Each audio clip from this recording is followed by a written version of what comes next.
雄之前，你不曾拥有姓名。通向终点的路很长，但谁也无法预知结局。有人前倾暗影，谋而后动；有人拼尽全力，克敌机先。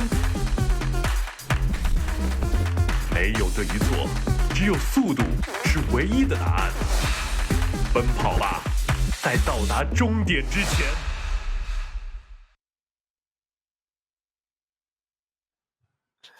Hello, everybody, and welcome back here to the CN DPC. It's another wonderful evening full of Dota 2 action. We're going to start things off today in Division 2 with a sweet series. It's going to be Magma taking on SHENZHEN. My name is R Cryptic, and I'm joined by some incredibly handsome casters. We've got Neff and Black. Let's start it off with Neff today. How you feeling, man? I am feeling wonderful. I had a great night's sleep last night. I had 2 days off. I worked today, and I have another 2 days off. Okay, I'm living the high life over here. I'm incredibly happy. I see you're wearing a very festive shirt yourself. I see you're also living the high life. Not as good as mine, but close. Black, I know that you were just at the gym. Yeah. Mm-hmm. Tell us, how did that go? Did you guys want the long story of my day or the short one? The short one. We're here to talk about Dota, but people are also interested in you. But the short one is like a minute long. Okay, you guys ready? Yeah. So, Yeah. On my way to the gym, and believe it or not, there was like it's very common to have a maid here for Chinese families, right? So there was a maid and a Chinese mom, and the stroller was literally just starting to like kind of roll down the street. So I ran there, I grabbed that one. I was like, "Yo, you guys better be careful. It's really dangerous." And they're like, "Oh, thank you." So I'm a hero. Then I went to the gym, instructed 2 classes. Okay, so I'm a Giga Chat at the gym plus a hero. And then I came home. I said, "Hey, Neo." He ran to the door. He was like, "Meow, meow, meow." So I'm a Giga Chat at the gym, a hero, and a cat enjoyer. My morning is wonderful. That sounds He's like got more than me. Good day. Yeah, I don't like that. I'm uncomfortable with the fact that his life is better than mine. It's okay. You can come over. I'll make your life a whole lot better too. But I love you. Hopefully we'll be able to hang out again sometime soon. But before any of that, we can talk a little bit about our teams we got today. It is SHENZHEN and Magma. I'm curious to see where I'd like to take a look at the standings if we can, see where things line up for both. I mean, we can take a look at Division 1 as well, but in terms of Division 2, Magma right now has been looking pretty good compared to some of these other Division 2 teams. SHENZHEN has struggled a little bit.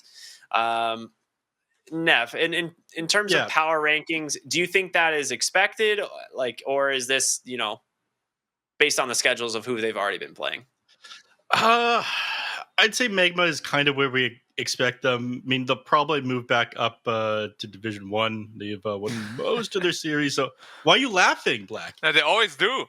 They move up between Division 1 and 2. I mean, they've only lost to Team Fusion so far, but Fusion started to look shakier and shakier. The more we go on here, the honeymoon phase is over, Black. I know teams at first, they make things work, but, I imagine they've started pointing fingers at each other. That's why a team that has been together for as long as Magma can take advantage of that. Yeah, because they don't point fingers anymore. They just say straight to the face, "Bro, what the hell was that? We have to talk about that." Like an old married couple. Exactly. Yeah. But they know confrontation is important, but when honeymoon phase is over, you avoid confrontation. That's my personal experience. And then you never get better, and the elephant in the room becomes bigger and bigger. And then eventually, it's too big, and you're done. I thought we didn't talk about the elephant in the room since last season. Wasn't that season 1, Neff? Yeah. Yeah. That's a good one. But Tour 1. Yeah, we don't really talk about them anymore. That was a rough thing for a lot of those players' fans. But they're back, just on different teams now and having a lot more success, at least most of them. Speaking of success, though, CDEC is at the top here, 4-1 with 12 points. For now. Yeah, for now. They're looking very good. Now, IG also tying them, but Team Magma could be joining them at the top after the series if they manage to take it at that 4-1, 12 points. So we could be looking at kind of like a 3-way tie for the time being until we head into weeks 5. Now, do you think like, do you think CDEC can hold on, or do you think Magma has the ability to come after them and take that top spot alongside IG? I think it's all up in the air at this point. I'm not sure which team. Fusion could potentially recover. CDEC, they could just lose 2 matches in a row. Where everybody sits currently leaves a lot up in the air. So I wouldn't say that any team is significantly stronger than the others. CDC has impressed us, though. I know Black didn't believe at first. He hates watching these Div 2 teams. I'm sorry, Black. Well, we've been kind of vocal about that, so it's not that much of a secret. But CDC's impressed you a little bit more than they had initially, but I still don't think that they're invincible compared to these other ones. Yeah, but the interesting fact is actually that CDC lost to Magma and IG lost to CDC. And did IG play Magma yet? I don't they believe haven't. No, so that series is going to be very, very important for the standings, obviously. But right now, I do think CDC has quote unquote the easiest road ahead of them. Right? They already disposed of IG. They already lost to Magma, and I don't know what other teams can really challenge them, especially now with Fusion not looking too good. Didn't they beat LBZS as well? I'd have to double check. Wait, who beat LBZS? CDEC. They did. Yes, so. 2-1. Yeah. I thought they beat CDEC, which was like a pretty big win for them. So okay, that checks. Yeah, so that checks out. You're right. They do have a pretty good road ahead of them. I mean, they could be looking at the promotion slot as long as they can keep that momentum rolling. And I mean, dude, they've looked so good. We're not really here to talk about CDEC though. We're here to talk about Magma and Shenzhen, who are looking to chase CDC's coattails here, I say, in this Division 2. Take them down a notch. Yeah, I have some interesting stats for you, by the way, since we don't have Nomad around. Okay. Did you know that Shenzhen, I believe, still have the longest game time on average out of every team in the DPC? Over YBB? Yes. Oh my god. 46.4. Wow. Yeah. That is very long. I mean, that's not that surprising. A lot of the games I've watched from Shenzhen have gone a long duration, except for the ones I think they got blown out. Wait, our production has these stats as well. What I said isn't cool anymore because production has it. Yeah. I mean, they show this every time. But Shenzhen got blown out in one series, but all of their other games, especially the ones that they won, have all gone for a pretty substantial duration. I mean, is this every game or just the ones they won? Almost all of their games. Even like there's only one series I think that they were like quick games. But I think Shenzhen for the most part they're like 45 to 50-minute games almost every single time. Oh, so the stat is for both losses and wins combined. Yeah. Yes. Oh, yeah. Okay. Wow, that is super long. That means they can also hold on for a long time, or they don't know when to GG out. I didn't hear no bell. Ding ding ding. Yeah, the shortest game is just under 35 minutes, 34 and 56 seconds. That is, pretty long. Oh wait, no, they're a 30-minute game. Huh. Okay, I'm crazy. That's more acceptable. Mm-hmm. Look at the hero overlap here, though. We're seeing a lot of heroes kind of emerge into the meta. The Nyx Assassin has been getting picked a ton. Death Prophet, one of the most picked heroes currently Nyx Assassin in the is CNDPC. banned out all the time. Let's not lie to ourselves here. That hero is consistently banned. When it's not, it's picked up, though. It's getting banned so that Dawnbreaker can make it through, though, right? That's the main thing, right? Like, people want to be able to first pick Dawnbreaker, and you have a really hard time doing that if the Nyx Assassin's available. So it is getting priority bans now, but we'll see what ends up happening, as both teams tend to favor that as in these matchups. But Black, do you think we're going to see anything new coming out from the drafts today? Anything spicy from either of these teams? Probably not. Like, you would be hard pressed to really. It's not my fault, man. You got one game per week. One game per week means trying out things is very risky. I personally would do it, but I'm a daredevil. They're not daredevils, probably. So they'll stick to what they know best. But then again, they always have like 1 week of scrims as well, right? Maybe they have like some new technology they want to show. I would be very happy to see that as well. Yeah, they've been practicing a lot of these heroes in scrims. Who's who we were talking to? They were playing Earth Spirit mid lane. They only had like... I like that a lot. Yeah, honestly, I like all these mid laners that are very active now. It's just like when your mid laner snowballs with early levels, it just makes the game so easy for your other cores. Mm-hmm. And they'd only played like one other Earth Spirit game in their entire competitive history. They're like, yeah, we were just playing it in scrims. They had very few Earth Spirit games on his like even in pubs as well. So Yeah. these teams have been scrimming quite a bit. So just because we don't have much of a history of what they're playing in this DPC or the last one, or even what they're playing in their pubs, doesn't mean they're not practiced on it. For every one pro game that they're playing in the DPC, I'm pretty sure they're playing like 20 scrims, maybe more. Yeah. They're like, duh, obviously we're practicing, bro. Mm-hmm. Yeah. So they might pull something out because of that. But Black, I'd also agree with him that they're going to be a little bit safe in DPC here. Not enough games to go for crazy, wacky stuff, especially since each game is so important. Especially Magma, though, right? Especially Magma should be the safer one. Like, they will stick to their Medusas and whatnot, because on paper, they're probably the favorites when it just comes to how strong the teams are considered to be.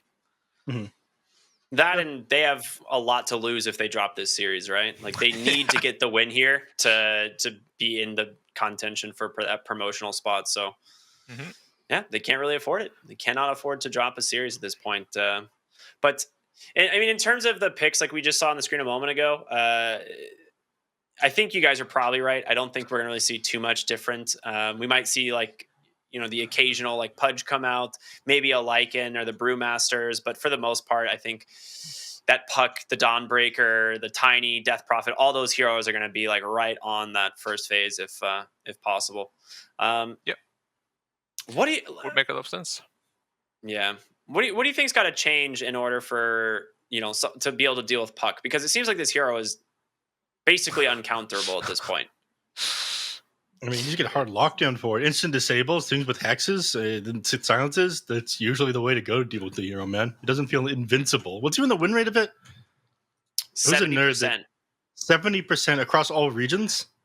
It's around 70% across. I'll double check across all regions. It has dropped to 60% on 160 games. It's still very, very high. Yeah, ridiculously high.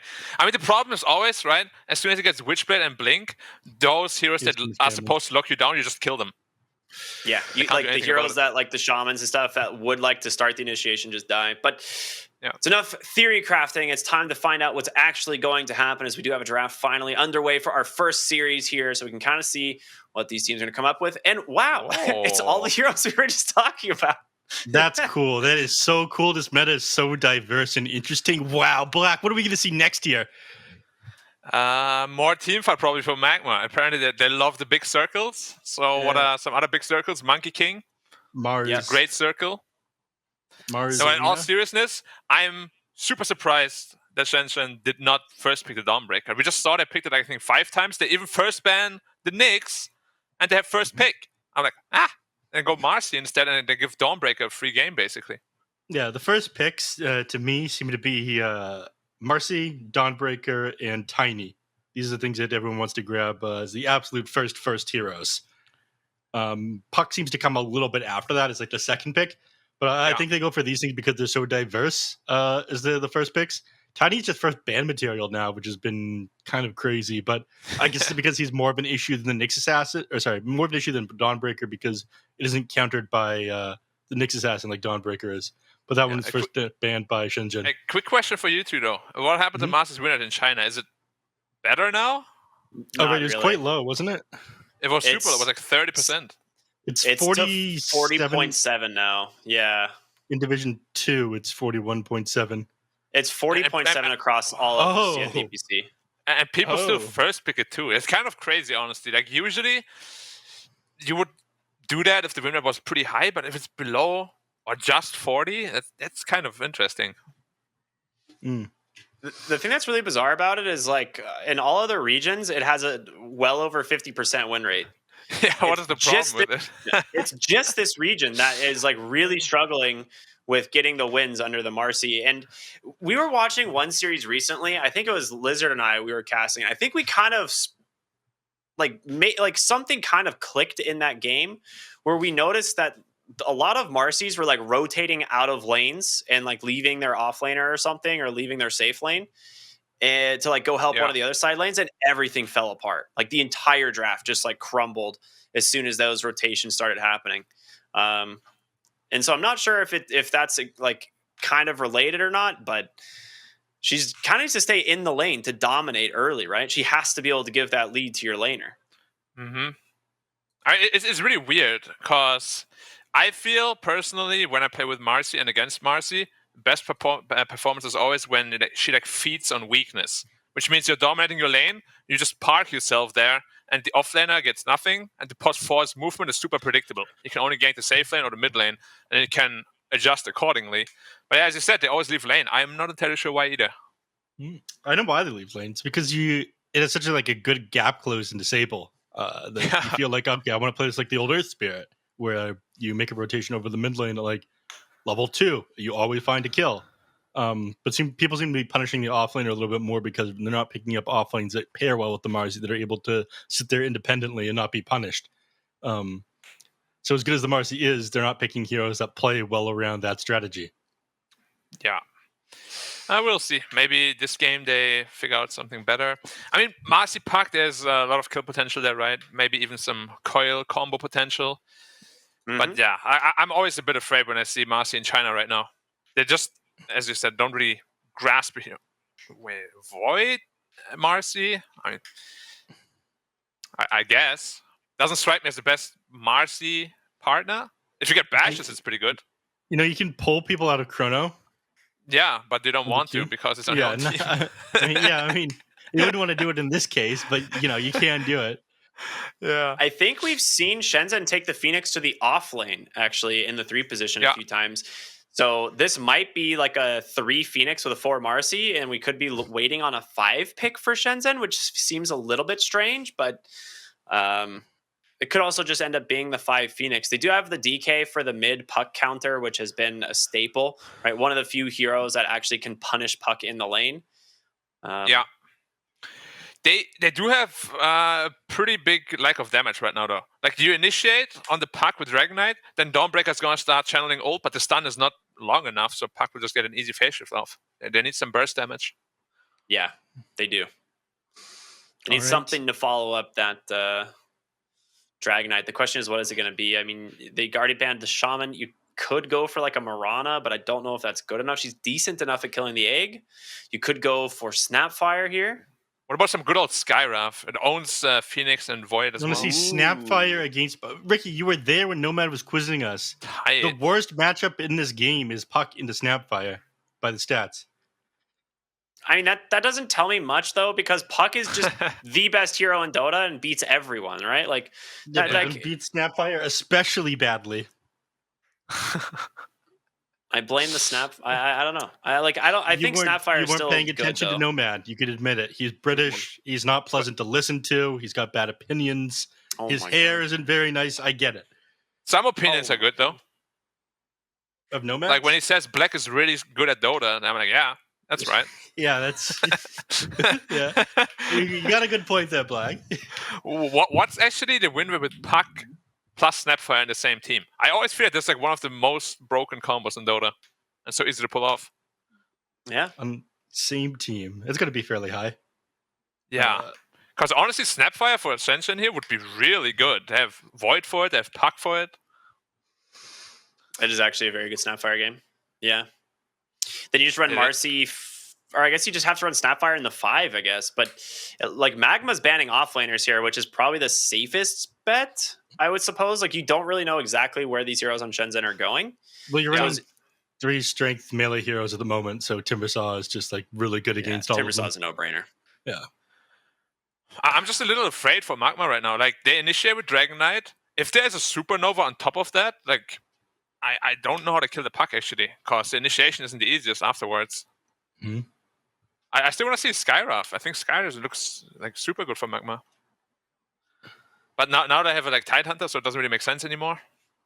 I'm not crazy about that hero. I've gone on rant so many times about Skywrath. Are you a Skywrath hater? Yeah, I am. I think the hero's not good enough in the current meta, given how good BKB is. Completely can't diss the hero. And with what he offers in the early game now, with how people get TP scrolls for dying, and Skywrath, once he's out of all of his mana, needs to ferry out regen. He can't suicide to neutral creeps and come back anymore. He's just not as good as he used to be. It's not the same anymore. But what does a Faces Ward do when he's silenced? He can't talk and he can't see. He just presses the BKB button. then that's true. And then he BKB'd for a Skyrath, though. Pangolier, probably going to be the offlaner here for Shenzhen. A pretty safe pick. Good team fight disruption as well, helping potentially find the Warlock. Or The draft even is the scary, Tidehunter. honestly. Pretty scary.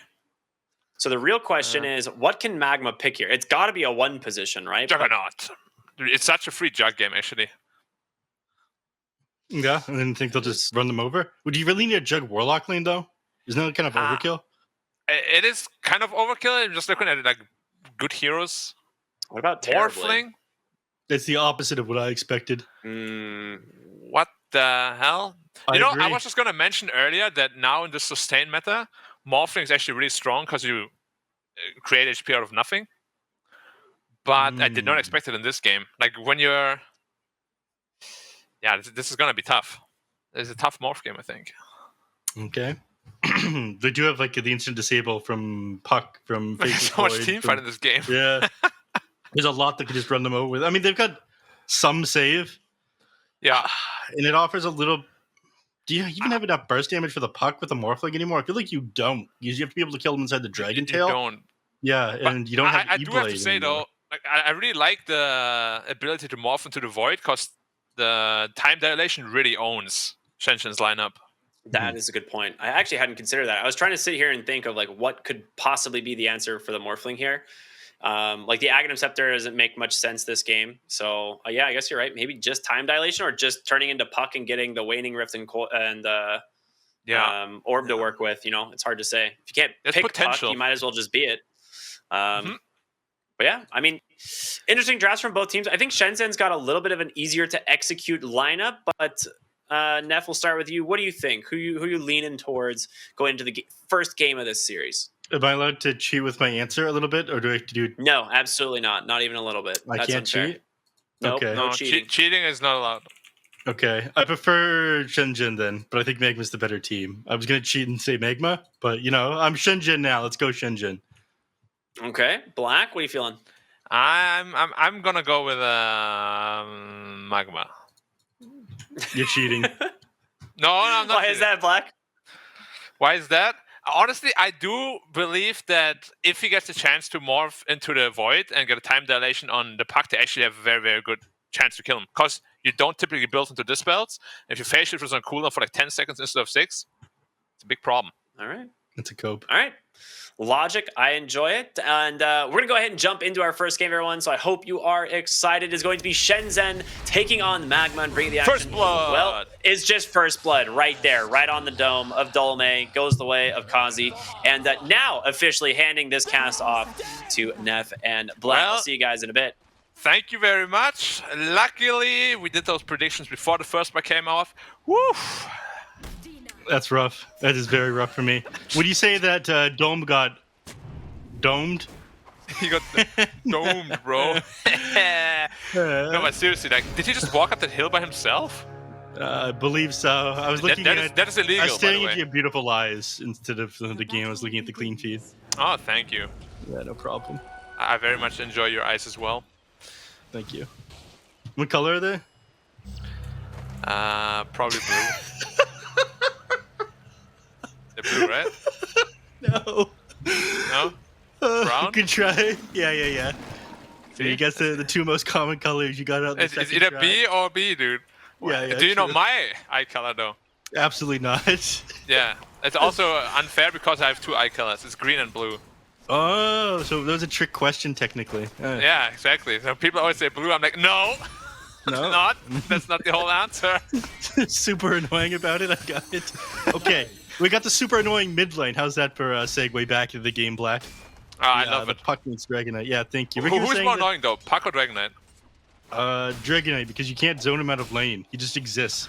So Dragonite is more annoying initially, but then Puck becomes more annoying. I love Yeah. the power relationship there. Yeah, because you can never actually kill this guy. I mean, DK is one of the better solutions thanks to Dragon Tail. Why did he go in for that Dragon Tail there just to secure the last hit? Or the Denita? No, he used it to kill Dolme, actually, for the first blood. No, just now. He committed... Oh, yeah. on- Because it deals like so good damage now. 70 damage is no joke. Yeah, it does almost as much as the Breathe Fight. Breathe Fight is It's 80. 25. Yeah. If you got a last hit with a 25 damage spell, then you're god. I got all the last hits with it, by the way. You can do it with Quill Spray. On occasion, Bristleback to do like a little bit more damage because it comes out instantly. That's Yeah, pretty but nice. that's physical, so it's always a bit more tricky. Yeah, that is true. Annoying armor. How are the side lanes looking though? Void, honestly, I really enjoy Void against Dawnbreaker personally. I think Dawn doesn't really like playing into Void. The time walk is just really good against you. And if you get bashed, can't really man-fight them in the mid-game. Yeah. So in terms of that, I like that pick, but it's just, where's the chrono damage gonna come from? It's all Phoenix or what? It's mostly Phoenix, yeah. I mean, you can kind of put some damage into the puck and throw your abilities into it, Illusionary Orb plus Wing Rift, maybe click them with the Witchblade. But you're right, they do kind of lack damage on these heroes. And you're playing to a couple strength heroes as well. Like DK, Tide, and Dawnbreaker. You need a lot to get through these guys. So if puck doesn't pop off, can I change my answer from SHENZHEN over to Magma? Sure. Okay, yeah. I want to... I'm not as mean as Ricky out loud. Yeah, thank you. You're welcome. Ricky's a very mean guy. I certainly don't ever bully him to deserve this kind of meanness.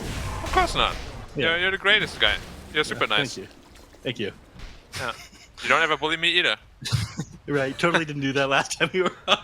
No.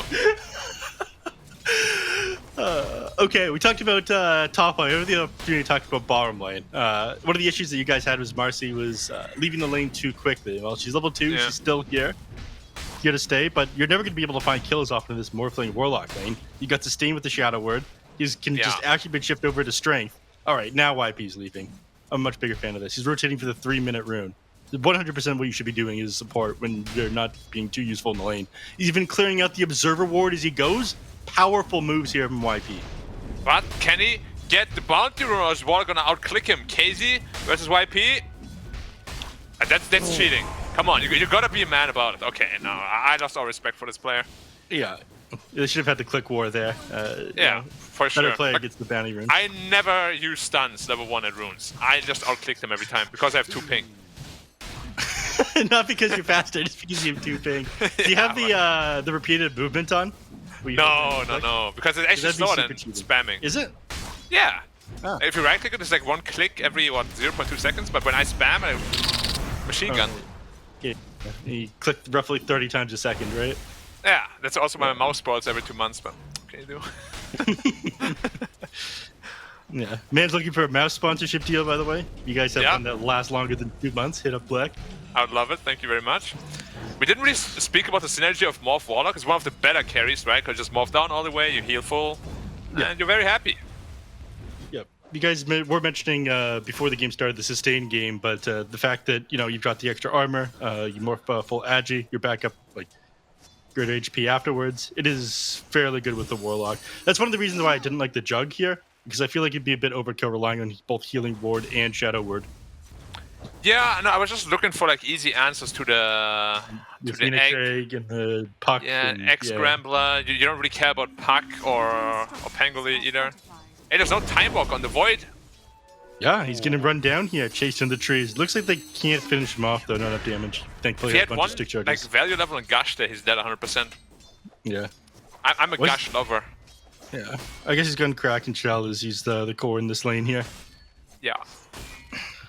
Still 2 points into the Kraken Shell seems kind of excessive. It lets you trade pretty well, but a little bit unnecessary given that you're 40% slow for 4 seconds. And the minus armor. I mean, Gush is just broken, everyone. We all know it.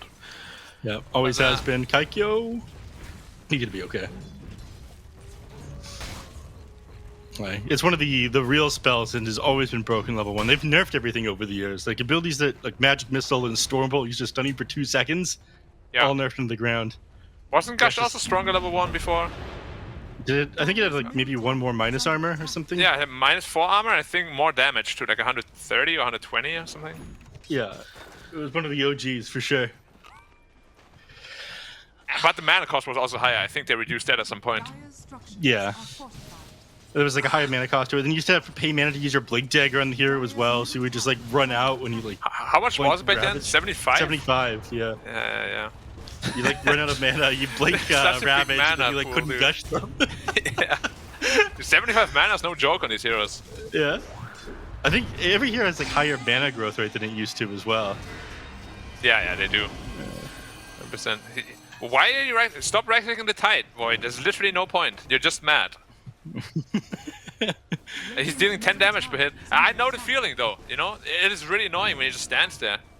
Yeah, you feel like you have to do something, otherwise you're letting him do what he does unpunished, but he's relatively unpunished anyways. Maybe this is why he's gone for the Kraken Shell. Yeah, I mean, I don't dislike it. It's just, you know, Less holding a skill point I'm a big fan of. Or Morph actually morphed into the Marcy, and he gets to throw first. They get thrown. That's stupid. They were both hands up, but of course one hand is always faster than the other. Puck got stunned. Can he AWP out? Can. Need level 2 stun, so he can't do that. He just fine. Didn't manage to grab the rune either. It ended up going the way of the Dragon Knight, and he got a little bit of chip damage in on this mid tower as well. It's down to what, 1100 out of 1800 now. This is one of the reasons why the DK is one of the few heroes that does well against the puck in lane. Every time he walks away, even if he's in the lane, you can punish him fairly well just by pushing in his buildings, and he doesn't do enough damage to the DK in order to stop him. What he's doing. He does have Elder Dragon form available again, by the way, but it doesn't look like he's going to commit it for this wave. Yeah, I don't like that he popped his Iru rune before he popped the Dragon form, to be honest. Like, those ranged dragons are really strong. Do you like the skill build also? With the bottle and everything? Because bottle on DK is not super common anymore. I think that you need 2 sources of mana regen. Usually it's Soul Ring plus Magic Wand, but it looks like he's opted to ignore the Soul Ring and instead go for the bottle. So that's kind of acceptable. Bottle, Magic Wand, of course, the value drops. Yeah. Dude, I hate it when people get raindrops. It's too good. Yeah. I like this Pangolier right now. I'd flame him if I was in his team. For having no raindrops against the Morphling? Yeah, same exactly. with the Puck. And I just actually think that item is broken. Raindrops has been for so long as well. Yeah, I mean, it's like buying like non-stop clarity, but also damage block as well. 0.8 mana regen is kind of crazy. Have you seen some of these carries have just started buying casual Ring of Basilius because of the 1.5 mana regen? Oh, So yeah. it's kind of like raindrops, really but it's twice as expensive. I think it's twice as much mana right? cost. Yeah. And But can't doesn't be ruined. Yeah. Well, you say ruined, but it's like useful sometimes that it blocks damage. It'll save you depending on certain matchups. It depends. Like, when I'm like an anti-mage, after Battlefield, I just buy like a casual raindrop. And like, and then I get Clockwork Rocketed. I'm like, bro, stop. You gotta, it's my farming efficiency. I can't blink from camp to camp anymore. Dude, that is such a slow game. Other than the first blood of the Pango walking up the hill, nothing happened. Well, Dragon Knight slowly walked up the hill. He killed the mid tower with his Elder Dragon form, so that's something. They have a little bit more map control right now, but it has been very slow. Bottom lane, they go into YP, but he's just going to rebound away. Coil ends up coming out on the Morphling. He has 2k health, there's no way, right? You'd think so. They can't break him out of the Coil with a roll. They did try. They're maximizing these stuns off onto him. Is there a stick? Yeah. They're trying to hold him down as long as possible. He does end up getting the waveform off, and YP ends up going down there. So they can't bring him down. They can't do anything about this guy. This is ridiculous, man. But why did they even try? Like, there was... He was disabled for so long, by hell. If there was a guy, but he also has 2,400 health. Like, was down there. I can't believe they tried that. I looked at it from the beginning. I was like,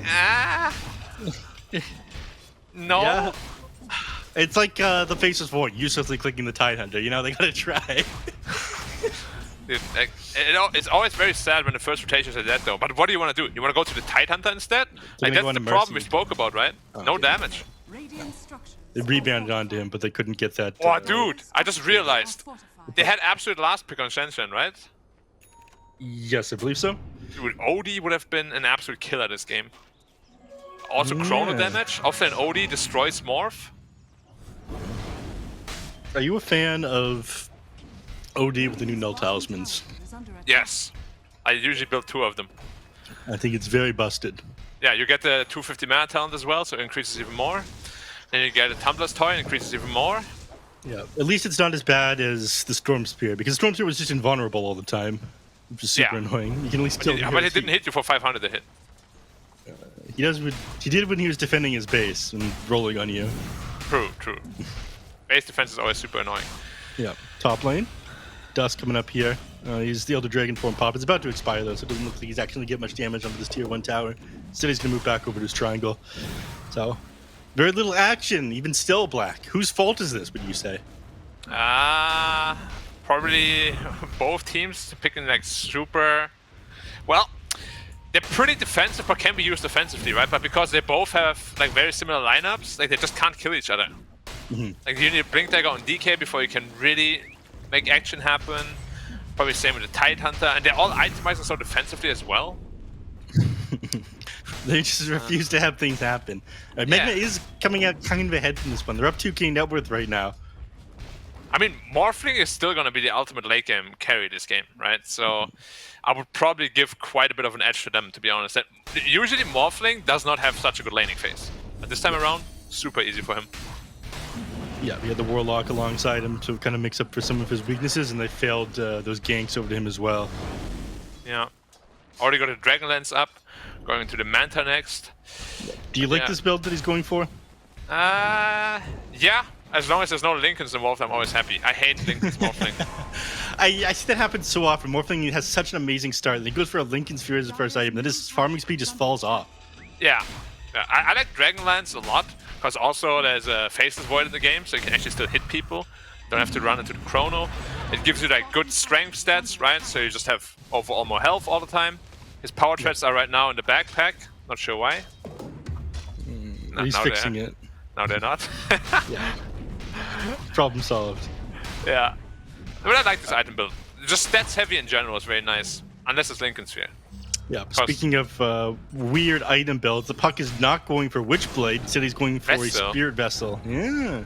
I mean, it's pretty good this game, right? Dolme, pretty low, but can't get the finishing touch on him.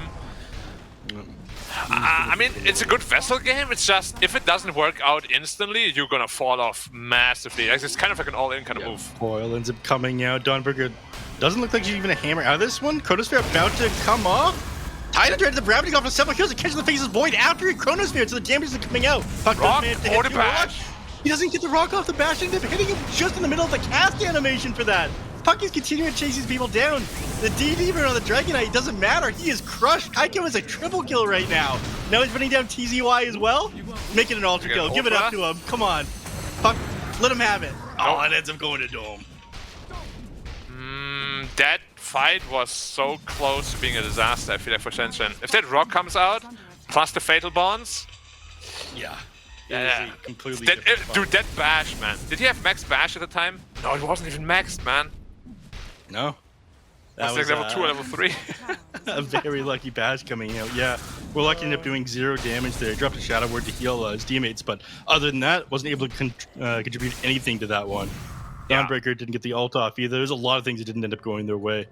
I was concerned when I saw Faceless Void caught on the edge of that Ravage, but Phoenix managed to get Illusionary Web off, and the heroes caught beside each other in the Chronosphere and didn't end up being so bad.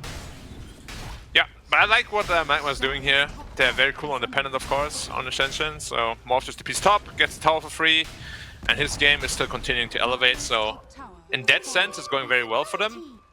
But yeah, they're gonna be much more careful how they approach these team fights. Now, what's he got now? He's at the top of the net worth. He's 7k. Oh no, just wait for him into the puck and Dome up here. He's just gonna get run down. Dawnbreaker Ultimate is gonna come in, but he already has the Spirit Vessel. It's blocking a lot of his healing, both coming up from the Morph and the Dawnbreaker. Rock ends up coming out. He had it for this fight.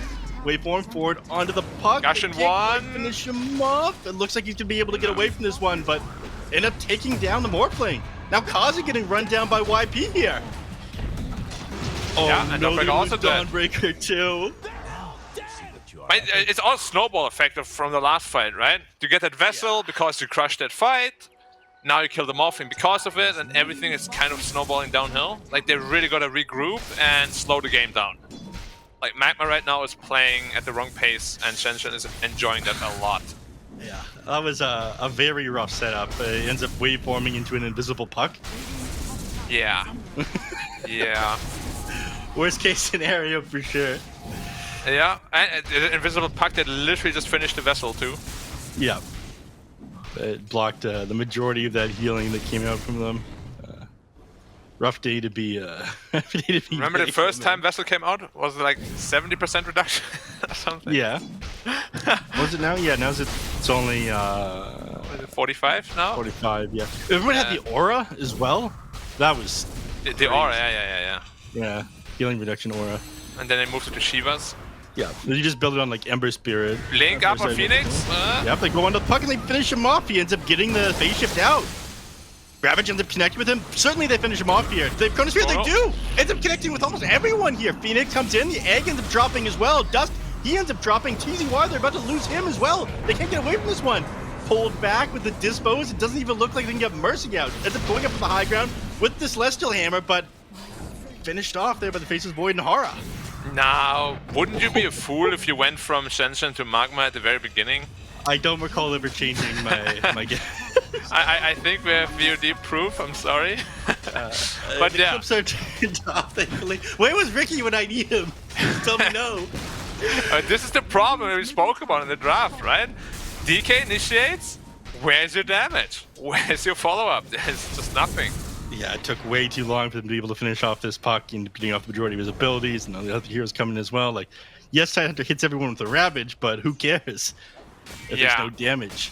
I think, honestly, one more time, a fight like this, and the game is just going to be Morphling versus the world. And usually when that's the case, Morph tends to just not win those scenarios. Coil it up. Morph is against the world again. They No vessel don't charge snap at the least. Coil, yeah. Dawnbreaker coming in. There's a lot of disable onto this more, thankfully. Mercy.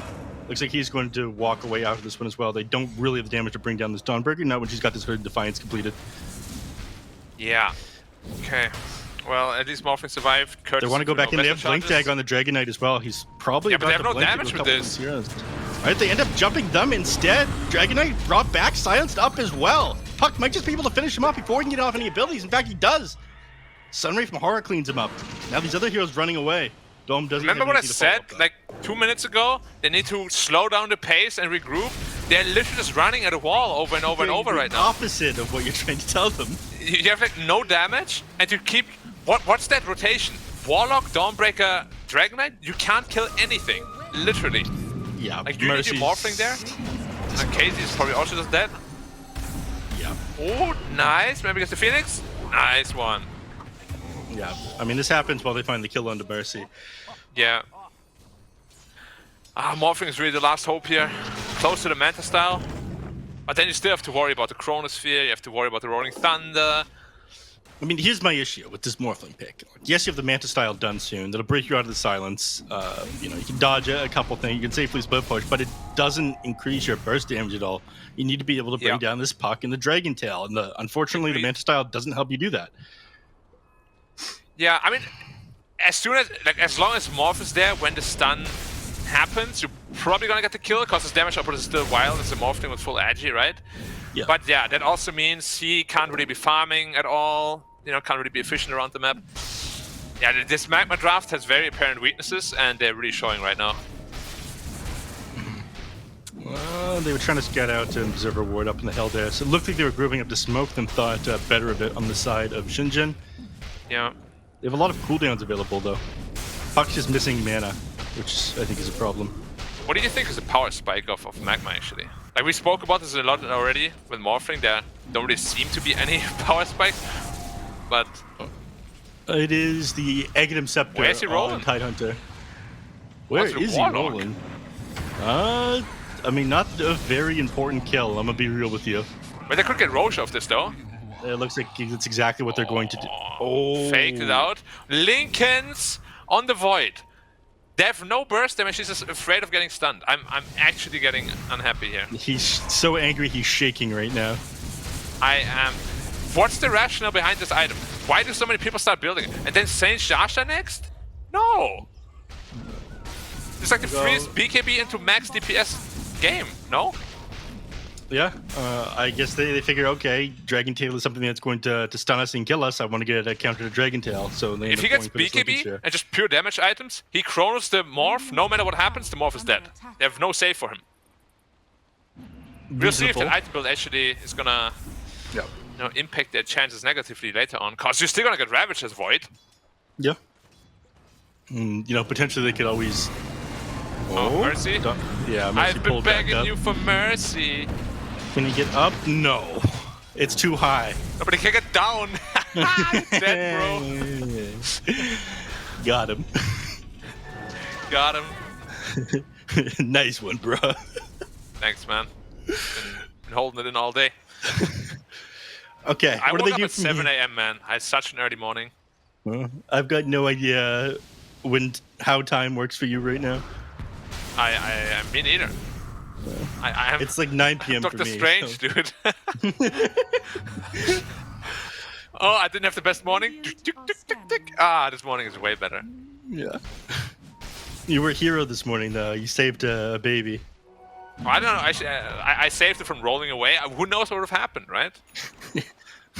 I'm pretty sure the baby rolling away is not good under any circumstance. Yeah, it's not good for sure. And I definitely scolded the mom. I was like, yo, what's happening here? Please put brakes on this thing, please. Yeah. Like, was literally rolling downhill on the street, man.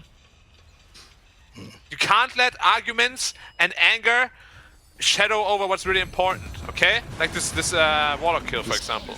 Yeah, it is what's really important. Look at that. They've completed the Egg Interceptor on Tidehunter, though. Incredible. Unfortunately, he only has 2 points in Gush. I mean, he spat at them. That's pretty good. Yeah. And deals This thing like is 100 actually damage. so... It's actually so good once you have the 2 Gush talents. Okay, like, what is up with this itemization here from everyone? Phoenix don't went know, man. Aeon Disc first. Everyone's so afraid of just getting Dragon-tailed or what? Yeah. Like, we can't afford to give up even a Aeon single Disc kill next to on the enemy team. puck. You know, I was Lincoln's concerned... next on the Pangolier. What's happening? All right, someone has convinced them that, like, the best offense is a good defense. That is sometimes true, but only... It is sometimes true. I mean, when you're leading by a lot, I would probably agree with the sentiment, but it's only 2k lead. And we'll see. I guess if they have no damage, the best counter is make him not be able to deal that little damage. If you were, like, 2 items up on everybody, I could see why you'd want to go defensive items to stop a gold swing from happening. But Yeah. with how things currently are, I think they're going in a bit much. Free Roche? He has a Sanj, Lincoln's, on a Void. I just want After to the point it out. Maelstrom. Yep. Sanj, on a Void. Got the Sandyasha queued up next. That is an item that They- nobody built We can be anymore. after, no! He now Tickle has monster. the Aegis, and they're going to lose Mercy. Yeah. Good night. He's actually going to be a tickle monster. Suddenly he goes like Kevin's Halberd instead of the Yasha, right? Dude, that would be the real deal. It's No, actually but pretty good seriously, I against think this Morphling, though. itemization on Dia could actually cost him the game down the line. Alright.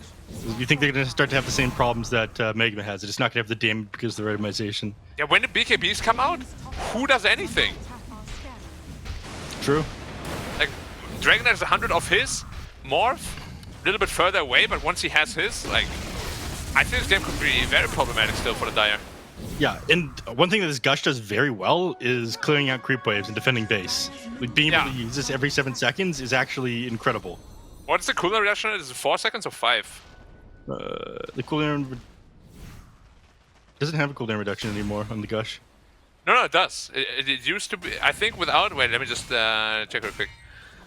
It is 5 seconds reduction. It is massive. It's almost. Oh, you mean with the? I thought you meant the talent. Oh no. Yeah, There's not a sorry. talent for I meant that, the yeah. axe upgrade. Yeah. 5 seconds reduction is such like everything it gives is just too good actually. Yeah. Look, he's got the damage talent plus 120 Gush damage, 50% slow. It'll have 380 damage each time he uses it. So it'll always clear out range creeps when he presses it. He just DPs to the bot now and Yeah. stands He's just there. gonna gush the wave. Yeah. Another Look, problem you see with these this item build is Look at these you two have no tower range damage. creeps down here. They, Ah, wait, no, they're not they dead. He live. doesn't have. Yeah, he doesn't have Because the, level the 3 max gush. level. Yeah. In the third. Scrap. Uh-oh.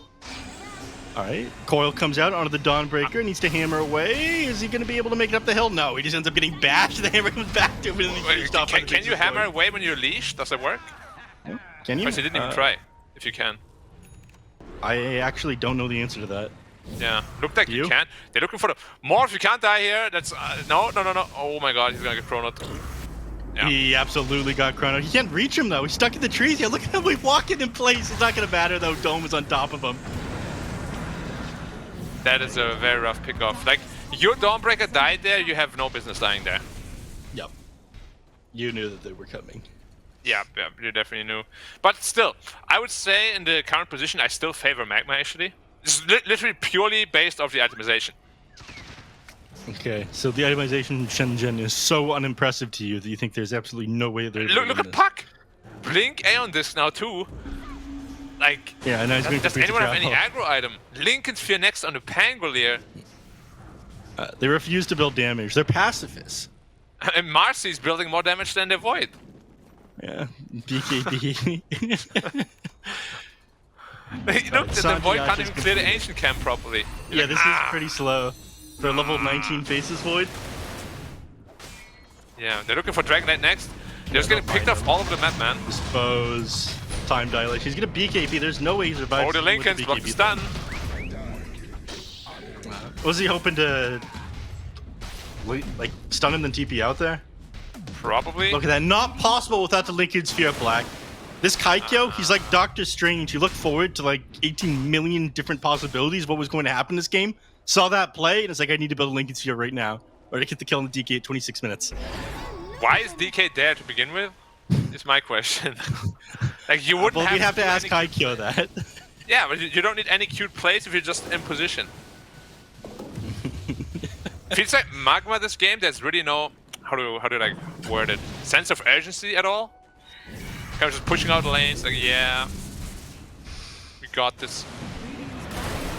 And they seem to think so. Okay, aggressive jump forward. I mean, he's still got the Aegis for another minute. They know the DK is dead, so he probably feels relatively safe. Radiant's bottom tower is under attack. Yeah, Aegis for 1 minute. So annoying. It actually does a lot of damage. They don't really have save for the Void though. Like, if he gets Blink Ravaged, I think they can burst him very easily. I mean, not for another 38 seconds are they going to go on in. Yeah. They still have a Glyph too. They could potentially commit to this tower defense if they Glyph now. I don't know if they want to though. Clear out this way, wait for the next one to come in, buy themselves a little bit more time. Yeah. Looks like it's gone. But if they blow the Glyph here, they could just walk up high. Oh, they do it anyway now. Very late. Okay. Yeah, this took them a while. The question is if they try to defend... They can't blink forward on the Tidehunter right now. They disabled the blink dagger with that time dilation. Yeah. Yeah. They were actually looking to set up something, but yeah. They are a little bit late to the party.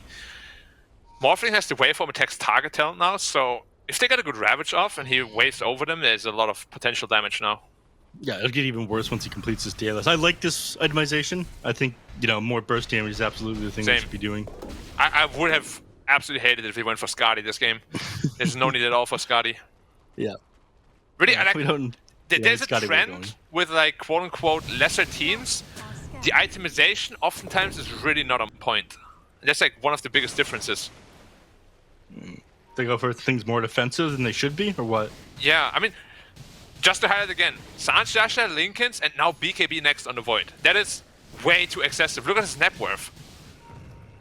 What do you think this itemization decision comes from? Do you think they go over replays and they go, okay, what's wrong here is you didn't have enough strategies, you didn't build defensive enough? Do you think that's what happens? I really don't know. Maybe he wants to be like a frontliner for his team. But again, you're really the only damage source the team has. Once BKBs are popped. Oh, the smoke. The Ravages are coming forward onto 2 here. They end up going onto the Marcy instead of the Puck, whose Aeon just ends up proccing. Would have been the decision why. So they end up getting YP. Puck's Aeon just on cooldown for 100 seconds yet, but they've got no Ravage now. Yeah. Was that the play? It's always hard to justify blowing a Ravage for a support kill like that, like at this game stage, but I mean, if their goal is to just farm and scale a little bit further, then I guess it's understandable. Just sit tight and sit defensively. But SHENZHEN is definitely going to look for something once the Marcy's back up. Yeah. And they will have, like 60 seconds to do so when they have Marcy and they don't have Ravage. Yeah. He's going for the Refresher Orb as the next item. You know what the tech is on Tidehunter? He goes Phase Boots instead of the Arcane Boots. And you end up building a Null Talisman before your Refresher Orb. Or as soon as you get your Refresher Orb, so then you have mana for the double Ravage. It actually gives you so much mana going for Null at 25 minutes. Yeah, you do. But our Phase Boot is really like important for Tide though. They're nice, but... In some games, maybe I should clarify that. How about you just go Travels with the axe and just push out lanes mega hard? And then you're grieving your team, you're just taking all the farms like the +3. Like a real Chad. Yeah. Yeah. I do like that though. Look at him. He's like, yep, my wave. My game. If we win, it's going to be because of me with my gushes and my ravages. I will admit it is an issue once he has double ravage available. Yeah, it will get pretty tough. I mean, how's thankfully Boston they've got looking? neon discs and Lincoln spheres and BKBs on SHENZHEN. Yeah, on everyone virtually. So on one hand, you can kind of deal with the double ravages, but you've also let him get to the double ravages by itemizing like this. Yeah. Do they know that the people are here? I mean, he's gonna run into them. Yeah. He's another 13 sectilions ravage available. He's gonna try to walk away. But they chase him down. Do they drop the Cronus around this one? Instead, they just stay on top of him. Yeah, they end up going down. It just takes so long. He has 0 armor items or anything. It just takes him like 10 seconds. Yeah, that's Kraken show for you. Dude, I'm pretty sure Marcy dealt like the most damage in that kill. Oh, we can look. Or close. Same as the Void, pretty much. Yeah. Actually, didn't Puck deal too whooping much. 200. I mean, you said it yourself. He doesn't have damage items. Even if he drops the Spirit Vessel, it'll just instantly get popped because of the Kraken shell. Yeah. Wait, did he commit the Spirit Vessel there? He didn't. No, he knew better. That'd be a waste. No, he did. Did he? Yeah. But Oh, he's doing the fire. Oh yeah, he did. It instant, literally instant. It didn't even show up on his death summary. Yep. No tick. Yeah, I do see it as like items used in the fight recap. My bad. Oh, one Stormbreaker finishes his axe with the 60% evasion in the chrono. I don't know. They won't be able to touch anything. Yeah. Instead of that butterfly, he needs an MKB. I hope he recognizes that too. Yeah, there's the Daedalus. Under attack. Yeah. They have Ravage now again. Yeah. So now they get to control the map. They're going to the Roche. Roche is pit up though. right It's a now. very early Roche. Yeah. And, I mean, they know. It's smoke up straight away. The lanes are all pushed indoors, so the smoke is very obvious.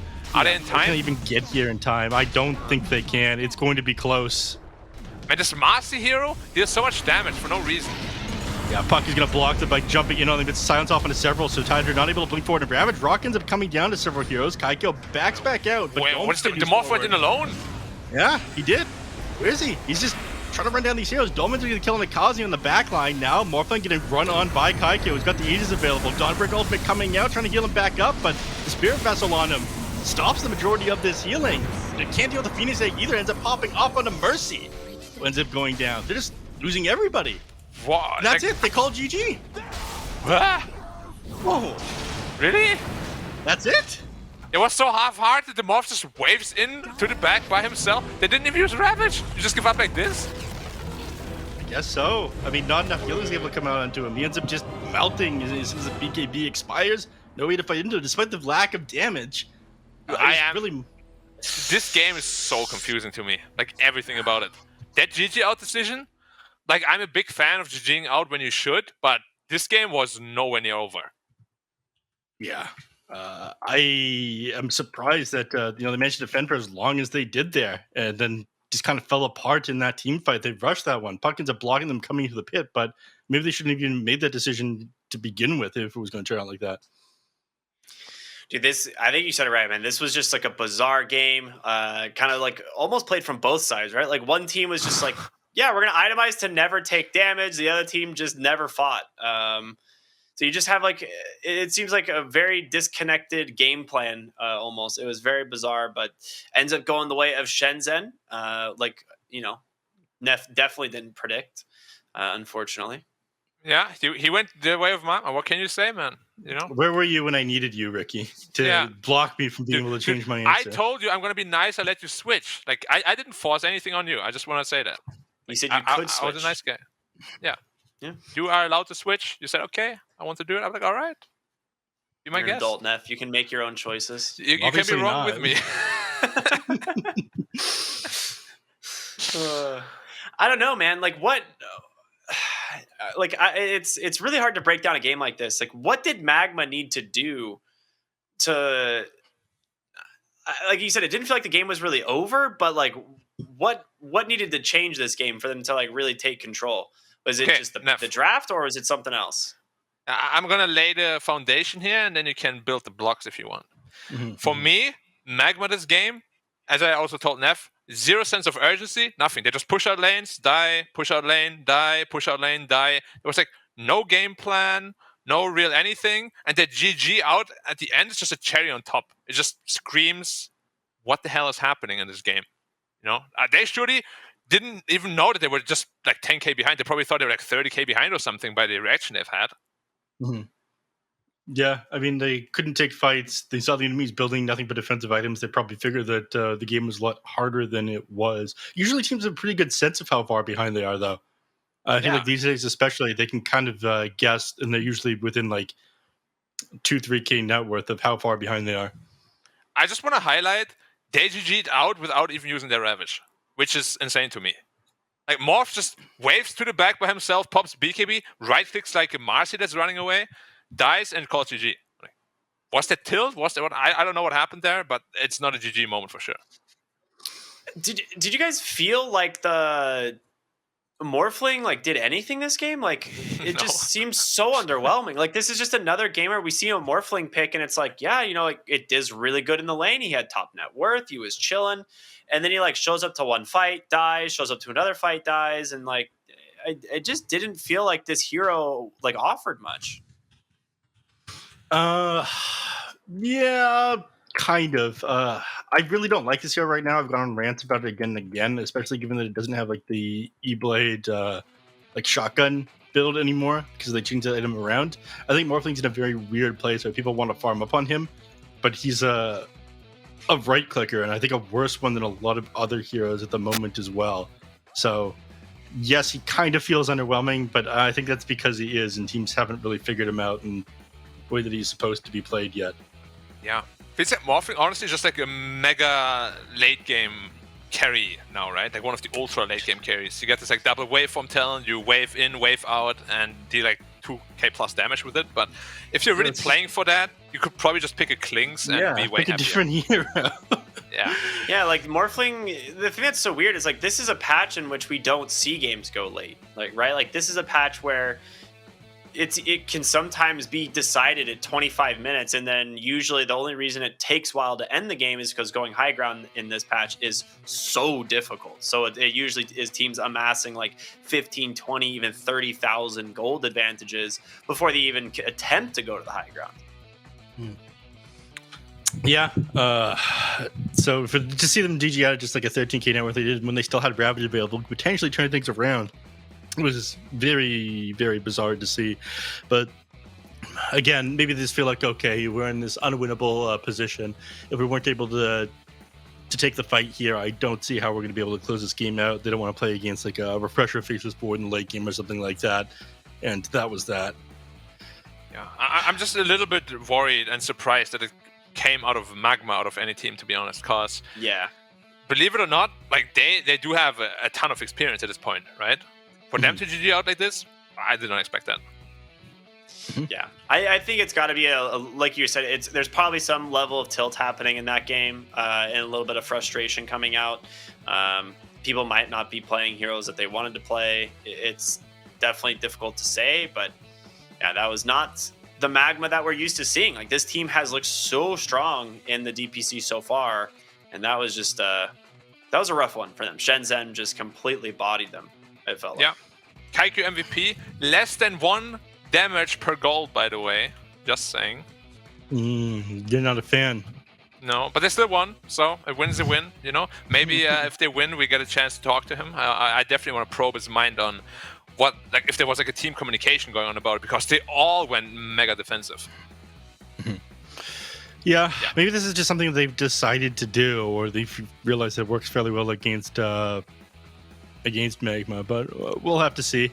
I think it's super bizarre. I think when you're winning like this one and the enemies aren't able to just like burst you down, and the only thing you're worried about is the Dragon Tail, I think that you do want to go for more damage items or continue to farm faster, things like that. But no, if it works, it works. Maybe if it works, it works. If it works, it works, exactly. And just coming back to a point again where Ricky was like, did you really feel Morph in this game? I'm gonna throw the question back at you. Did you really feel anyone this game? Like Magma just looked so deflated. All of them. I haven't seen a good Warlock Rock. Dawnbreaker also very underwhelming. The Ravages were kind of meh. You know what? I think this comes back to something that we pointed out at the very beginning in the draft, was that the Dragon Knight felt very weird. And it's like, it's whoa, what do you mean we? What do you mean we? You were saying, oh, Dragon Knight, one of the few heroes that can punish puck in the mid lane here. Absolutely. Oh, he said that, Black? Call him out on this. No, stop gaslighting me, Neff. I agreed. I did say that because it is true. He is one of the few heroes that win out of the mid lane. Stop gaslighting me. What you just said is true, but stop no, that's not how this works. All right. I'm going to slap you next time I see you. It is true. It beats puck in lane, but one of the things we said is there is absolutely no one to follow up Dragon Knight this game. There's not a single hero that can follow Dragon Knight up in a fight or start a fight with him. And it leaves you with these weird disconnected fights where it's like, who's your initiator and who's going to do the damage? And I think that's where things just get a little lost in the sauce. It's like this Tidehunter DK picks just did not work. Like, they don't work together in this draft for some reason. Yeah. I mean, I know Neff is a Sky hater. I'm just going to say Skywrath this game, perfect combo with Dragon Knight. Dawnbreaker Skywrath can actually threaten a Void. The level 1 silence with all the Dawnbreaker burst can actually kill him. And it would have definitely looked way better than this Tidehunter pick. I'm just going to say that. Like, yeah. At least it makes sense, you know? Just the logic behind it is way better. Yeah, it was an interesting game, but I'm going to sneeze. Neff, take it away real quick. All right, fellas. It looks like we're going to be... Stopped it. We're good. Go ahead. You can continue talking, though. Okay, cool. It looks like it's going to be a little bit of a delay before we get into the next game. There was a client update between when we host the lobby and now. So it will be just a minute. I do believe that they're like just launching a test lobby to make sure everything works. And then they'll get this thing started. So as long as everyone gets back to the lobby fairly quickly, we can get this next game on the way. But a little bit surprised to see SHENZHEN take this first game off of Magma. I mean, Magma were the clear favorites coming this one. We're expecting them to continue to rotate between Division 1 and 2, like Black was talking about at the beginning. Do you think that SHENZHEN could potentially take the series off of the mental damage they just inflicted there, Black? I mean, honestly, as I said, like Magma just looked like they were not even in the game. So if they show up like that again in game 2, they have no chance. Like I seriously don't understand what happened. Like none of them did anything, literally. Like they were just there, farming lanes, pushing out lanes. Like, okay, yeah, we're here in the game. We're trying. But were you really trying? Didn't feel like that to me. Yeah. Well, hopefully they come back to the drawing board with a much stronger game number 2. So we are going to send it to a quick break, everyone. And we'll be back with our second game here of SHENZHEN versus Magma. Don't go anywhere here on the CNDPC. We'll see you in a bit. Woo!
不曾拥有姓名。通向终点的路很长，但谁也无法预知结局。有人前心暗影，谋而后动；有人拼尽全力，克敌机先。没有对与错，只有速度是唯一的答案。奔跑吧，在到达终点之前。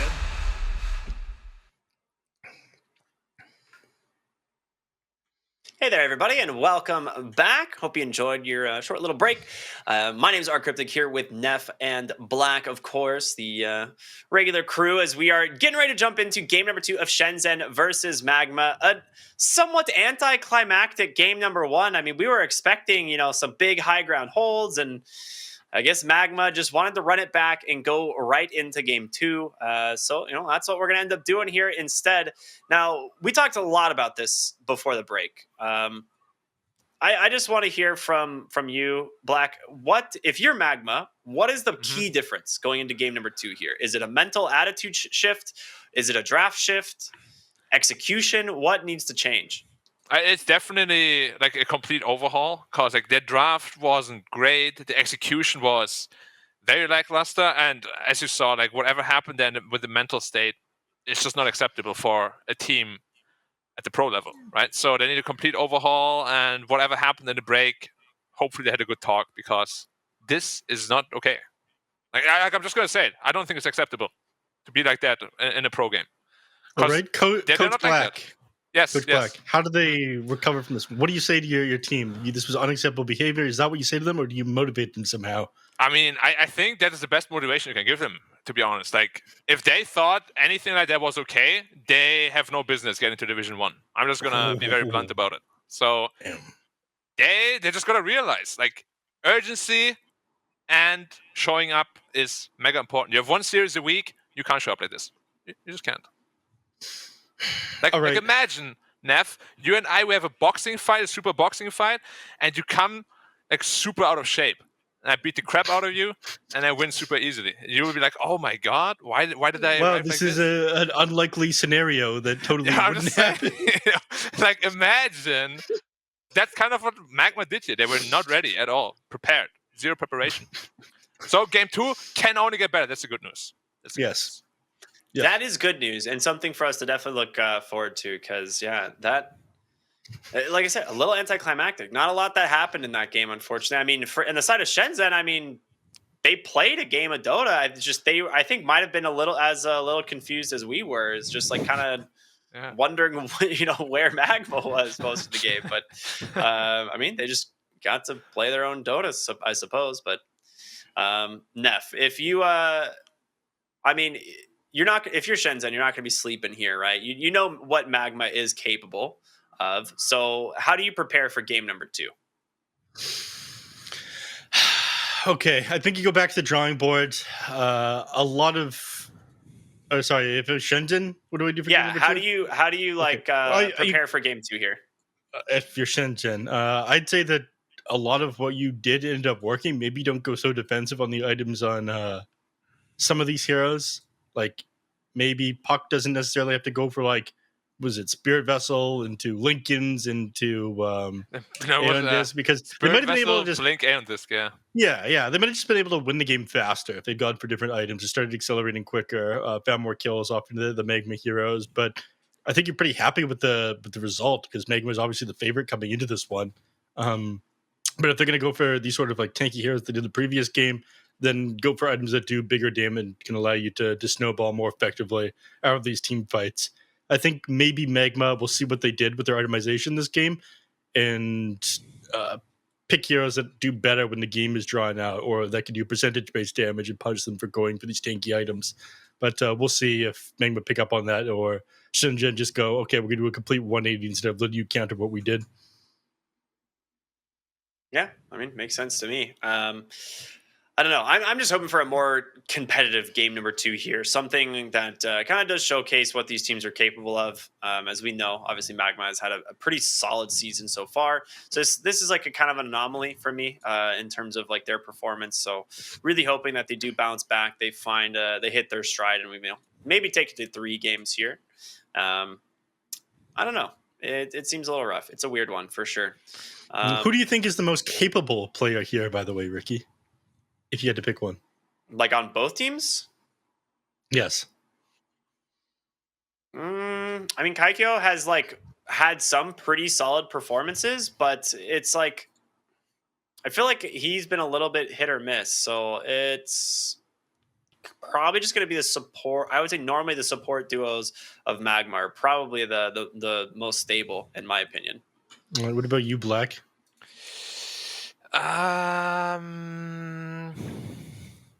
like Dust a lot personally. Like I think his ceiling is very high, but he also has pretty like low lows. But when he has a good game, like he can beat even those like tier 1 mid laners that I have in Division 1, no problem. He has shown it in the past that he can go toe to toe with them if he has a good day.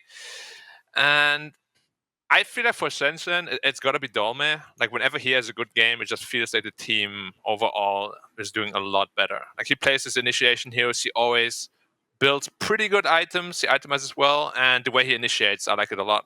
He's pretty fearless when he plays. Yeah. Okay, so off of Dust, Magma will win game number 2 if he's got the confidence and the skill today. I hope so.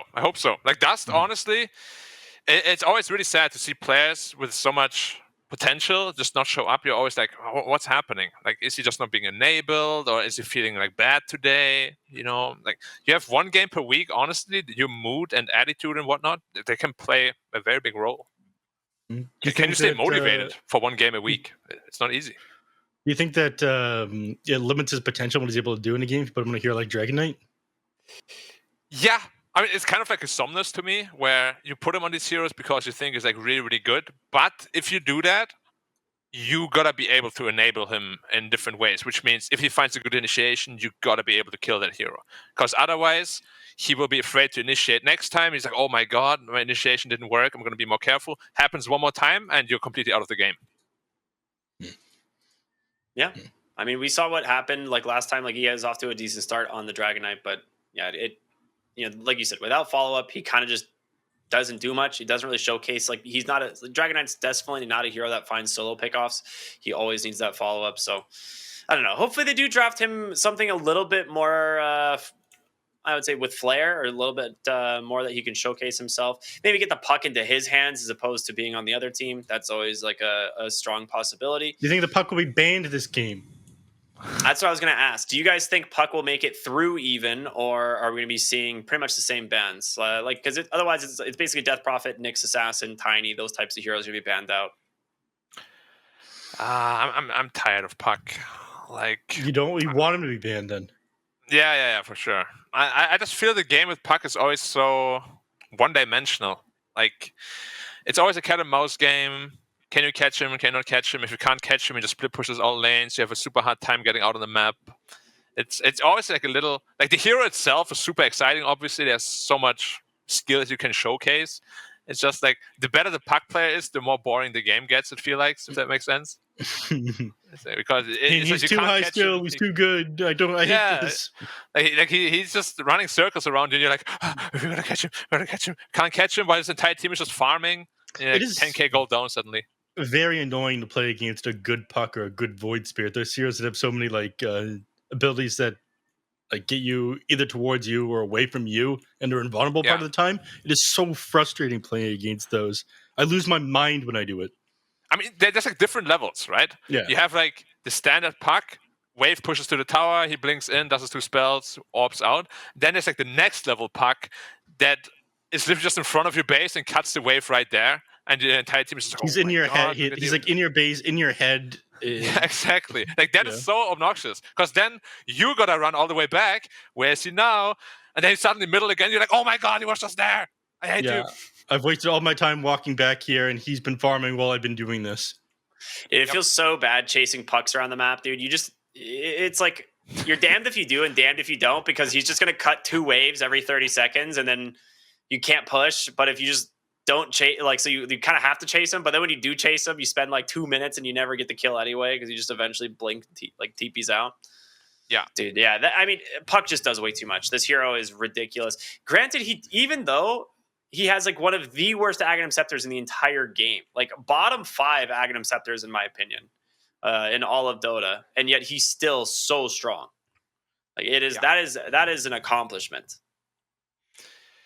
Yeah. It's, I mean, honestly, I think the hero will fall once. I still hope it happens someday that status resistance gets removed, because a hero Me like Puck, too. Kaya Sanj makes this hero just that much more annoying. Oh, the stun expired 20% faster. Oh, he phase shifted. He's out. Whoa. I'm so happy. I'm not Yeah. happy at all, if you couldn't tell. I had a hot wasn't- take recently that I think status resistance and all itemized forms of damage reduction should be removed from the game. Yeah, well, it's a good thing Damage you reduction as aren't. percentage-wise, or what? Yeah, all percentage based. So like Wraith Pact and whatnot. Wraith Pact, Pugna Ward, Howl from like all those What different about forms. dispersion? No, because it's a single. It's like just like on the hero is like it's a little bit different. Like dispersion works and I've it's like broken an innate part his of the hero. entire political stance. Okay. Now, before we give Neff any more time to speak, we're going to go ahead and talk about the draft here. We've got Team Magma taking on the SHENZHEN. Pretty much the similar openers, the same bands. Again, we're going to see the Razor, Nyx, Tiny, Death Prophet taken out first. They get themselves the Marcy right out of the gate. And Magma respond this time with the Shadow Shaman and the Dawnbreaker. Surprisingly, Puck is available. Someone explain this to me. Actually, Black, you explain this to me. Neff, don't open your mouth. They're probably just afraid of the instant hex, instant initiation, right? Which just to me screams that you're not a super comfortable or confident Puck player. Because like a player like Abed or something, they wouldn't mind playing into the Shaman. Because we spoke about it before, it can so easily go Puck's way. Yeah, it can very easily go Puck. I'm going to talk anyways, regardless of Ricky banning me. Okay, do it. Show him how. No, do it. Yeah, go for it. Go for it. Yeah, I think that's fine. Okay, so Circus Shadow Shaman, like you mentioned, SHENZHEN obviously not that comfortable playing it into that instant disable, and they probably felt like they wanted to open with the Dawnbreaker alongside the Shadow Shaman together because the Dawnbreaker is so good. Or maybe they're just super confident about their ability to fight into the Puck once they have the Shadow Shaman picked. Either way, the next pick does come out here for the side of Magma, and it looks like SHENZHEN wanted to ban that one out and not give it up in the second phase here, which kind of makes sense. I do like the Beastmaster pick a lot more than what I liked previously from SHENZHEN, even though I liked their last draft. I think this hero is kind of undervalued right now in China. It ends up taking down towers so quickly, which pairs quite nicely with Marcy that likes playing fast, and for the early game, we can find lots of things. It also gets on top of heroes very easily and sets up for like the boars or your Helm Dom creep being able to do damage to heroes. So I very much like the opening here from SHENZHEN as well. I think pick enchanters in response to it. Okay, this is something we haven't been seeing as much. Like the enchanters up against the Beastmaster, you just get like the boars plus extra damage when you enchant them. Yeah. You guys want to hear a fun stat? Okay. Sure. About Beastmaster specifically? So Beastmaster is the highest variance in terms of pick bans between China and every other region, meaning that it is so undervalued in China that it has only been picked 8 times, but the rest of the DPC has picked it 110 times. Honestly, not. I mean, it is surprising in a way, but China has always been pretty slow on these like summon sort of heroes. Like when I watched Tundra especially play Lycan and Beastmaster, I was just like, all right, these heroes are not balanced. And ever since that happened, like other teams, other regions started picking that up too, right? So hopefully China will also get up, and Okay, but why do you think pick that those is? heroes. Do you think they deal with the summon units too well, and so they don't feel like they're that powerful because of it, or do you think that they're just not good at using the summon units? Which side is it on? That's a tough question, honestly, because we have some really good micro players in China. We do. Yes. I'm not sure why they're so hesitant. Like they really only pick it when it's like a super free game. Like VG for Yang, they pick a Lycan last pick when it's like a super free Lycan game. But if you like look at Europe, for example, they first to it. They don't care. You want to hear the next kind of shocking part of the Beastmaster statistic? Okay. So it's been picked 110 extra times, right? The win rate is fantastic. The hero across all DPC regions is spouting about a 57% win rate. but it has been contested in 300 additional matches in the DPC outside of China. Which means it was just banned all the time? It is picked banned in it's picked banned in 70% of games, and like less than 50 in China. Yeah, I'm not surprised by how contested it is, but yeah, again, that China is so slow on picking up that ball, that is a little surprising because oftentimes they're actually the trendsetters. So hopefully they realize it soon enough, and hopefully this match will just showcase it. Yeah. I mean, I like the hero. We've seen some interesting picks with Enchantress in some other regions lately, but I think this one's likely to just be that casual 5-position Enchantress up into that Beastmaster lane like Neff was talking about. Pretty dang strong. That being said, we've seen a lot of Beasters go for multiple points in axes early and just skip the board. Beasters? I like that. What? Yeah, Beasters. Beasters.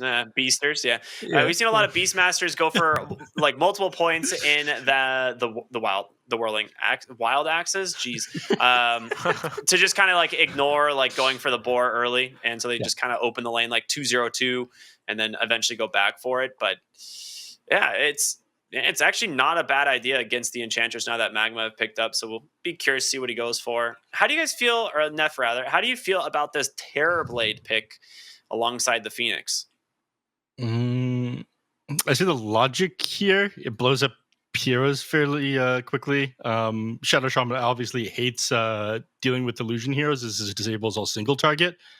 Dawnbreaker doesn't completely destroy it because once you get a couple levels on TB, actually just in general, you do fairly well with the Starbreaker because you have so much armor. It's all physical damage that comes out from her. So I like it for those reasons. Yeah, you know what? It's solid enough. I like the TB pick here for quite a bit. Your only issue is that, your illusions do get cleared by the Shadow Shaman W or Enchanted. Just like the Beastmaster boars are going to get controlled up. But outside of that, I think it is one of the better carries they could have picked here. Yeah, I'm inclined to agree. And I'm also a little bit worried that I've seen this Eng Beastmaster matchup quite a lot of times, and usually it goes Beastmaster's way, to be honest. Like, he just starts maxing axes instead, as we already said. And sure, you have the sustain of your Nature's Attendants, but if you can't comfortably win the lane, then that pick might kind of just be wasted, because you have good ways of dealing with it, right? You already got the Marcy, you got the attack speed aura, Terrorblade shoots through you, like, no problem. We're probably going to see a Vessel also on the Phoenix. I just hope this Eng pick is not wasted completely. Oh, the Beastmaster Coddle lane. I was just going to talk about it. I've just literally seen it yesterday from Tundra, or the day before that maybe. And it's so obnoxious. X, Chakra X, Wave X. No carry can sustain that. It's impossible. Yeah. Yeah, I think this is going to round out that draft very nicely. But now begs the question. Who is the mid laner for Shenzhen? Is it going to be the Coddle, or is it the Marcy, which you and I, we talked about this before the stream started. We both firmly believe that Marcy is a better core than she is support, specifically mid lane or off lane. So this could potentially be the Marcy mid. I think it's been played only a handful of times in the DPC in the mid lane. Most recently was Gunner, I believe, over on Team Nouns. And they did win with that one. But yeah, I mean, Shenzhen, I would love to see it, make it happen. But Team Magma, what do you think they need here for this last pick? Obviously, a carry, something that matches up into the Terrorblade. What is left? Or are they going the safe lane Enchantress, which has also been a little bit of a pick here and there? That's been picked up by Nouns in their most recent match. Did it win? Which, no, absolutely not. They lost 0-2. They picked it twice in a row. What a surprise. No, I honestly think, though, that Phantom Lancer could be quite strong if he hits his item timings. Other than that, they're expecting a carry Ember Spirit actually banning mid laners on Shenzhen. Or carry Dawnbreaker, right? Could be offlane Pango maybe as well. Could be. Morphling again. Uh-oh. Dude, Morphling hates playing against spam lanes. Uh-oh. What's Morphling's win rate right now? Minus Can you pull 10. it up for me, Ricky? That's something. Do we have the technology to do something like that? I do have the technology. You want to take a guess? Even the games Morphling wins, it looks like a loss. My guess is 36%. My guess so is 25. it has a 40% win. Actually, no, it is dropped.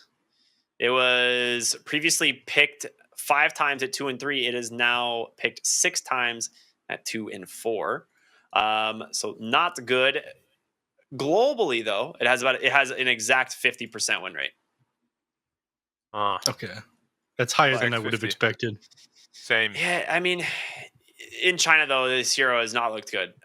Even in the games that it won, it didn't even feel like it was like really a main factor in that victory anyway. But maybe they can make something work. I actually also really liked the idea of the Phantom Lancer here. It looked like a super free PL game, but they go back for the Morphling, and they want to see if they can make this one work. Black, is this enough for you? Do you think Magma can tie up the series, or are you looking at a Shenzhen 2-0?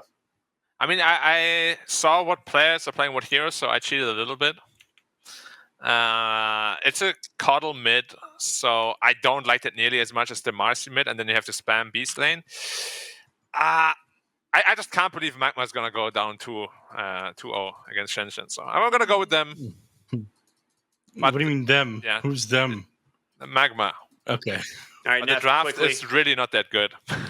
what do you think? Can I guess after I see what the Beast Bash decides to skill in lane or no? No, because they can still. Your chat's holding you accountable right now. We're looking at your face. You need to give us an answer. All right, I'm going to go with Shenzhen game 2. I believe in Dome. All right. Well, that being said, around, we are going to go right into game number 2. Hopefully, just in time for another first blood. We'll see. But it is going to be Neff and Black bringing you the action here for Shenzhen. Maybe they can take it over Magma, but hopefully we get a game 3. We'll see. Take it away, guys. All right, let's get the show on the road here, Black. I set the predictions in the channel. The chat is absolutely going crazy right now. The biggest match in the DPC. In the history of Dota, some might In even the say. history of Dota. Incredible stuff. All right. Are we going to see action here at the beginning of the game with the rune? It's possible. TZY, Kazi, Mercy, look at them walking up into the enemy territory, T-posing on them if you would. Yeah, he's definitely asserting dominance. As they should, honestly. Like, Magma has to be mad after the last game. If they're not mad, something is wrong. So, yeah.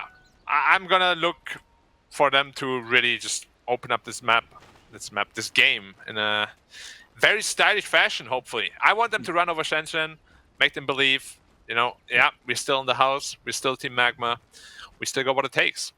Because honestly, it's very easy to also be complacent. Or what are they doing? Double blocking it?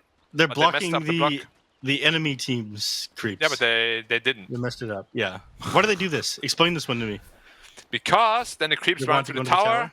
And exactly, and then the creep equilibrium is much closer to the Dire tower, which is where you want to be. Yeah. Oh my god. It's good that's a lot of access. damage. Yeah. And the correct build. Enchantress hasn't put a skill point into anything yet. In the meantime, so What are you doing? Just impetus, right? impetus. Yeah. Look at that. Plus 72 pure damage there. That's actually kind of busted. Oh, the toss He Enchantress back doesn't into get them. busted though. Yeah. 278 movements because of this Orb of Venom. Right. I bet you're at this point wishing that you had Nature's Attendance instead. I mean, you definitely gotta be very careful with the positioning when you play like this, right? So, I like it quite a bit if you can get away with it, meaning you don't need the attendance to heal your morph or yourself. But why do you think Beastmaster is actually so successful and likened to? He obviously works out a strict diet as well. But if we're talking about, in Dota, I would say because how quickly it punishes heroes that rotate out of lane, how quickly it takes towers. It's one of the fastest tower takers inside the game. And the reason they ended up removing Necronomicon is because this is something that just ended up pushing too fast and was too good. Yeah, and then they add other push items instead, which is literally the same. Do you want Necronomicon back? Instead of Helm of Overlord? Yeah, any day. Imagine you had both, though.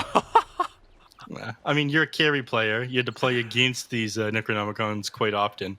So I guess it wasn't so bad because they didn't have it until after the laning phase, right? Yeah, and Necros could also be dealt with, like, cause they were not super tanky or anything, but this Helm of the Overlord actually hits you for like 200 damage a hit. Yeah. It's kind of ridiculous at times. Yeah, it's very tanky. Man, Terrible has 9 denies. He literally denied 2.5 waves. What the hell? Yeah, they're really struggling here. I'm surprised that he is doing so well. I guess once you get level 3 on Dawnbreaker, it'll be a little bit easier, but I did mention at the start, you don't actually do that much damage to the TB with this Starbreaker. When you're beside the tower especially, you're sitting on 12 points of armor on Kaikyo here. Even at the moment, it's 37% physical damage resistance, which is 9 armor that he has right now. His only stat item is this wand. Yeah, Right, he's I'm got always 10 a little bit armor worried. When Terrible is free farming, it's always very, very... Yeah, the game always just kind of feels like it's over because TB just farms so fast. Like, he's a hero that's supposed to lose lane and then recover in the jungle, but if you free farm a lane, Yeah, might even Mercy get a is first getting blood run here. down. Yeah, he might just die. They're going to try to slow him down. Doesn't get that last auto attack because of the stun there on the Starbreaker. Big Yeah. plays. Going to try to He will run down continue TZ. his free farm reign though. Yeah. 12 denies at this point. I mean, this looks rough. He still has a spare healing salve too, so he's ready for incoming pressure too. Yeah. He knows once like TZY and Mercy try to go on him once, and if they don't find the kill, he just pops himself and he's going to be fairly safe in the lane, able to play aggressive. Tries to Yeah. go on TZY one last time there with the last metamorphosis. It does a little bit of damage, but I think TZY is also going to be fairly fine here. Casey, Kazi, not one so more lucky access. though. Yeah.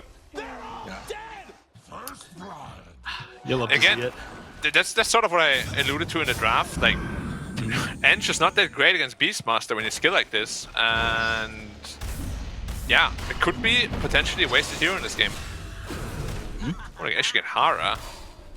Yeah. And Dolme is dropping pretty low too. He's out of region as well. Got his helm in the courier at least, but yeah, he's got to be careful too. You don't want to be feeding away any kills. Looks like he's going to walk all the way back to base, which is pretty slow, but he can TP back at the very least. Yeah, and his Marcy's there to soak some experience. Yeah. The wave is in such a place right now. Okay, never mind. Dust is doing a good job at cleaning up the range creeps. I aggroed them onto them there. I was going to say the wave will push in, so Beastmaster will be kind of fine, but they're denying. They're going to be able to deny a little bit of farm to the Marcy and the BM. Unless YP gets his- Kaikyo. Shaq killed up. I don't think they can finish him though. Maybe he's got the fairy fire. He doesn't get it off. I don't think he expected another shock. Or either shock. Yeah, Yeah. I don't Yeah, think he dude- should have died there, but I think that did just enough damage to kill him. yeah. I mean, it's a pretty damn level 1 nuke. Yeah, It's a lot of damage. I agree though. Didn't expect to go down there. That fairy fire, I think it goes off. He survives the ether shock, then maybe one more right click, and then he definitely has enough movement speed in order to walk away from them. So unfortunate that he ends up going down. His salve, we don't end up getting a use, man. Yet. Maybe he'll Yet. get another opportunity soon. When Yeah. he farms like an ancient stack or something. Yeah, bottom lane, Phoenix making a rotation here. They know he's there though. Yeah. He was under ward. Oh, they pulled him back into the Illuminate, and they push it back one more time. He actually doesn't have mana in order to get his skills off, so he's going to try to TB out. I don't think they're going to be able to finish him either. No, so rotation down here by Phoenix, kind of wasted.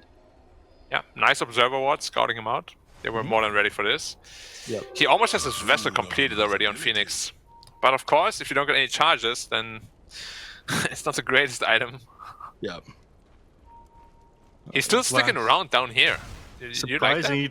I mean, they've got the catapult with them, but they're fighting now into a centaur with 1400 HP. And this is going to take the creeps off the tower. So Yeah, it's while actually Terrible block is a getting lot of pressured damage. by the Ember and he's dead. Yeah. And Hara just forced to run away here. Yeah, I'm not. This is going to be a very slow taking of this build. Look what they're doing with the centaur here. They keep continuing to just keep these creeps off the building here. Kazi, they couldn't connect the Illuminate onto him. He's been a very long time alive. They do finally finish him off. You're going to need to rotate somebody down here in order to deal with this one. Actually, no, they're just going to dive Hara up here in the top lane. He's taking a lot of damage. He's already used his dive. Ember Spirit, his Flame Guard comes back up in 2 seconds. Now Careful, it's the TZY, amount of you're running burning down. too. Yeah. Uh, TZY is going to TP back home. They've spent a lot of time down in the bottom lane. Dust. that's a free tower up as well. Yep. So they take this tower down up here in the top lane. The Centaur managed to stall for long enough that they don't take this tier 1 despite the amount of time that Phoenix committed down Oh. there. I just realized also they switched positions. Dust is in the carry now and Wow, Yes. why did they do that? Probably just player specialty. They wanted to go. Comfort? Yeah, Okay. probably. I mean, it's working out player specialty. well right now. Like this Ember Spirit's rotation was way more effective than Coddle's. Dire's middle tower Yeah, I mean, they found kills. They managed to take that tower. Nothing. As a happened vessel on now, the though. bottom lane. This morph is not safe anymore. True. Only one charge on it though, so they'd have to. But Coddle is still down here. is under attack. Yeah. Your towers are getting pressured all over. He finally TPs to the mid lane, but Ember's already waiting for him. Yep, he's wrapping behind. Gets the root off. Now Dawnbreaker gonna come in. Doesn't end up connecting with the stun, unfortunately. Not nearly fast enough for that pretty one. tanky with that Runs vessel. down, double ribbon forward. There it is. Is it find the kill? But now disposed back in the tower, and unfortunately he used all of his remnants already. You're gonna do a decent chunk of damage, as is the tower. Trying to burn him down with the Sun Ray, but the Flame Guard is blocking the majority of his damage. And they're gonna be able to walk away. Yeah, that's more of the Magma that I like to watch. Like, they're really aggressive, in your face. That's always been their style. I don't know why they were so timid last game, but looks like they're in a completely different mindset this time around. Yeah, a different grind set this time. Yeah. Makes me wonder still what happened in game 1, though. Like, because, really, like, in a BO3, if you have an off game like that, it is, especially against some more punishing teams, like in Division 1, like, you are done. Tower has fallen. Which is maybe also why they keep making the little juggle up and down. Just the nature of Magma to not be stable enough against some of these teams. Oh, they have a good Maybe. days and bad days. Or maybe they're actually like super good, they're just like too lazy, you know, they're like, I don't really want to play right now. Like Shikamaru. Exactly. But when they turn up, they're like, so easy. Yeah, that's why he got his own arc, right? Radiant's bottom Yeah. tower is Yeah. under attack. Well, the real ones will respect that one. All right, they're finally putting some pressure down on the bottom lane, tier 1. This one's going to be taken by Beastmaster along with the Wildkin that he just got. Into this Helm Dom. Pretty wild. Bottom tower Yeah. has fallen. Nice one. Thank you. You know, the Hurricane can actually target the Wildwing Ripper itself. Yeah, it can. It looks really silly. Yeah, it does. Radiant's middle tower is under attack. As silly Oh, as that, that also looked pretty silly. They killed him without Yeah. a stun. And Yeah. slow. it did How look did they quite kill him? silly. They had no solar bind. Oh, they're diving. Coddle again. Bye-bye. Yeah, Keeper of the Bye, Light. Are they going bye. to be able to finish him off? You'd think so. All right, Don't so bye, we're bye. fine. Yeah, he's going to survive this one. He has enough HP thanks to how tanky he is with the Spirit Vessel. In Yeah, fact, 500 Ember movement Spirit speed. ended up taking a lot of damage. Jump in, Illumina I'll coming try to in. go on to YP. He's Could be got big this one. pose Oh! up, though. There it is! Up into enough enough to finish him off. The Dawnbreaker healed him up just a little bit, but the Spirit Oh Vessel my God, YP can kill onto him. And Now YP he's just just runs running away. away. There's The high no five. way he gets away with this. All right, Wildwing Ripper pulls him back. You know, he gets another Gets vessel dispose too. off. Why is he gonna Ah! die to this as well? He's down. They're all down. These heroes on Magma, they're crumbling. Well, that's the power of Coddle that we... Call an ambulance, but not for him. Do we love it or do we hate it? I hate this. Oh no. Looked kind of funny though. Heroes dropping half HP with on Illuminate. Dire's top tower Dude, Vessel plus Solar Bind deals way too much damage. I wholeheartely agree with you. That is... Like, it should not be magic damage on the Vessel, honestly. It should just be HP removal. Isn't that worse? Not for Coddle. I hate Well, Coddle. not. That sounds like a pretty extreme change to make just to nerf Coddle. Well, I'm a pretty extreme guy, as you know. Yeah. Saving babies and strollers and stuff, you know? It's, Yeah. it's kind of crazy. It changed to HP removal, then everybody builds a Spirit Vessel except for Keeper of the Light. Yeah. I I mean, mean, it's probably still build it. But Yeah, he'll still build it. It's very good on because it stops like blink daggers and things like that as well. When Illuminates aren't hitting him, it lets him just like run back and forth. That people you know take what down. buff Coddle needs? Like, a Rave Pact aura around him when he has ult activated. But like, instead of like demonic, it's like light, you know? Yeah. Light shelters him. Mm, Look at yeah, Ember, yeah, 100 movement speed. Oh, very balanced. Cool. So instead of like a damage removal, it's like a buff to your teammate. You do less damage to them. Yeah, exactly. Like Like, old like a Nullfield. paladin kind of thing. Yeah. Yeah, holy shield. Yeah. I like it. Screw that. Just make him become invulnerable. Yeah. Old What are they doing, Repel. Roche? I didn't actually notice that. It's already down. Yeah. Wow, man, we're really good at our job today. Look, man, details not that important. What's important is the fact that Aegis is picked up. All right, what is this going to change for the people, Black? I mean, Ember will be able to play a lot more aggressive. I'm just worried again that Morphling, just like in every other game, he's not really a factor. Useful. All right, well, you're not going to be happy when you see his next item that he has queued up. Hey, first Manta at least. There's still a lot of time for him to change his mind, you know? Yeah. Like, that's why I like it when Lincoln is queued up second. There's always time for it to change. Yeah. Most of the time it doesn't though. Like, is there any item that feels more comfortable than Lincoln's? It gives stats, it gives regen, blocks spells, gives you like a false sense of security. Very few. If you're not sure what to build, then it always feels fairly good. I mean, people just used to build perseverances in Dota 1. When it still gave damage, Lincoln's was built on every hero. Yeah. That was great, that patch. I love that. Yeah, the good old days. I was a Lincoln's enjoyer at that time too. Now it's not enough for you anymore. The damage I'm a Lincoln's hater. Honestly, I'm a Perseverance hater in general. Yeah, that item, I mean, it used to be way too good. Now it's just underwhelming. It builds into a lot of things that are very useful now, though. Yeah. That's why I never built them, and then I grief my team, and they get mad. Yeah, they say, why didn't you build Lincoln's or Refresher or Lotus? And I'm like, because I don't feel like it, bro. Oh, okay.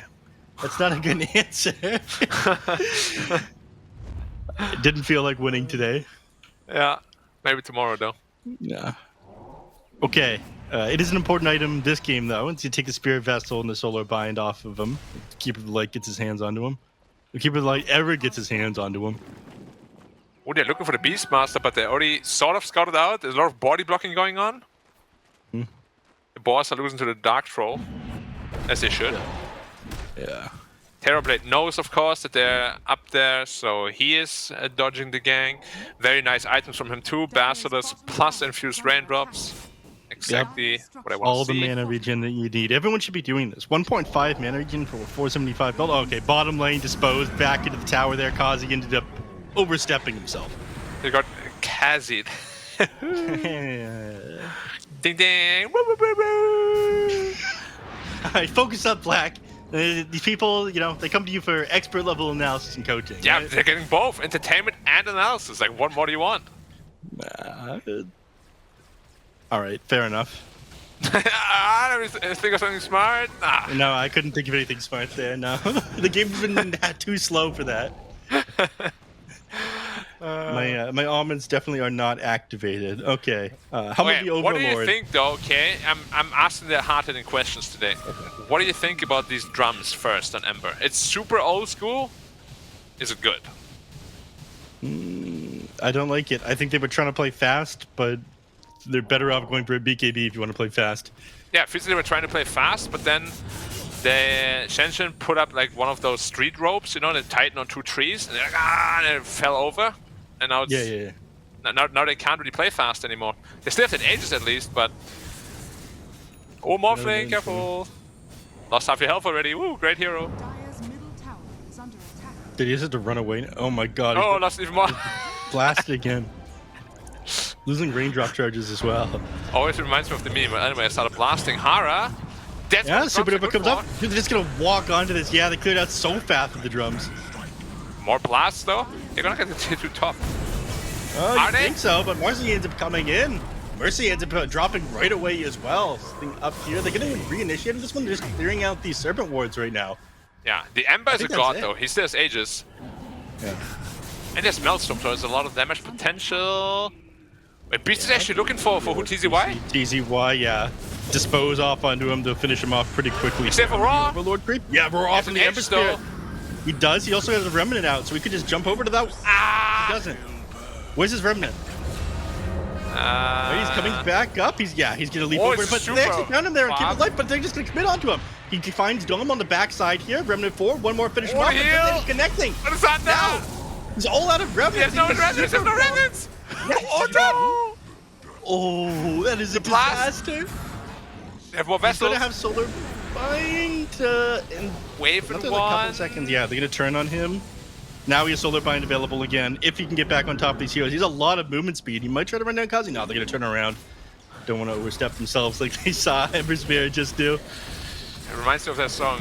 Why does it feel so good but hurt so bad? I actually don't know that one. I can't believe that someone won this fight. Despite the Ember having an Aegis, it was popped with like 5 seconds left on the timer too. Like, best case scenario, there was a remnant like literally right in the path of the Dire to cut them off. And he gave him a Sunder target. And he got Sundered, Neff. And if you get Sundered, you're Lose dead. a team fight. Yeah. You remember when Sunder went through BKB? Oof, that was good times. Didn't it have like an even better damage threshold than it does now? Yeah, but damage threshold, less range though. They gave it more range when they made it not pierce spell immunity. Oh yeah. Alright, where's pierce spell? It used to mini stun as well. I'm begging you for mercy, but they've not been given You can any. interrupt TPs with Sunder, right? Yeah. Dude, you can't believe I how almost many forgot teams about actually lost fights because like full Terrorblade is like stopping a TP and then he dies. Full HP Terrorblade, Sun does the Shadow Shaman. Zeus ult bang. We've come a long way. Rune of invisibility. Yeah. 100 gold for the BKB on Dawnbreaker. But even then, how comfortable do you really They feel in found the the- fights? They found him. Whoa, whoa, whoa. Nice TP out. Yeah. That Gamer Terrorblade plus senses. Beast combination is way too much single target damage. Yep.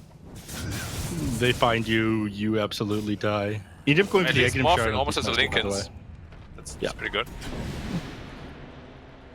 He could still change his mind. Could be a Battle Fury.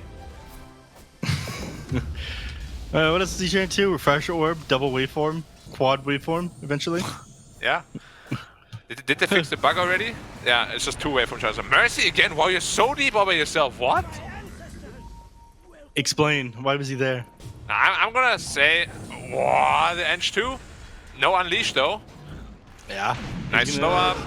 Push. Yeah. Oh, the roar committed. Roar up Okay. onto him for this. I feel like that was unnecessary. Roche is about to respawn potentially. If they don't have Raw because of that, Dolme is going to doll his meh.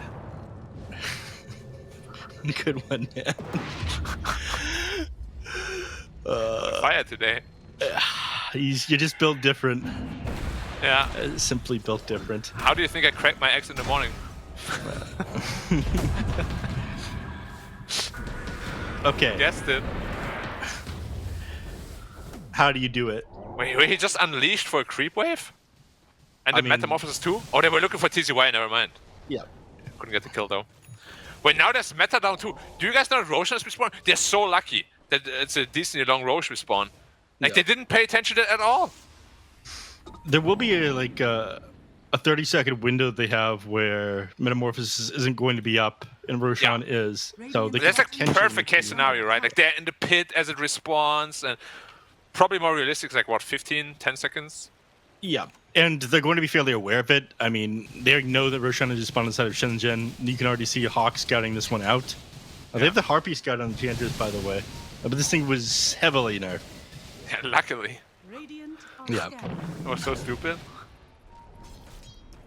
And they significantly cut its... they increased the max mana per second, right? And they cut its vision, right? Yeah. It was just way too good. Literal flying observer ward. Oh, KZ again? Yeah, dispose. If Raw again? Do you want to commit it one more time? They do have Roar Oh, wow, the available again. tornado? Ember Spirit. He's not going to commit 4. They blast them back. Wait, he still has no BKB. Courtesy of the drums. Yeah. They are going to dispose him. threw They him in. Oh roar my him as God, well. he's He is dead. And they're not all dead, there's just one dead actually. Yeah, a single person dead. All right, KZ now Kazi might go too. Maybe down. they are all dead. Yeah, they could dispose me in a second, but he's looking for more targets instead of turning back on the Gazy there. And Roshan going to respawn in 5 seconds. Oh my god, it's perfect as long as they timing for throw them a now. hawk. Yeah, okay. Yeah. I There it cannot is. believe what's happening to Magma. They're crumbling once more. Also, did you know that Hurricane cancels channeling abilities? I didn't know that. Does it really? Yeah, it just cancelled the Sunray or Dive or something, I think. If I saw it correctly. Huh. I actually don't know that much about Hurricane. Apparently you can Hurricane neither. units out of Chrono. What? No mercy? They need to stop. This reminds me so much of game 1 right now. Now Yeah, they have a it's- chance to fight, maybe. Do they though? Do they know? They have BKB completed on the TV now.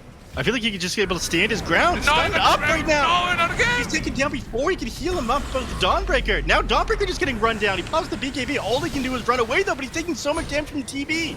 And Dolphin's Dust can't back on fight top either as because there's no well. BKB. Yeah, Dust taking a lot of damage from the Spirit Vessel too. Gets Disposed tossed back back again. up. Yeah, Now that's the master we know that's broken. And yeah. Solar Bind also on KZ. KZ dead as well.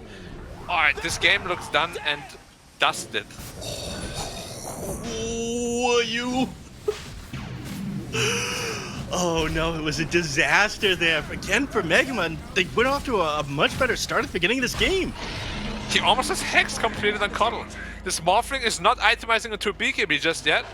In fact, he's itemizing into 0 damage items. He needs to change from this. He needs to change from this I've Scotty that was queued up next to a BKB. 100% BKB Daedalus. He needs it. That's why this Linken's is terrible. You need damage and survivability. Yep. You're gonna hit this very awkward timing all of a sudden when you don't have your next item done on the Morphling. This BKB that you absolutely need, and you will have the Eye of Scotty on the Terrorblade. It's like every game we see Morphling, this is like the case. You finish one item, yeah, I kind of want to get another one. Then you want to get another one.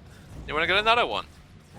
1-0-0. And at that point, it's like you mentioned, at that point you might as well pick Clinks because Burning Barrage is going to be able to do way more burst damage and you're going to be able to do like waveform again. Yeah, the Terrorblade is so close to Scotty. I mean, like all these heals will mean nothing. And this Ember Drums of Endurance look cute for one fight, but really all it did was delay his BKB by so much. How expensive is Drums? 1700 gold. Yeah, in this economy, no way. I mean, not only did it delay his Drums, it also delayed his Maelstrom, which would accelerate him even faster, right? Yeah.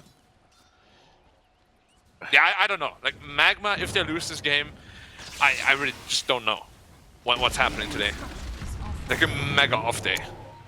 YP tried to jump forward into these heroes, but ends up getting away. YP has been playing out of his mind on his Marcy this time around. Yeah. Finally impressed by the Marcy? Yeah, if it's played like this, that's what I've been waiting for all the time. KZ down there stepping out this time, but giving up more and more map. Yeah, they'll lose this tier 2, and off of this one, they're going to lose their outpost, and then you can start falling further and further behind. There's no way they'd fight in this Aegis. Not with the Eye of Scotty completed on Kaiko. Now it's getting healed back up to near full thanks to the Sunray. Do you think they could just threaten high ground? I don't think they can defend against this Metamorphosis. Yeah, they have just no good lead fortified. push. Yeah, this Fortify was probably a very big mistake as well. Yeah, they're just going to walk high ground with this one. They're not ready. Where are the teammates? Hey, to be back. They have TPs available. Morphling's not up for another 4 seconds. They're smoking up on these heroes. I think they're going to try to wrap around on them, but by then, they've lost their tower. They might even lose their racks before then. Kaiko's just going to walk up to the high ground, as is this Ancient Granite Golem, man. Look at this. Yeah, this damage as well from the aura, everything. I mean, they're Sidekick coming damage. in. They're going to get on horror on the backside here. Mercy is coming in. Oh, He jumps just forward. an egg. Beastmaster instead. The egg. ends up coming off. The Sunray off of these heroes as well. They did end up losing the Beastmaster. YP ends up getting out. He gets stunned up on Ember Spirit by the Phoenix, even though he's BKB'd. He runs in. He does. The BKB gets completed his first 9-second one, but he ends up dropping so fast anyway. No one can stand up to this Terrorblade. He's still got Aegis for another 2 minutes as well. They lost their melee rack. They're making that happen as well. Oh, Dusk gets thrown back in. Metamorphosis is finally Hex ended as up well, expiring, he's but he's stuck in place. There is nothing this guy is able to do. He Oh, runs the tree. He's going to try get out. to be out, but can he No. get out? He can't. He ends up dropping too. Oh. Where is your morale right now, Black? Dude, I cannot believe that this happened. Like, you glyph that tower, 100% they're thinking about going high ground. Your Yeah. Ember Spirit needs to be there ASAP and start spamming Slides of Fist. That is your best deep push you have. But they were just so unprepared for that. I mean, They make a knew- smoke move, but it's so late. Yeah, I mean, they were so far away. I think once they ended up committing the glyph there, they needed to TP back. Oh, no. It just keeps Goodbye, getting worse. KZ. Yeah, I think they knew that they needed to just TP back, but instead they go, okay, we need to take a favorable team fight. But they did so much damage to those buildings that their wraparound was too late, way too late. Yeah, now also Etherland's done on the Coddle, so his cast range is 2 screens instead of 1. Give him a Psychic Headband as well, why not? Yeah, nice.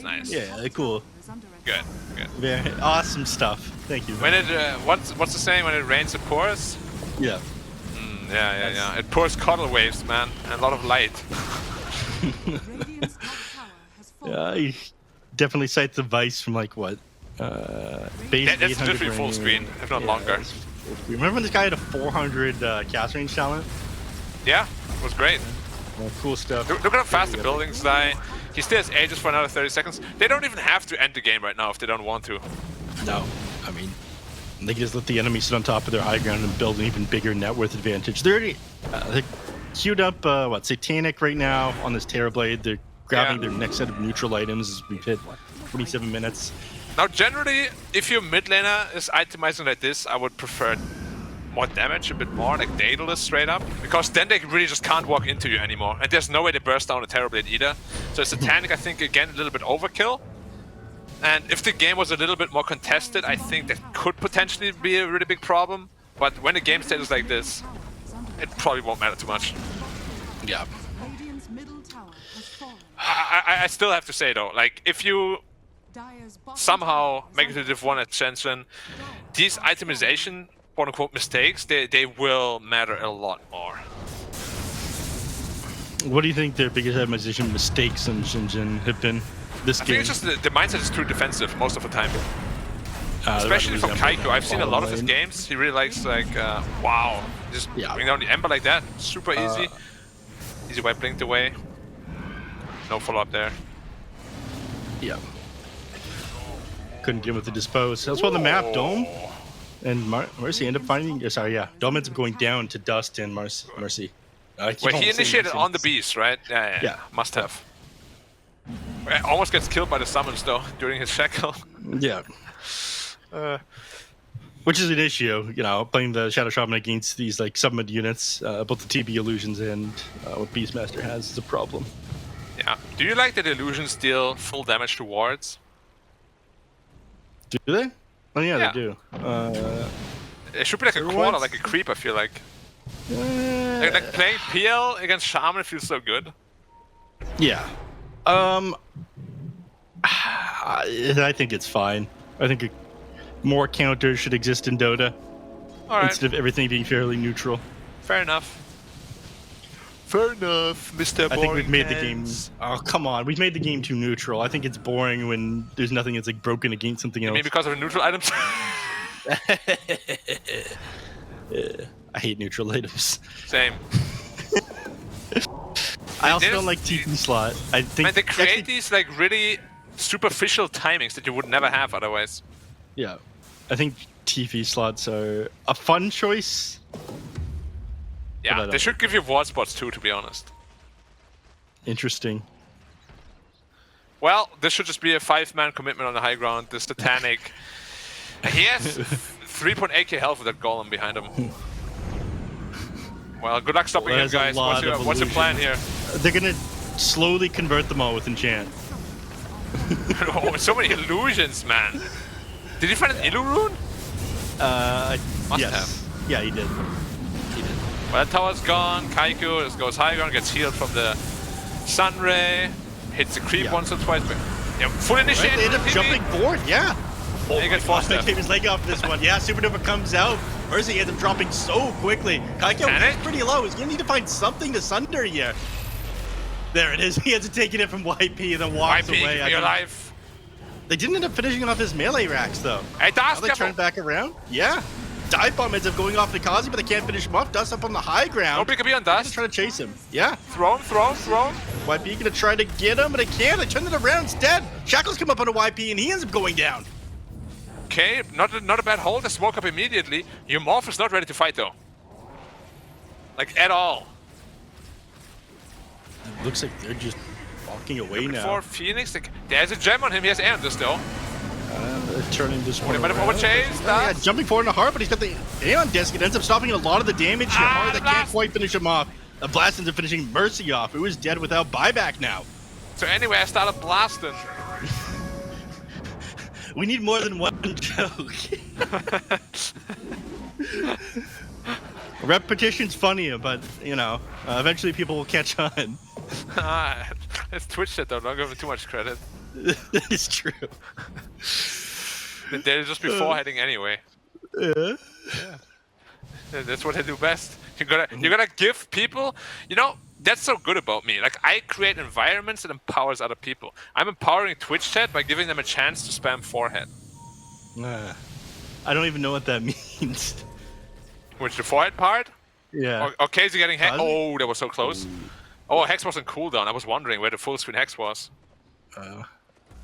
What do you used hex on? Maybe 15-second cooldown. I think it was an enchanted illusion.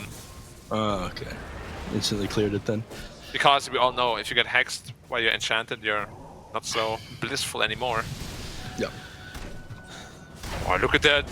Hild for Berserker. He could potentially be the MVP this game. As he gets scorched.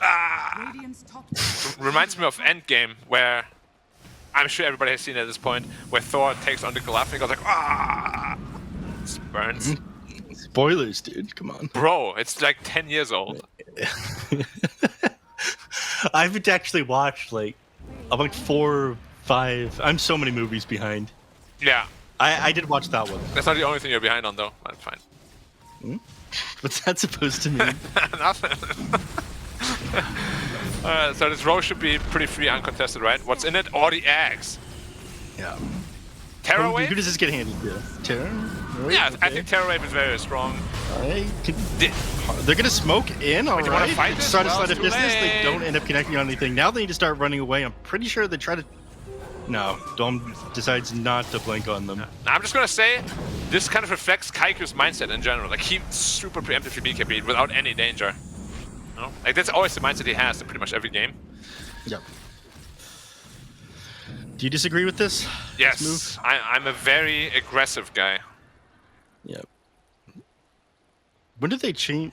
Remember when items in your backpack, their cooldowns went slower? Yeah, it's still the same thing. Is it? Yeah.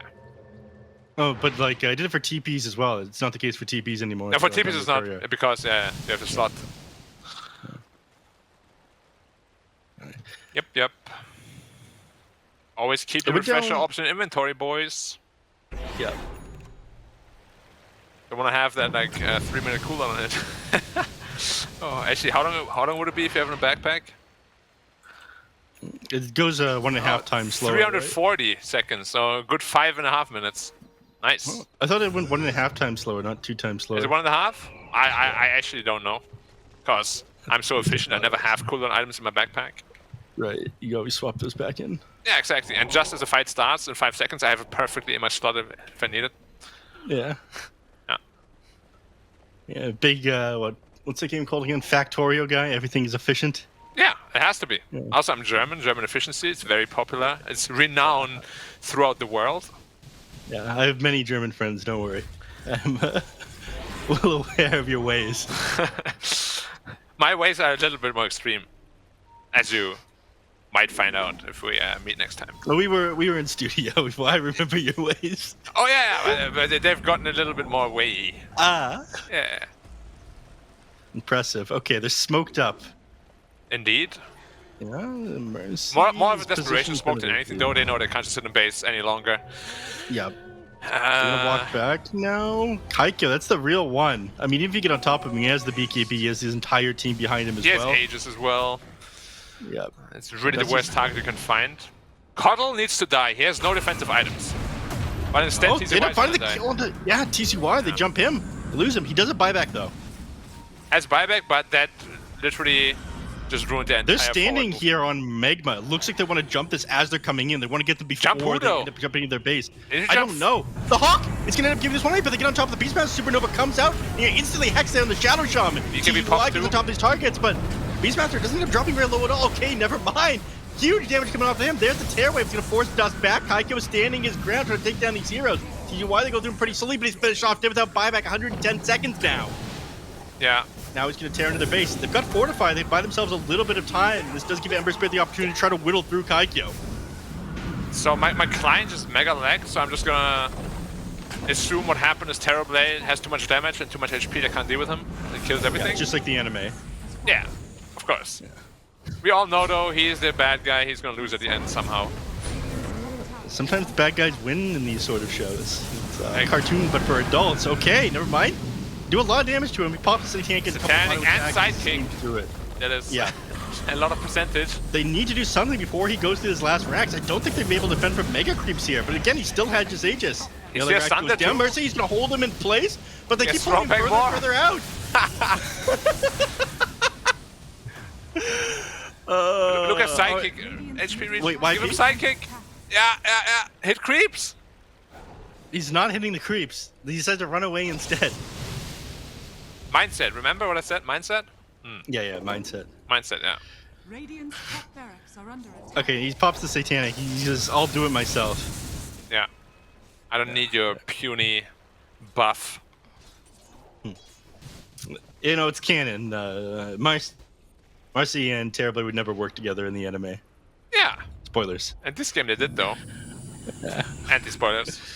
Yeah, but that's why he didn't accept the sidekick from Marcy. That was a He healed Turbine. back Oh up. my god. Face me now, cowards. Let's go. Yeah.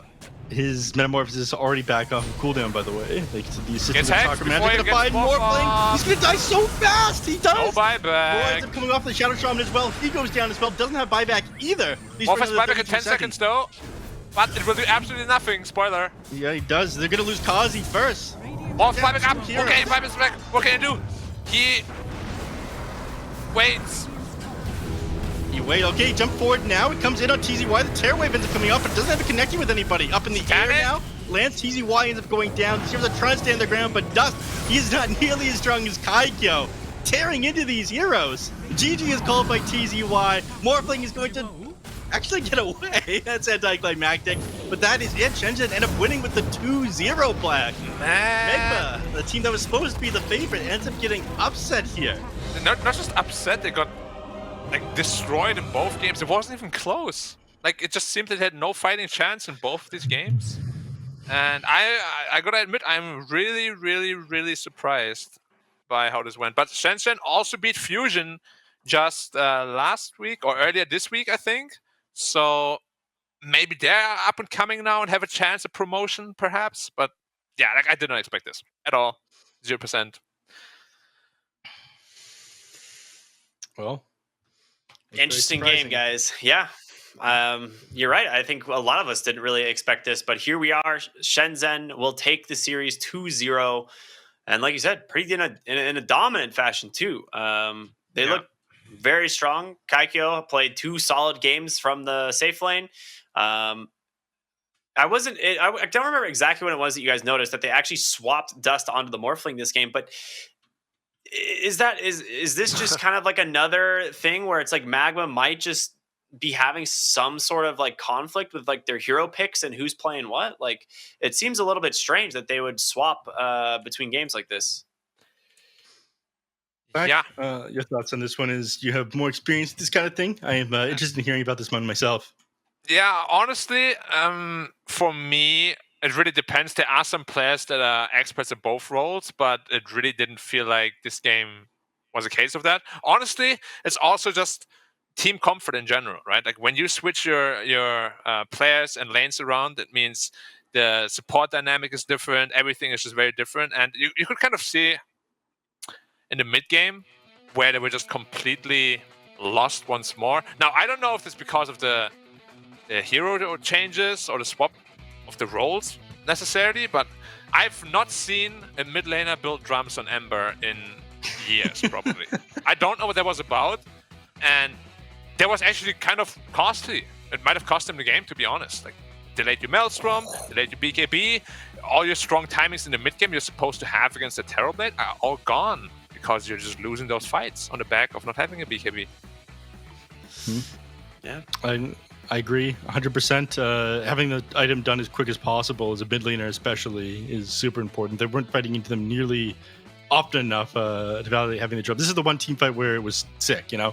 They popped the drums and instead of Phoenix dropping the egg, but then it's like, okay, whatever, SHENZHEN opt not to take it. They actually end up losing this fight in the end. It ends up being pretty chaotic. Yeah. Now, I don't know about you guys, but I would never build drums if I don't plan on upgrading them to the Boots of Bearing. That's what makes them so good nowadays, right? Is that there is the ability to condense that item slot, and Boots of Bearing is incredibly strong. Yeah. If you don't want to upgrade that, then I don't think it's worthwhile to build it at all, to be honest. And that could just be one of those things where maybe you have like your own idea of the mid lane But because you don't play the mid lane so much, it might just be a very outdated idea. It's it's just never a good sign when your players start swapping because they haven't done it before. They really just haven't. Yeah, I'm curious. It might be something that I bring up in the interview after this and see if, maybe Shenzhen had any insight to, Maybe they didn't even notice. It's like, or if they noticed, like that would be like an insult to dust. Like, oh, they did. That's what I'm curious. I actually want to find out what they say. So I'm gonna put that one in the memory bank for a little bit. But we see over and over Ember just getting caught by the Marcy, the blink dispose into the roar follow up. The itemization to counter this feels like impossible, right? He like you said, he built these drums first. He has to get a Lincoln's. He has to get a BKB. Like there's just, I don't know. It feels so rough. Like Shenzhen figured the Marcy out this time, right? Like we've been waiting for a team to really put this hero to work, and boy, did Shenzhen do that. Yeah. So I am just blown away by some of these fights. This was the one that ended up coming in just a little bit late. We were confused about when they dropped the Fortify on the tier 2 tower, and then they didn't TP in on any of these heroes. Instead, they tried to wrap around, but they were too slow. They ended up losing their racks first, and then fight didn't even end up really going their way afterwards. It ended up just crumbling here. Yeah. And then Morphling just what could happen like so drastically that Magma just looks so lost this entire series. Not just this game, but game 1 as well. Like, this was not at all the Magma I was expecting to kind of show up in a series.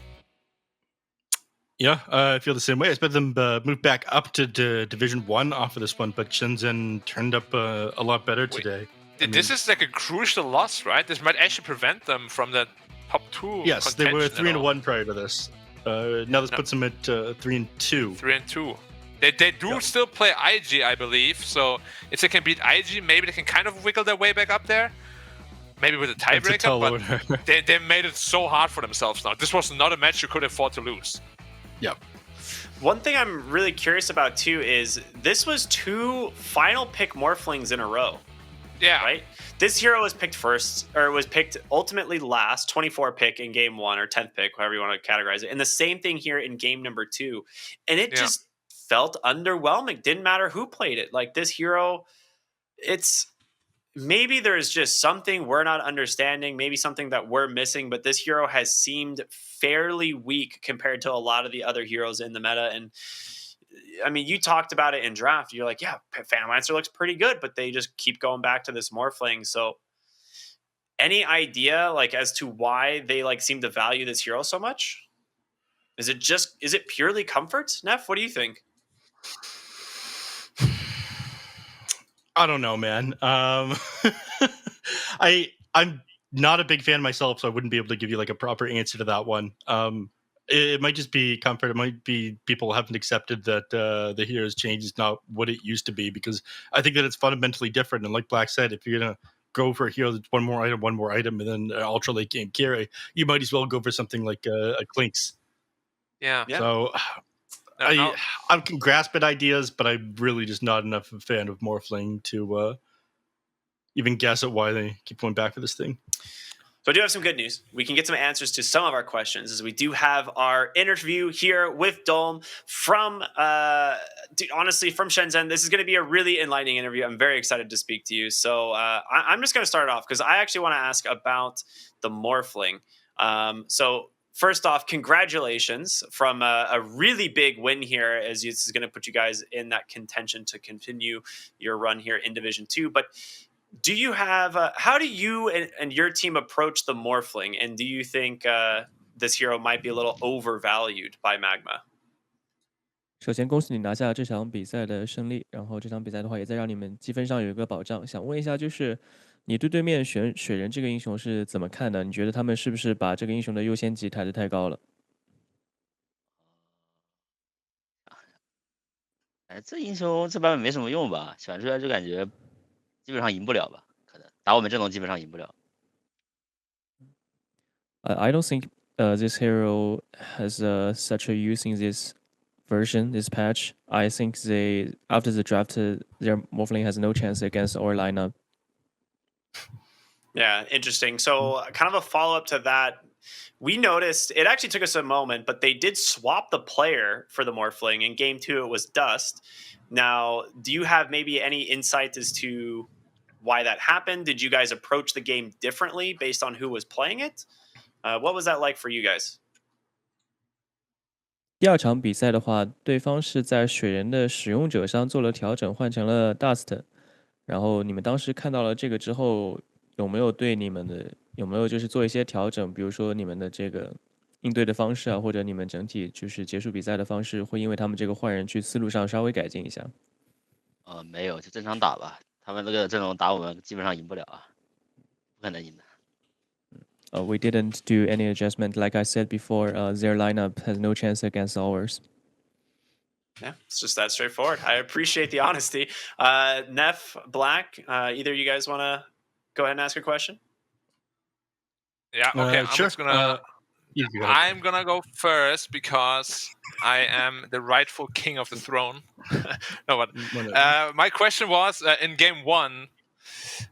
You all itemized very, very defensively, like multiple Aeon discs, I think 2 Lincoln spheres, BKBs across the board, and not really any damage items. Was it like individual decision making, or was it like a team decision?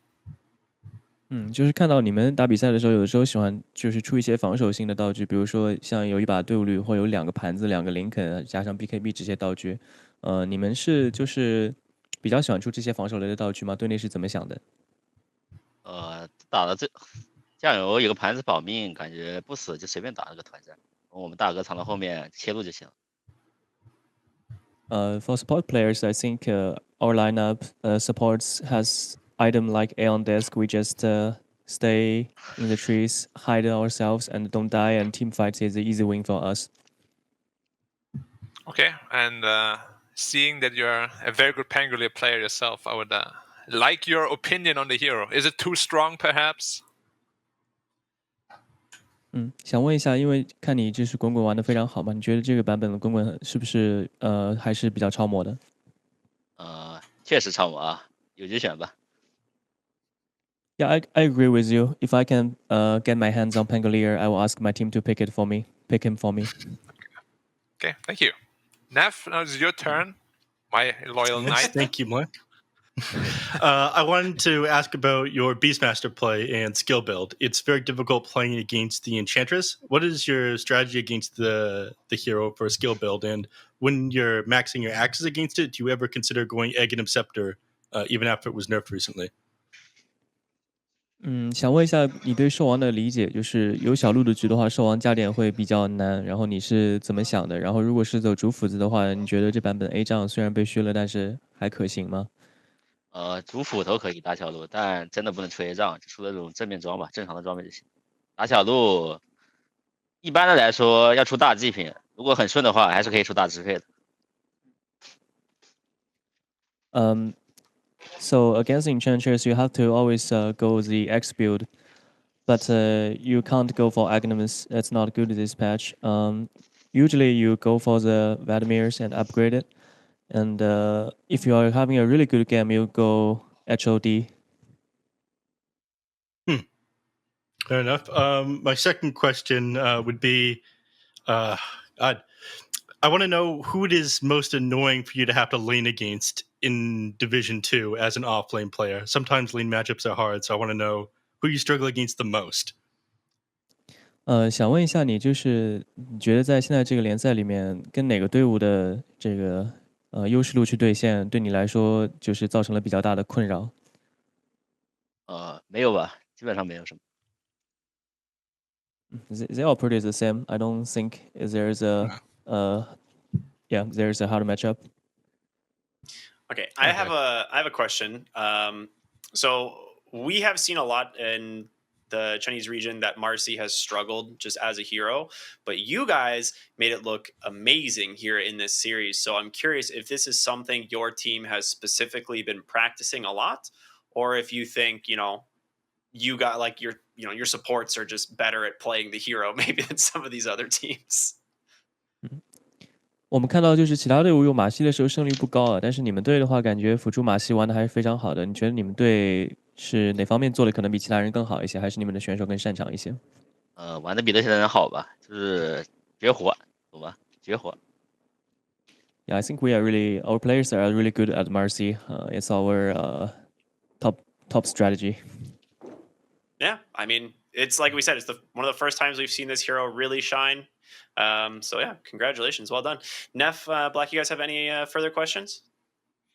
I am satisfied. Thank you. Right on. All As right. am I. Dom, thank you so much for the interview and congratulations on a very important win. We look forward to watching you again later on in the DPC, but enjoy the victory for now, and we will talk to you soon. 感谢你接受我们采访，希望你们后面有更好的发挥。我们下次再见。好，拜拜。Thank you. Well, a very convincing 2-0 here from Shenzhen, and well deserved, man. I mean, they played two pretty perfect series. Like, they didn't really make any like big mistakes. It was pretty clean. Magma just fell flat today. I almost feel like they were just on a completely different pages of the book. So could just be an off day for them. Yeah. You know, it happens. Every team has those, and let's see if they can bounce back later in the DPC. But Shenzhen, that's going to put them in a decent spot in terms of the standings, if I'm not mistaken. We were talking about them earlier. They were right in the middle. So this will give them that opportunity to maybe knock down one of those higher tier teams or the higher ranked teams to give themselves that shot for promotion once again. Black, Neff, we'll start with Black. Do you think it's possible? Do you think Shenzhen can finish out the season still in the top two? Did they play IG yet? If they did, I would give them. Wait, I'm just checking real quick. Shenzhen. They have. No, they haven't. They have not played IG yet. If they can beat IG as well, there's a very realistic chance that they can make a top two. They just beat Fusion, as I said earlier this week, 2-1, I believe. Now they crushed Magma 2-0. Maybe they're like riding the momentum wave and they managed to take it down IG. Perhaps it could mean IG is going to be lower division again. That would be pretty wild. But you would have to imagine that IG is once again the heavy favorite going into that series. Yeah, shame for Magma. It was this is the worst day to have an off day. It really is. Yeah, it really was. Absolutely. Neff, what do you think? Like, what happened to Magma today? Or is this just like Black said, is Shenzhen just riding this momentum wave and they are just outperforming like these other teams? I'm going to say something controversial. They picked Morphling. Not a good hero right now. I mean, we heard Dome the man himself said the hero not good in this patch. I didn't think so previously. Glad I had professional players confirm that to me with their thoughts. I think especially after the nerf that E-Blade just doesn't burst heroes down fast enough, takes too long to come online. He's fairly easy to counter, moves around the map fairly slow. Not that good. Needs some changes. Just closing thoughts on a hero. So sorry. Go ahead. Go ahead. I don't know if you agree with me or not, but I feel Morphling is a hero that owns a lot when you're ahead and does absolutely nothing if you're behind. If you have a hero like that in Dota, you might as well never have it, right? So yeah, it's a terrible hero right now. That's what it felt like for sure. It's just a super weird hero. I hope it doesn't really get picked anymore unless somebody really figures it out, which nobody has. We saw like the experimenting of picking it into the Medusa. I think Black, you and I were casting that game. Yeah, where it just takes like 25% of her stats. And it was a pretty solid idea, and like it actually almost worked, but it still ended up losing. And it's like if that was like did you remember what happened scenarios? Like Medusa didn't have stats, right? But she just like ran she just built straight damage. Refresh of Stone Gaze. Yeah. Refresh of Stone Gaze. Morphling was like, I can't fight. I can't do anything. I just had to run away. It was a genius response to the build, and it's just one of those things where it's like it almost feels like Morphling kind of doesn't have a place at the moment. Obviously, we've seen it picked not just here in China but in other regions, and a little underwhelming. But yeah, I mean, we heard it from Dolm's mouth specifically. So he just didn't stand a chance into our draft, and they just approached the game so safe, and it worked out. 2-0, easy win for them. But I don't know. Any final thoughts, boys? Because we got a little bit of a break. We do have Vici Gaming taking on Dandelion, if I'm not mistaken, coming up next. A very big Division 1 series. Now, we could talk predictions. Dandelion started off very good, have kind of had a couple hiccups here, but so has Vici. Where do you guys think these guys stand going head-to-head? Neff, we'll start with you on this one. Sorry, this upcoming series now? Yeah, VG Gaming Yeah. and Dandelion. Yeah. I gotta go with Dandelion. I went with them last time. Didn't end up going their way, but I have to continue to be a Dandelion believer because all my boys are. All of my homies love Dandelion. All right. Okay, then tell me my buddy what's going Panda's wrong a- with the team. If you're a believer, What? like what's going on with Dandelion? The Marcy, is, in struggling my a opinion, lot. actually, almost 100%. I think was the Marcy.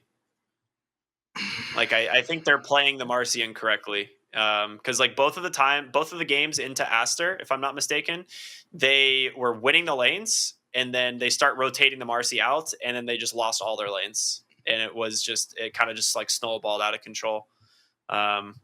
So I think that had something to do with it, but yeah, like I said, they've been kind of hitting a little bit of a bumpy patch here. VG Gaming just coming What are they off now? a loss 1-3? against PUBG as well. Yeah, they're 1-3. VG Gaming is 2-2. Yeah, not the most impressive scorelines on both sides, but yeah, I've seen a couple of Dandelion's games lately, and after the first series, they got me charmed. You know, I was like super happy to see them. The way they played very aggressively reminded me a little bit of LGD, to be honest, when they like dominate. And now suddenly they, as you said, they something, you know, maybe they got into their own head. I don't know, but they patch just came don't out? look the same. You think it's a patch? Maybe a patch maybe came it's a out? patch.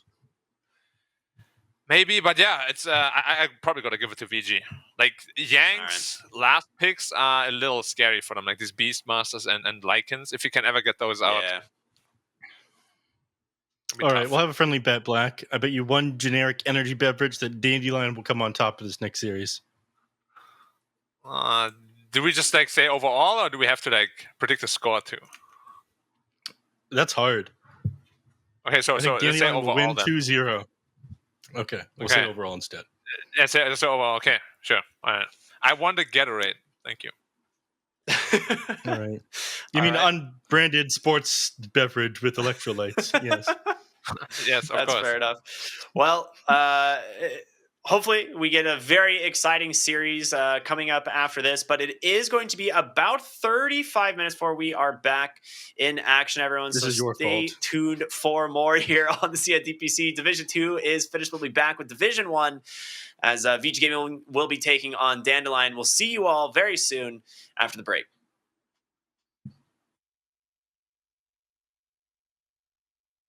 拥有姓名。通向终点的路很长，但谁也无法预知结局。有人前倾暗影，谋而后动；有人拼尽全力，克敌机先。没有对与错，只有速度是唯一的答案。奔跑吧，在到达终点之前。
不曾拥有姓名。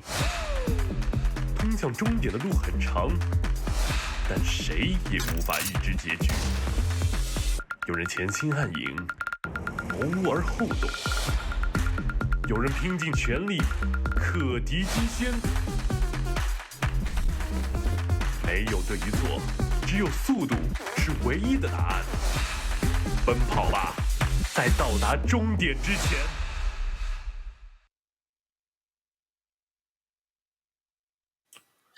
Hello and welcome to the China DPC. Welcome back. I hope you enjoyed your break and you did lots of productive and interesting things in the time it took for us to come back. And now we do move into the next series of the day, and this one is going to be Vici Gaming versus Dandelion Esports Club.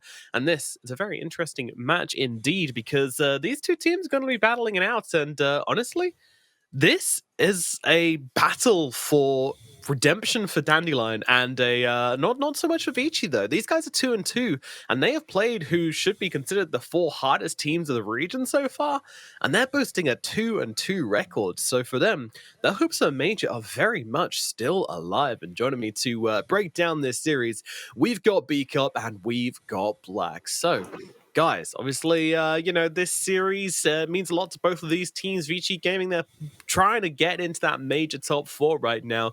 Securing this win would definitely help them do that.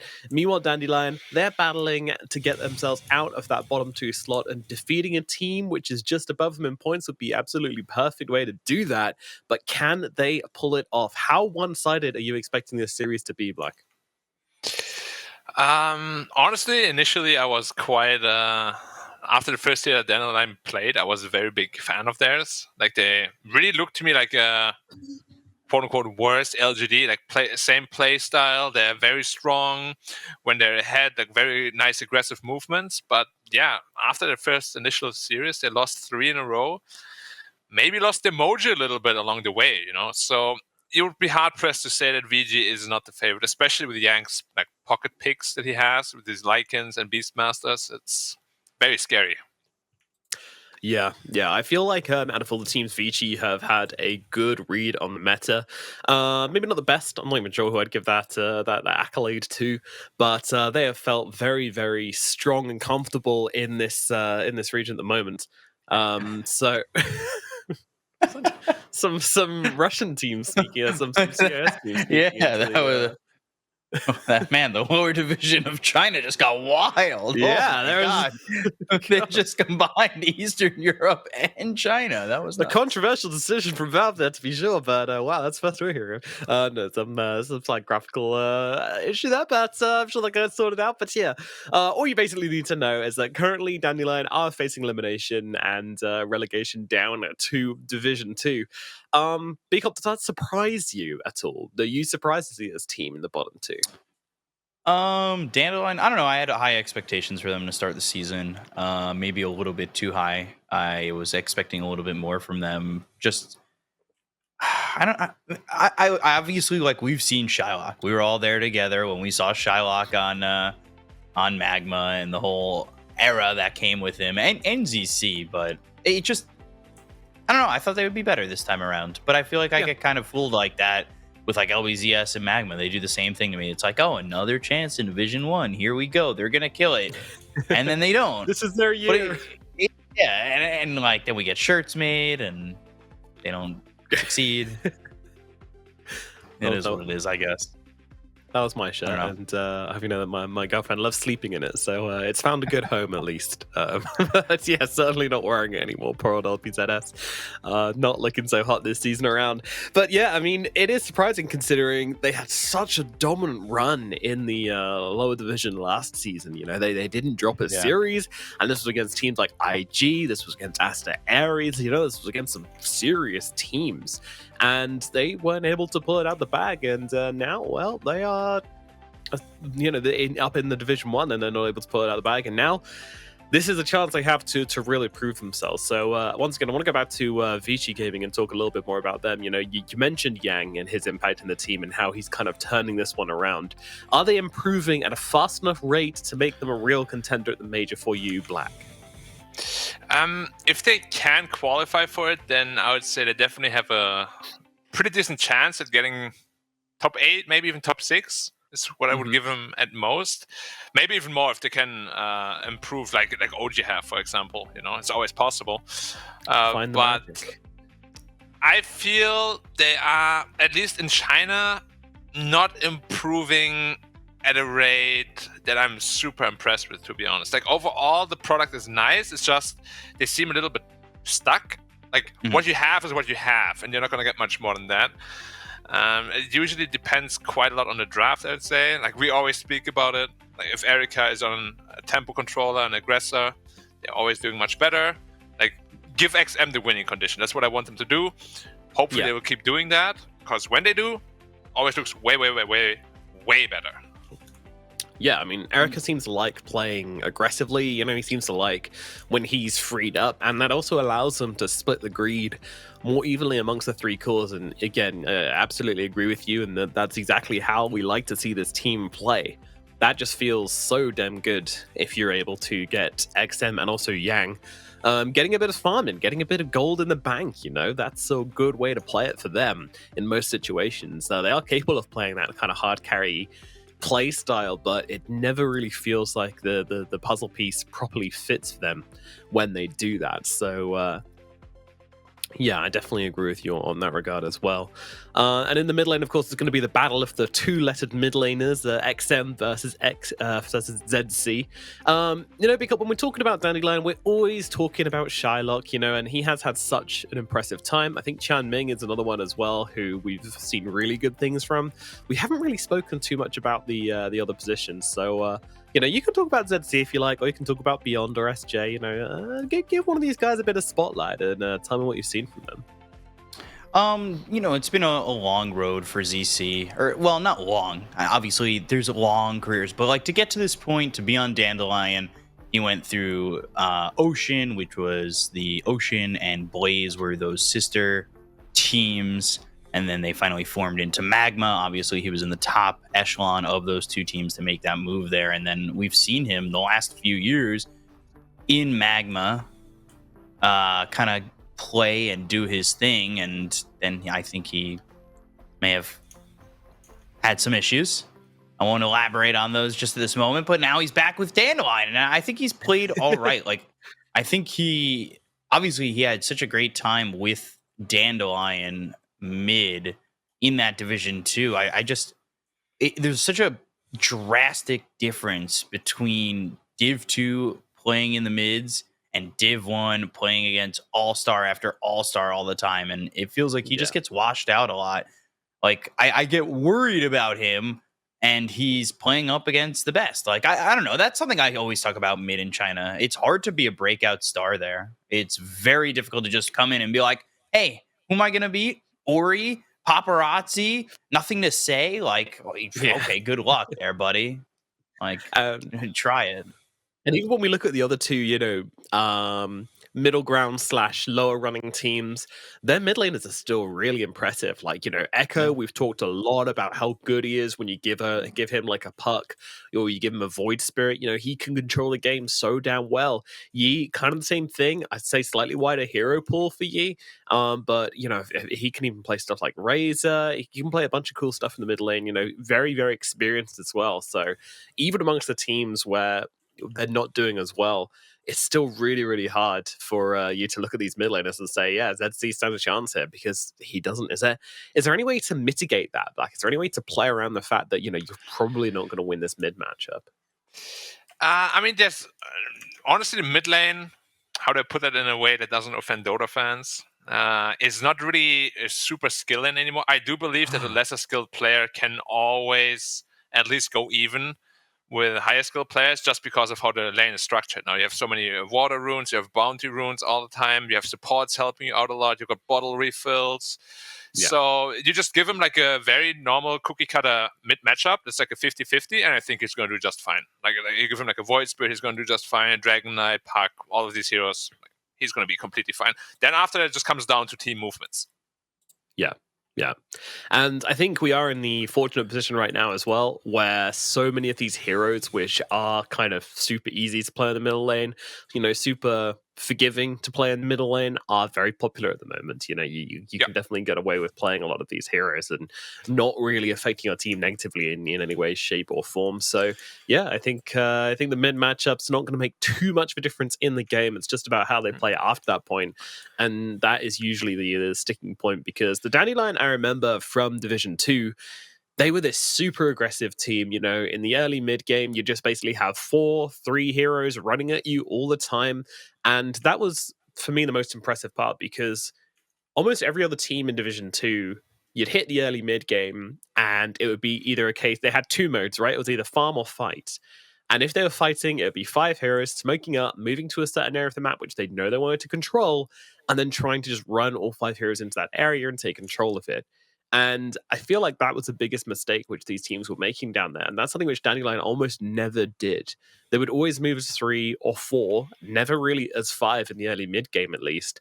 And they would play it so efficiently that they'd never really run into any trouble. And that was a way which someone was able to become like the most farmed hero in every single region. And we can't forget that. He was the highest GPM carry player of the season last season out of every single region, upper and lower division. So if you give this guy a game, he will carry you. But now we move into the draft for game number 1 of Vici Gaming versus Dandelion Esports Club. And we're going to start things off with some pretty normal picks, I would say. The Zeus hero rising in popularity.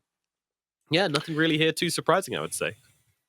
Yeah, normal in China, not so much though, right? And other regions, I would completely agree. But in China, I just spoke about it with Ricky. Like Beastmaster isn't really picked a whole lot. He's finally starting to get picked up more because it's just criminally underpicked in China. And the Zeus hero as well. On the support role, it is just so strong. Can also flex to the mid lane. Amazing hero. Absolutely agree with that. And yeah, Zeus has just been finding a lot of success throughout all the regions and pubs as well. People have been picking him up in their pubs as a 4, and he's finally found his home. Yeah. I mean, you also have the Warlock combo, right? The Warlock combo? Yeah, like Fatal Bonds plus Zeus ult is so much damage. Yeah, that's true. I with like golems and something, and I was trying to figure it out. No. It's just damage. Just damage. A lot of damage, yeah. More damage, please. Absolutely. Yeah, it's a very, very strong one, and they've got so much vision control out of these 2 early picks from Dandelion as well. You've got the Hawk, you've got the Lightning Bolts. You know, it's just going to be massive AOEs of True Sight coming out from them. That's hard to play into. VG Gaming. They've come up with the Puck and the Marcy, so this is always a combo I'm surprised about how many times it gets given away in the China DPC. We're seeing a lot of this, and it's good. I mean, obviously, you know, you can dispose people out of the coil, you know, break that leash in the last second. Very annoying to play against. A lot of tempo to come out from these 2. Yeah. And then the Treant comes out from Vici, so it looks like it might be a Marcy 4. At the moment. Yeah, that was a bit interesting because you pick 2 super high pace heroes and then you pick a hero that generally wants to slow the pace of the game down. So just in that regard, they don't have the best amount of synergy. And then you pick a Weaver on top. So maybe they're just looking for enabling these aggressive heroes a little bit more with the Treant armor and then potentially the backup of the Overgrowth rather than really trying to play defensively late game. And this is exactly what we wanted to see, right? Weaver on Erika, one of his best heroes. A classic. Let's go. Yeah. And leaving the last pick for Yang. Lycan looks really good. I would be surprised if they don't last ban it. Yeah, so we're going to get a Tusk coming out from now. I mean, one thing they do have is a lot of vision and a lot of True Sight, which is going to be an issue for this Weaver, surely. Yeah, like if he gets raw, it's always like that, right? If Weaver fights on his terms, he's always super happy and can probably win the fight, no problem. But as you said, if they get a good initiation on him, it could be very problematic, especially early game. You can itemize in the mid game to kind of alleviate some of those problems. Like once you have BKB, you probably won't die this game. But yeah, before that, you are pretty easily bursted. Yeah, for sure. Yeah. And even the Warlock with that large AoE stun, you know, that can be really nice. It's basically a giant bug net this game. Especially if you count Puck as a bug. Would you, they ever do on Vici that 4-position Weaver? I know you've already got Marcy, which kind of fills that 4, but would they be willing to move Marcy up to get Weaver into that weird role where it's like that 4 position that's very mobile, where now you're not really sacrificing as much against Zeus and Beastmaster? It could work, but I do believe just the way VG likes to play when they have this Weaver, it's usually on Erika. It's also one of his best heroes. But like, what you're saying can definitely work, and they can like last pick another hero for Erika if they feel that's a better way to go. It's just like how things are looking right now, and what I think about the team, how they operate best, is probably going to be the Erika Weaver. Yeah, it's like one of his signature heroes. I just figured maybe there'd be some like potential chance that they go to something else. It's always a possibility with those flex heroes for sure. Yang Marcy sounds like a fun combination. I'd be super down for that if that's how they wanted to run things, but not dead Yang strats though. Unfortunately, Marcy kills. And we're still we still never got to see our Marcy position 1 game as well. Do you remember that? We got all excited for it, and then it got cancelled. That was so sad. Got debated massively. But the final pickup for Vici Gaming is going to be their Underlord. So that will be your Yang hero, the big boy with his big old axe and those teleportation portals which can take you around the map and make you an objective-taking master. That is going to round off the draft for Vici Gaming. Dandelion, how do they respond? I mean, you got to be looking at like Monkey King here, surely. Oh, that's first phase banned. Okay, definitely not that. Ursa, I guess, comes into question then, I suppose. Yeah, some sort of tank breaker would be nice for sure. Yeah, you don't really have. I mean, you do have a good amount of damage. It's just once you build into that pipe on the Underlord, your damage is very, very heavily mitigated. So I want to have some burst physical damage. Underlord is so good against so many illusion heroes, though. Like Terrorblade is usually the go-to when you lack physical damage, but it's not the greatest this game. Has a very good matchup into the Weaver, though, if they want to just think about that part. Yeah, just tank it on the lane, except that your Terrorblade is going to be in the jungle from level 3 onwards, and just deal with it. Yeah. That's got to be tempting for them. It all comes down to summer, and we know... What about like a Drow Ranger? Mm-hmm. Pretty not popular anymore, but looks like a decent Drow game. Yeah. No, I can see that. Their silence could be super, super useful against those 2 elusive cores. No, Void would have been the best pick, but it's banned, of course. So yeah. Something with a stun and teamfight would be great. Oh, Bristleback. Okay, so they just want to fight the aggression with their own aggression. I love this. Actually, it's one of the. It's a super strong pick. We have seen it in Europe, especially, come up more and more as of late. Even a game in China, I believe, when Monet played it, and he just like 2-tapped support and core heroes. Like it was nothing. Yeah, when you get ahead in this hero, it feels extremely difficult to come back into it. That AoE goo just means you basically can't go anywhere near him, and he's really, really hard to blow up. So a lot of benefits for this pickup here, but how does the lane run against Underlord? It's very simple. It's honestly very, very simple. You just spam Quill Spray, he spams Firestorm, you spam Quill Spray, you get your defensive items, nobody moves really.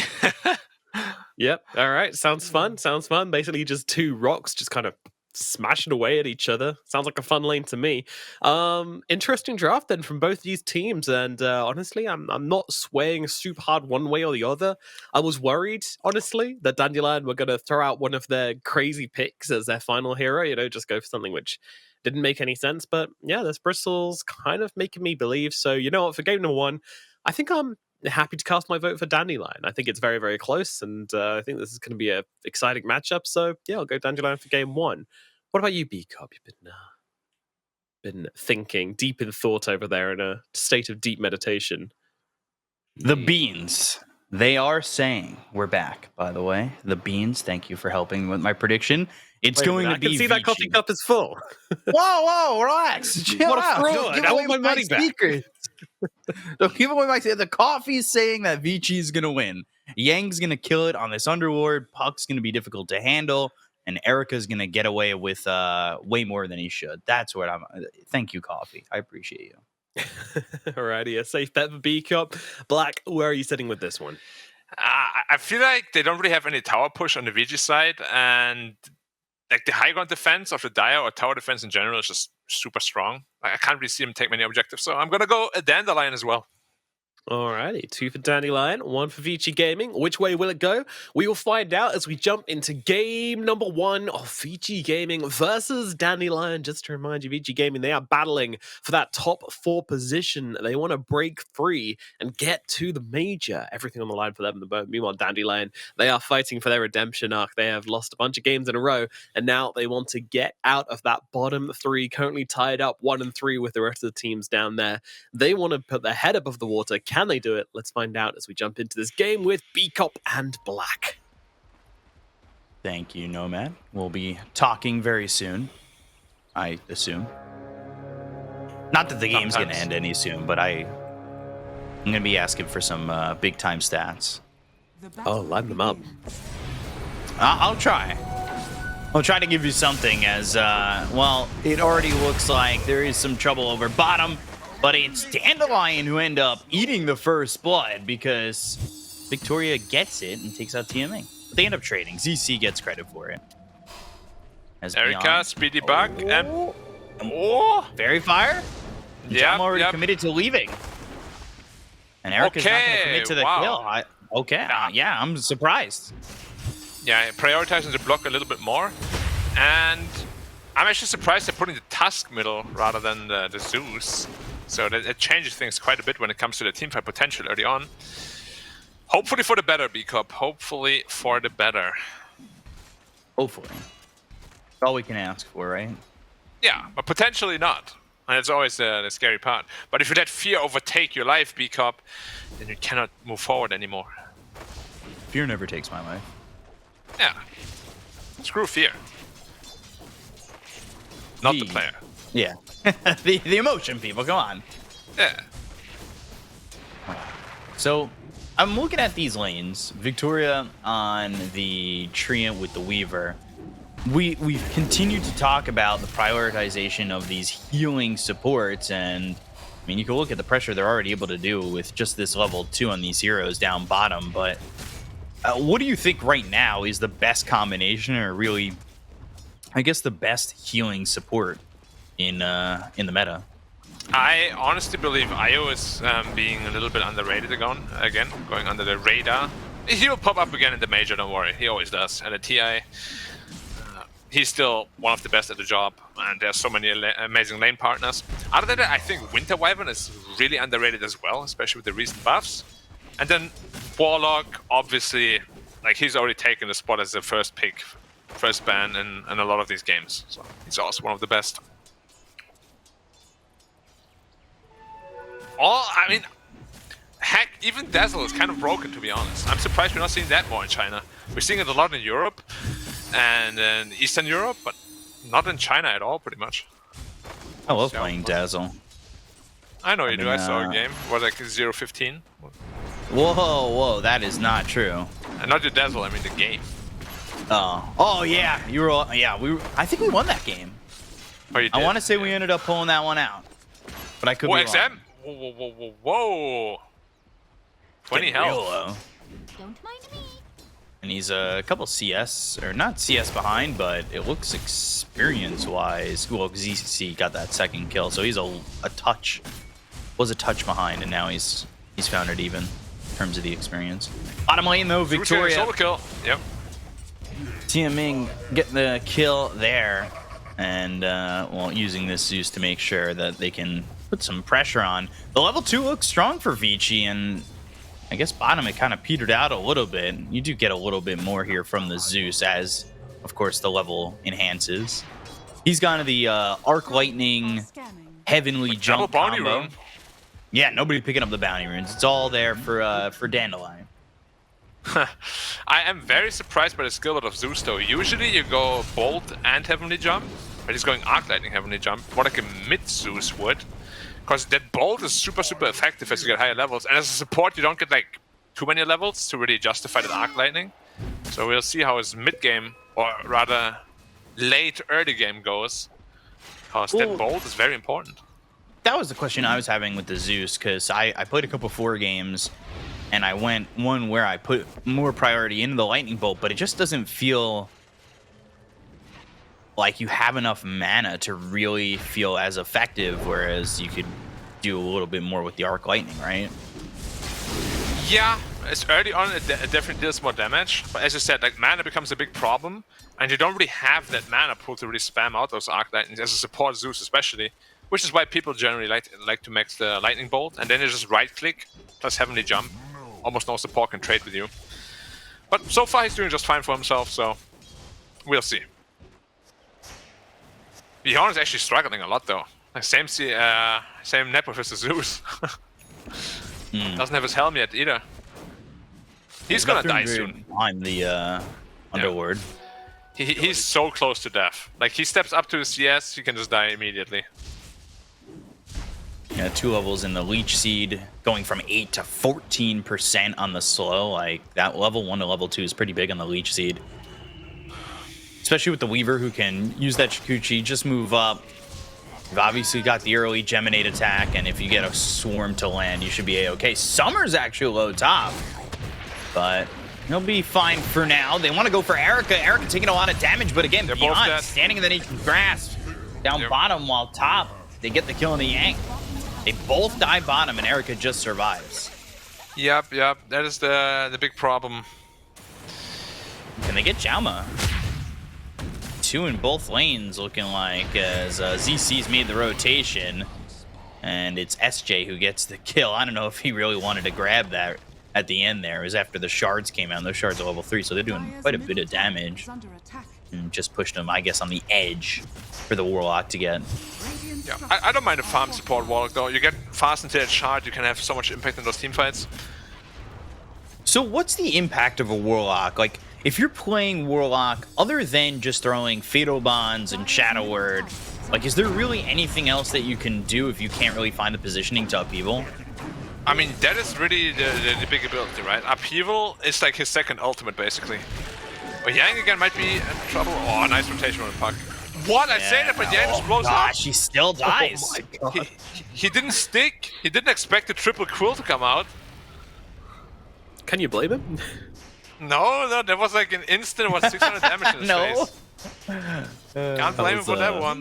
That was intense, yeah. I mean, as usual, they secure Summer's lane with the Warlock pick here, the Bristleback, a very strong combo. And to nobody's surprise, of course, Summer is the record holder in the China Div 1, as he's got the most last hits per minute on average.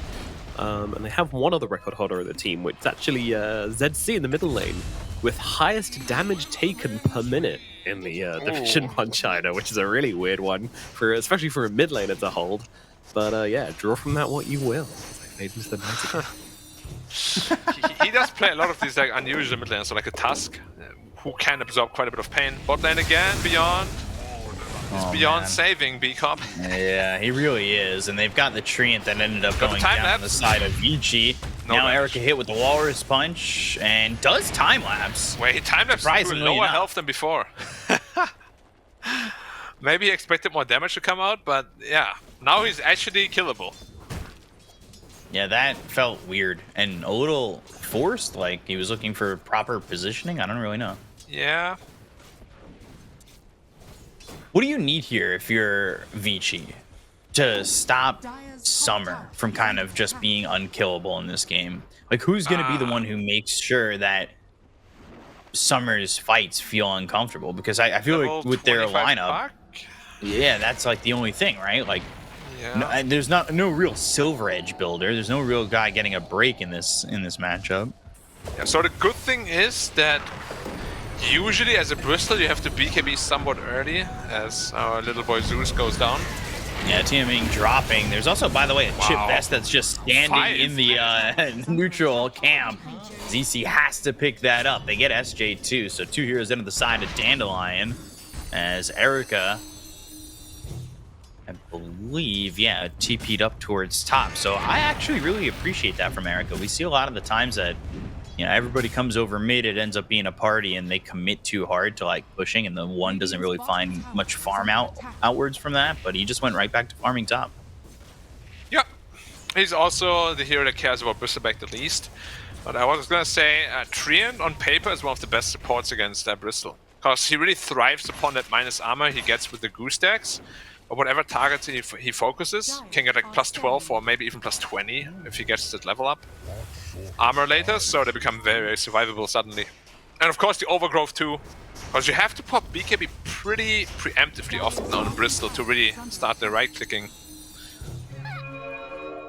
We've seen how it works with the Bristlebacks in the one position. They're just constantly spamming Quill Spray and get that Ags, get the Viscous Nasal Goo, just always at like 10 Warpath stacks. Yeah. Or I guess max Warpath stacks. So, we have seen the level 25 talent especially. The damage output becomes kind of ridiculous. What's what, an extra 250 damage? Yeah. From 350 to 600. It's, yeah. 2 It's really rapiers, disgusting. basically.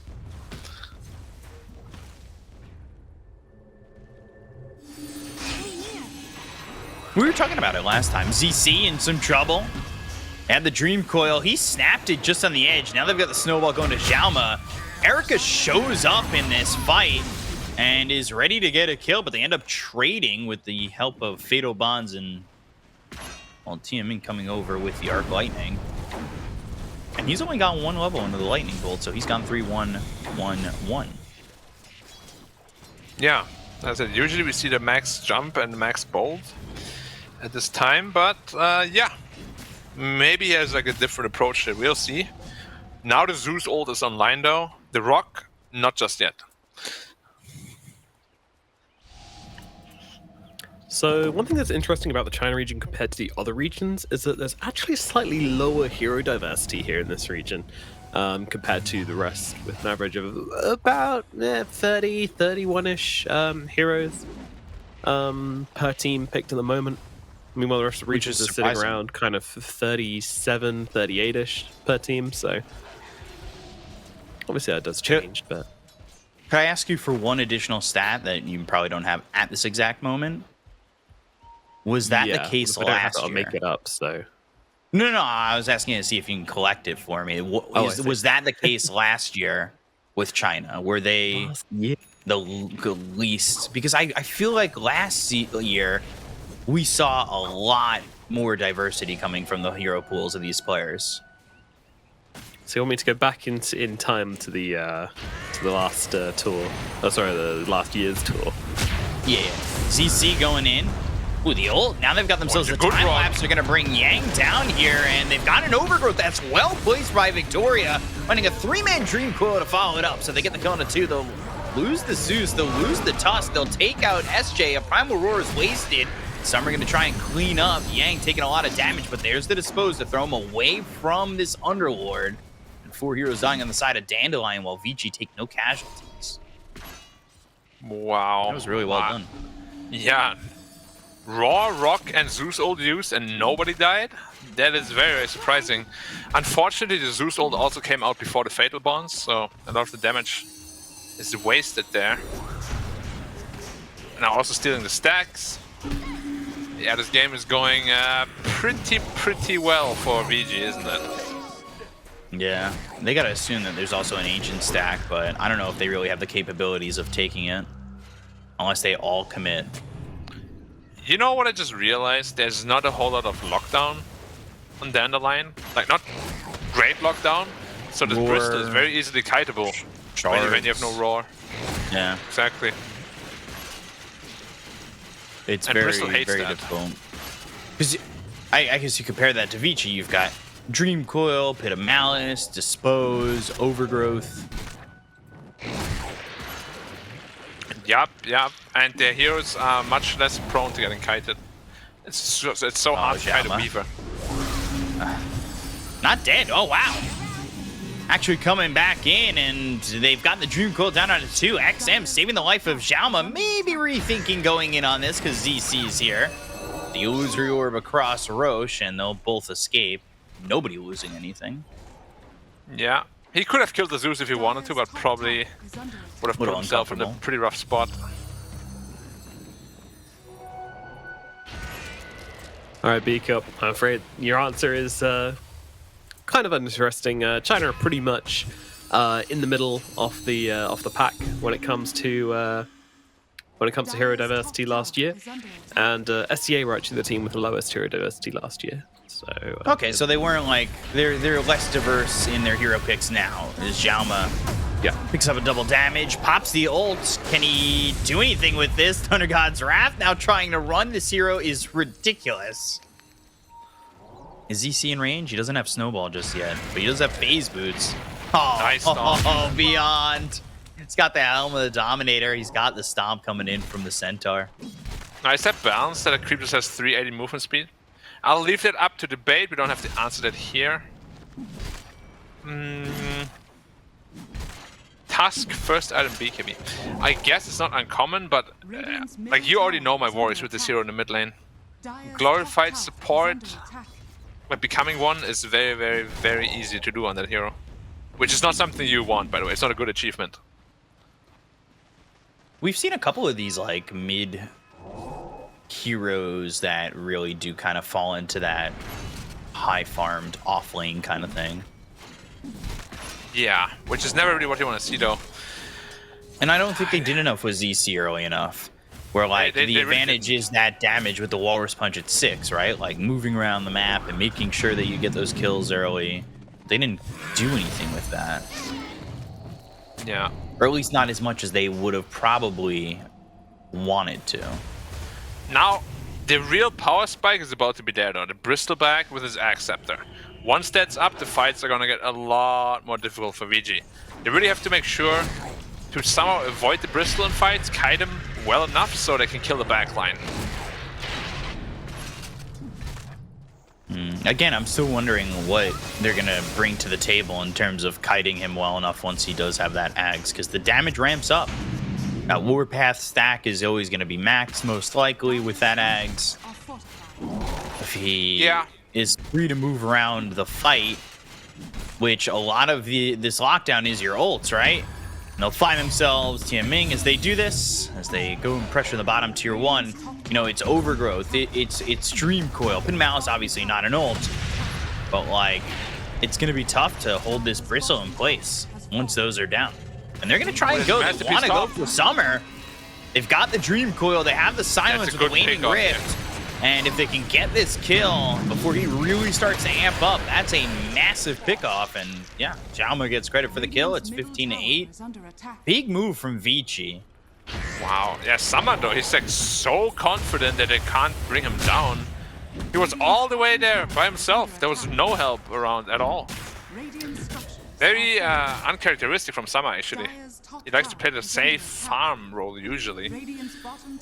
Yeah, and he picked up his Aghanim's timing about 30 seconds faster than usual, so pretty much on average. They're coming down with the ult. Fiend's Gate down towards Beyond. They've got the Pit of Malice, they'll have the Rod of Atos, they have the consecutive lockdown to get this kill onto Beyond, and now look for a +1 TP out. But SJ, basic. Just everyone back up. Yeah, back towards top, back towards EC. Yeah, Underlord is such an interesting hero too. Definitely pretty underrated too, I'd say. Like, you can just do so many things with his ult. In the right hands, he is gruesome. Yeah, just so much global presence. I'm just looking around for Dandelion's powers timings. As I said, like, this Axe on Bristol is very strong, but they can't really connect with him, or haven't yet. Let's see what it can make happen. This bot tower needs to fall. They have a Hawk to scout out the Treant as well. They're looking for ZC. They've got the Dispose. They'll throw down the Chaotic Offering. Xiaoma taking a lot of damage. He might just be left to die. They won't lose anybody else, at least at this moment. And they actually give up the Arcane Rune over bot to ZC. Tusk, deceptively tanky. Has a pretty nice strength gain, almost 4 per level. So he's sitting on a good 2,000 health. No easy kill at all.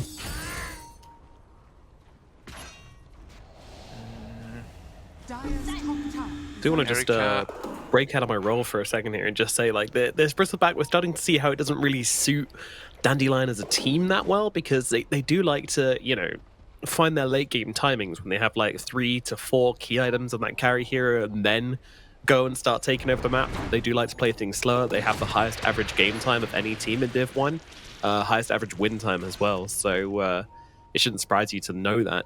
But with the Aghanims on the Bristle, you kind of want to start making things happen with it, but they just don't seem to be doing that. That's why As you say that, worry they're about going the rest to of their lineup. Yeah, but this is probably their best move, right? Like, get the Aegis, It trying to falls find so a little bit of fast. an advantage. Yeah. If they're not pressuring the map as much, they're not getting these tier 1 towers yet, the best way to do it is to go with this Aegis. They've got pushing potential, right? Like, they have the Beastmaster. Yeah, they're looking to dive. But they can't find anything just yet. Oh, the shards, Summer. They have to be really careful to how they approach this. Like, an overgrowth, we've seen it before, can really disrupt teamfights massively. And they are DPC's looking like up they on want to go. Tusto.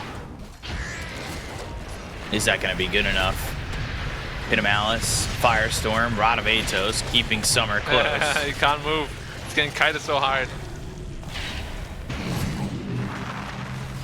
Yeah, back in the pit, back in the nature's grasp. But the healing word keeping him.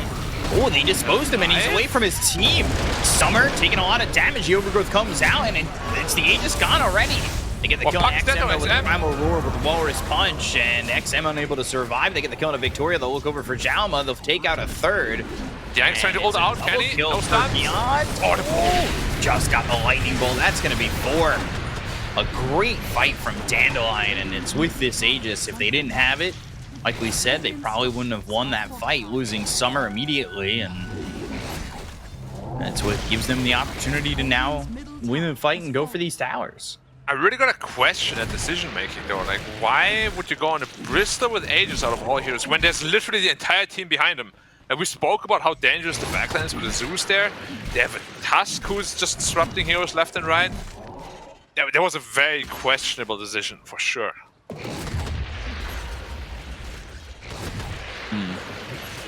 Like, that's what they gave him the Aegis for, right? Yeah.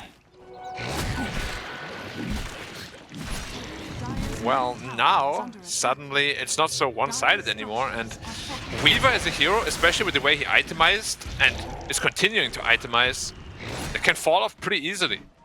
Dragonlance, Falcon Blade, BKB, there's no Maelstrom to scale, there's no real damage output here. I don't know if he's really gonna commit for that Radiance, but if he does, they have no real carry this game.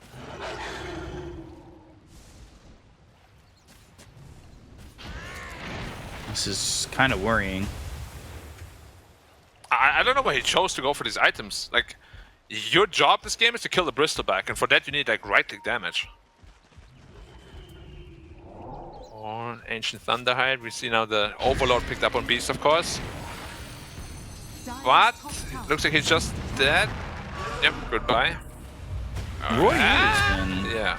Alright, they'll just grab the kill. They do lose Victoria again. Wow, the Warriors punch with that DD.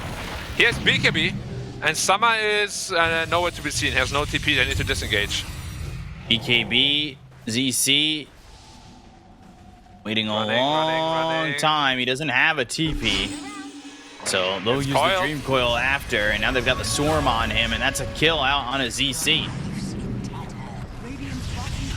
It's not really what you want. Gone too. Oh, and 253 gold for Yang. Yeah, like you can't make these kind of moves when your Bristleback has TP on cooldown. Like, you need to respect his timing because he is your strongest hero right now. You have to play around him. Wherever he goes, you should be setting up your next move towards her as well.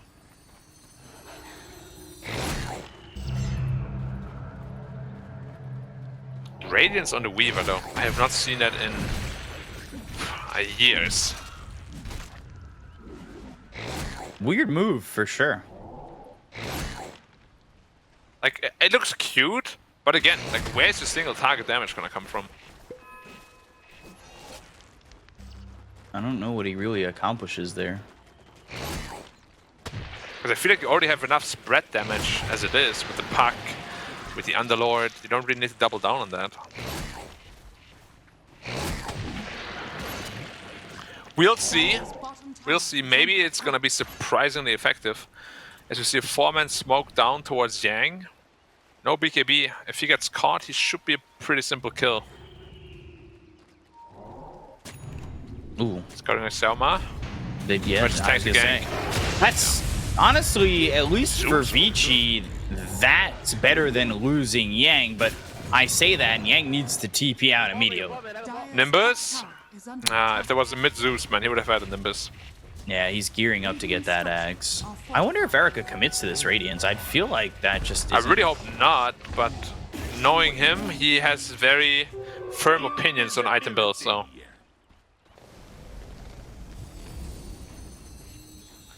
But yeah, Zeus is getting very farmed, actually.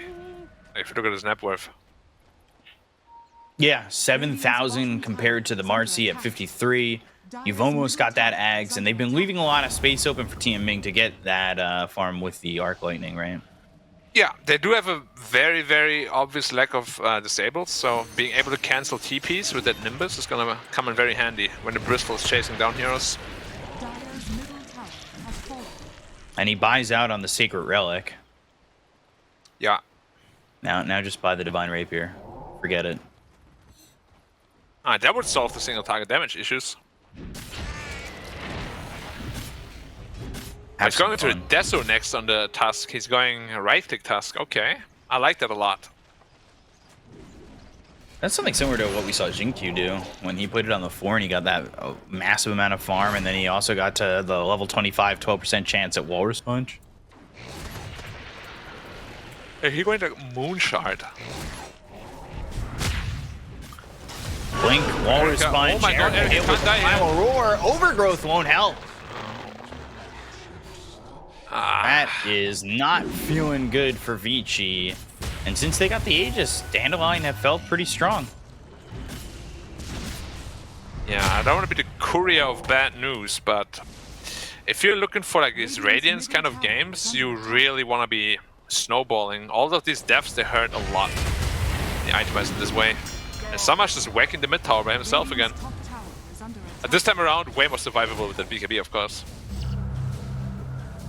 So, going for the tower. Obviously, Treant's trying to save it, but hard to do. Not gonna happen. Not against Bristol and Beast. Meta. Yeah.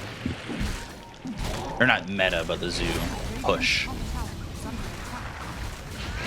Are you gonna glyph this tower? Now you have to be very careful after glyphing this. The next teamfight you lose is gonna be a Rex or two. Yeah, potentially. And that's Erica not having really an item to fight yet. Like, you can't fight for a while until at least the Radiance, and then you probably... Still can't would fight. Would you agree you want one more? Yeah. Also, like, if you buy Radiance, don't you want to have it like ASAP to use as your farming tool? You're looking for the wall, like they found him. Dream Coil comes out, and Rock, here comes the gate. They're coming in with the Fiend's Gate. They'll go to the Thunder God's Wrath. Jama trying to survive. They Look at Summer's damage output. And Summer is just throwing everything at them, and he's taking no damage yet, but they end up losing Beyond. So 2 years in on the side of Dandelion. Yang, one more hit. Yang will get run down by Summer, so equal trade so far. Zeus is coming back in, trying to get a kill here on the damage! XM, and Victoria, just surviving. XM will escape, but I don't know if it's looking as likely for Erica. He's forced to pop this PKB. He has no time lapse. Walrus Punch, no time lapse, trying to run. Oh my God. You really can't afford these kind of deaths. Back-to-back doesn't even have the Radiance yet. It is on its way, but that is out of control. Stood around to farm the small camp. There was no incentive to do that at all. They were so greedy. Jesus. And they obviously capitalized on it very well, but it was handed to them. Nimbus now up on Zeus as well. This is not looking good for Vici. No. I think Dandelion are primed to just roll over Vici in the next fight victory. Yeah, I mean the next Roche is up in 30, yeah. Get out of my head. Sorry. Okay. Oh, XM! Wow. Wait, did the Tusk Up solo kill him there? Yeah. I mean, it is a pretty decent stun, right? The Walrus Punch when you take it down, 1.5 seconds. They have the extra stun of the dive bomb too. yeah. They have the shard on the Beastmaster. If you're not careful, that could be it. That's the power of the lineup now, though, right? That all the This items could are be online. big. They have so much physical as well as... Yeah, there's no way they can sneak that. Yeah, the as well as Hawk's in magic there. damage. Exactly. I don't even know if you'd feel confident going for this Roche if you're Radiant are Wait. Vici, unless you kill 1 or 2 heroes. Maybe not He has more than Manta 2. queued up next? Like, no. That is just not okay. We'll see what happens in this team fight. But yeah, it's gonna be a very rough one for the Radiant. SJ, Be a quick careful. Roche, just like the last time. Walrus Punch comes out. They're going to go to the Thunder God's Arms with the BKB being popped by Yang. They go to the backlines with the Dream Coil on a 2, but the Nimbus is down. The Primal But Roar is XM down to again. XM. But Beyond gets ripped apart. They'll take out TM Ming. They'll lose SJ.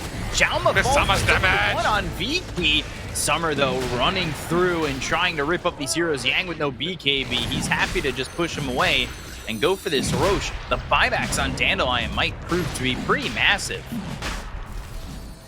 Question now Maybe is tempting to Beamscape steal back Roche? in. Walrus Punch comes out. Erica again! Oh, just gets the time lapse off, but they go to the Chaotic Offering. They look over at XM. They've got themselves the Waning Rift. So that silences up Beyond, who fought back in this fight already, dead for 80 seconds. The Erica, Walrus Punch Erica! again on Erica. Xiaoma saving him, but not in time.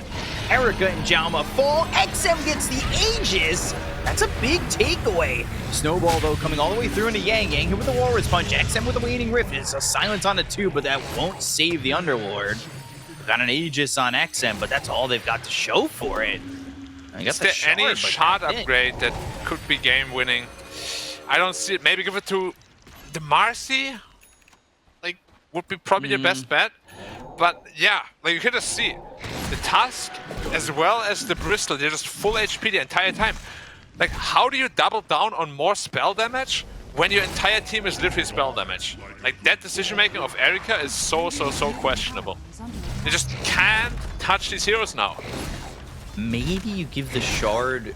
I would have said give it to Erica because the Geminate attack hits units within 1200 range of the original target, right? Yeah, but he That's didn't Thorn Beetle's itemize attack. the right click anyways. And that's what I was getting at. I would have said Erica, but he didn't itemize for that. Yeah. Huh. He's going for Manta next as well, which really, if you itemize in this way, you gotta go Radiance into Manta, like first 2 items. Those are your 2 scaling items. And he builds them more as like a finisher.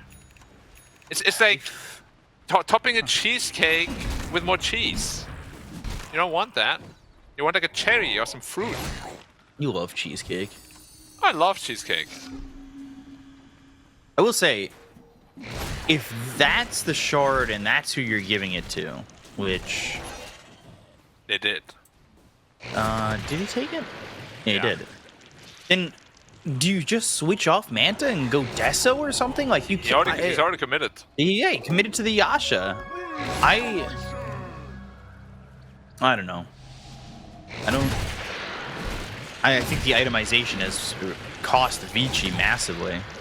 Man, I just literally spoke about it in Division 2, how much better the itemization is in Div 1. It had to happen.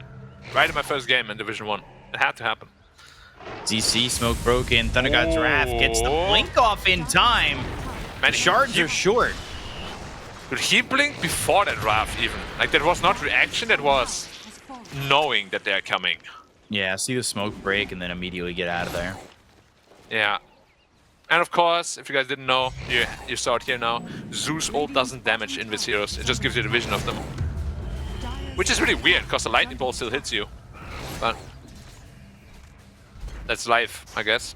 Bristleback now with that Abyssal Blade, man.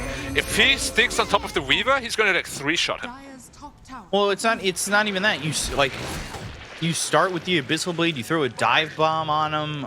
Like you now have the lockdown to deal with the Weaver. Yeah.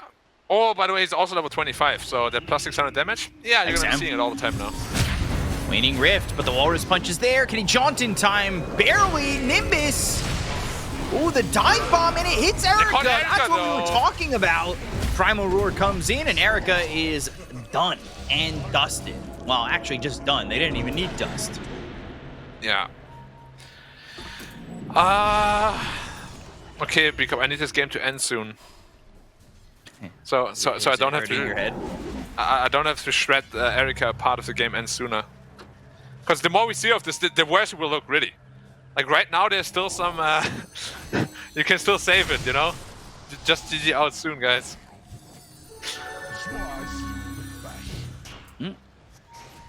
XM playing a He still has ages little at bit least. far forward.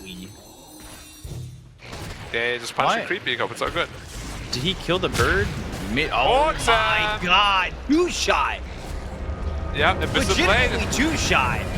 Uh-huh. Trying to give him the 3-piece and a soda, but it's just a 2-piece. Oh, he has a Stop. DD too. Damn. Dude, he's hitting for 1,000 damage! What the fuck? What the foo? What the fuck? Delicious. Delicious dish. Yeah. Now look at him. Two-shot the Ancients. Yeah. Ancients, by the way. Very powerful creatures. Now, I gotta say though, he's lacking in the attack speed department. If they can manage to kill Beastmaster... But I want Beastmaster to pick up the attack speed Ancient, the Thunderhide. If you frenzy that Bristleback, he's going to town.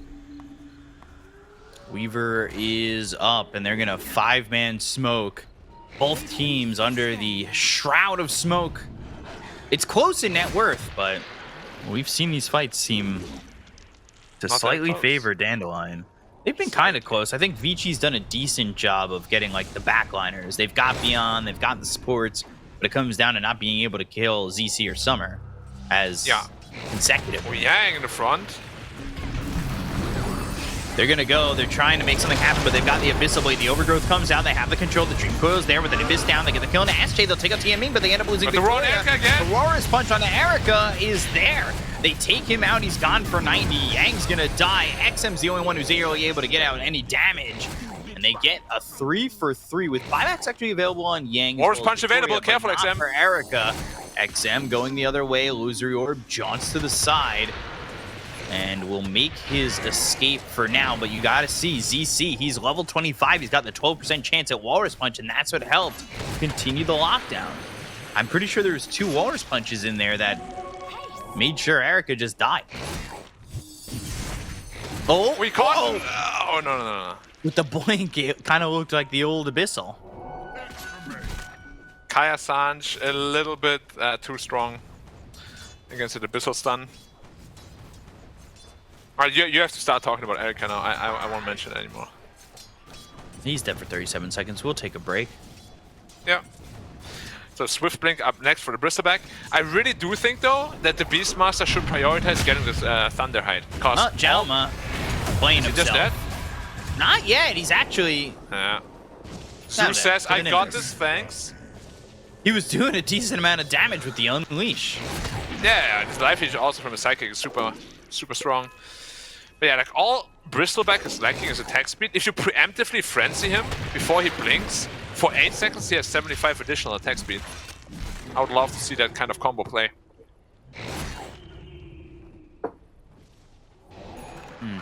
He now has a Witchbane, by the way, so he can dispel the 3 and armor of targets. It's gonna make them much more squishy.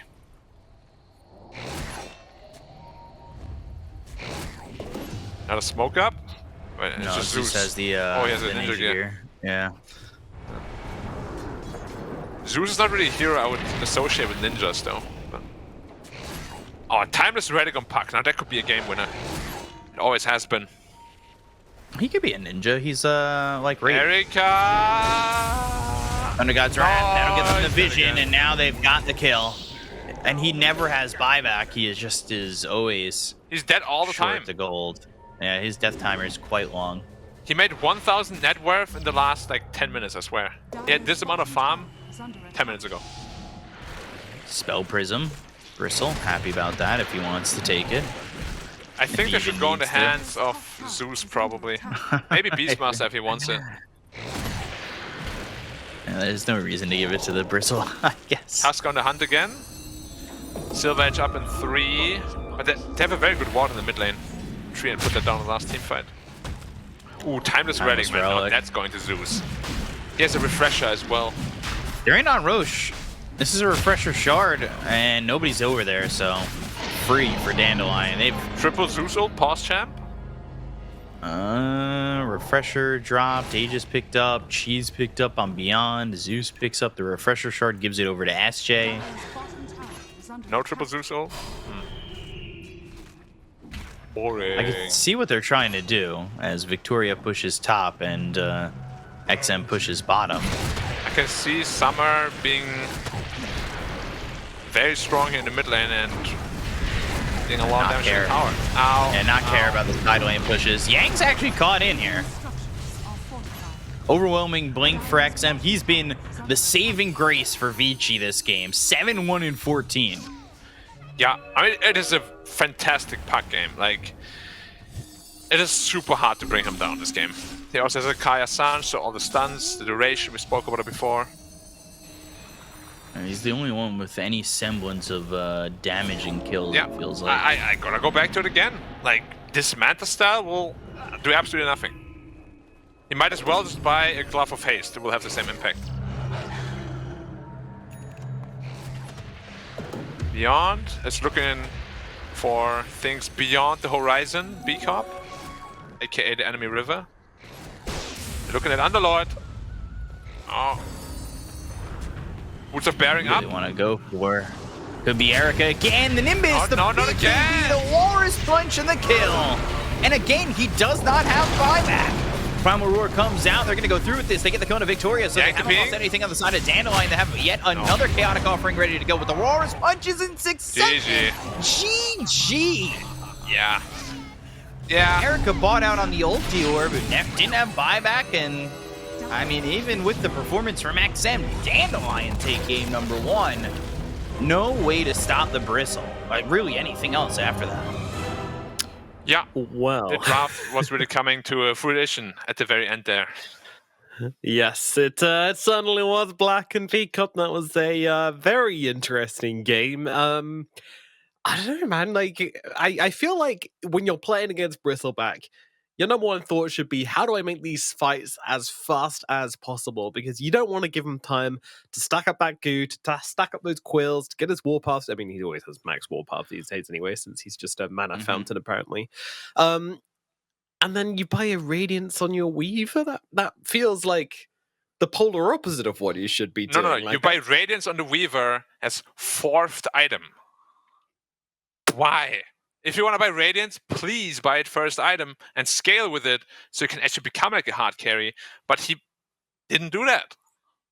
Like, Radiance is never going to be a 4th item on any hero. You will never see that. Yeah, that was some that was some crazy shit coming out from Erica this game. God knows what he was doing, but needless to say, it didn't quite work out. Unfortunately, ended up getting picked off quite a lot as well. But do you have to say this Tusk seemed like a super nice answer to the Weaver? Like, he was the one catching him out every single time, going for that Walrus Punch, you know, the extra duration on the Walrus Punch as well, helping out a huge amount in getting them the lockdown they needed to kill off this Weaver. And yeah, he never really got it looking at the game. He's just absolutely bullied out of existence, really. You see that at the end B-Cup, at the Ancients? Like, he punched him with the actual ult and he got an instant other punch. He like he went up one-shot him, twice. basically. Yeah. Oh, yeah. That's level 25 for you. Yeah, 12%, that's 100%. actually... There's a cautionary tale on this for any Tusk players out there. If you are level 25, then you should always have your Tusk Punch on auto cast, because that way, when you jump in, if you land the chance, it'll always take priority over your auto cast, which means that you'll instantly then punch them again using the actual button, because the game does understand that obviously if you're landing the proc, then you're not using the active, so it doesn't go on cooldown. Therefore, your right click's just, you know, double punch straight into the air, and you can always get that. So yeah, at least if you're jumping a target which you want to instantly blow up, then throw it on autocast, and you're very, very likely, well, not very, very likely, a 12% chance of getting a double 100. punch, as opposed to if you're casting it, where you will always use the, well, you understand.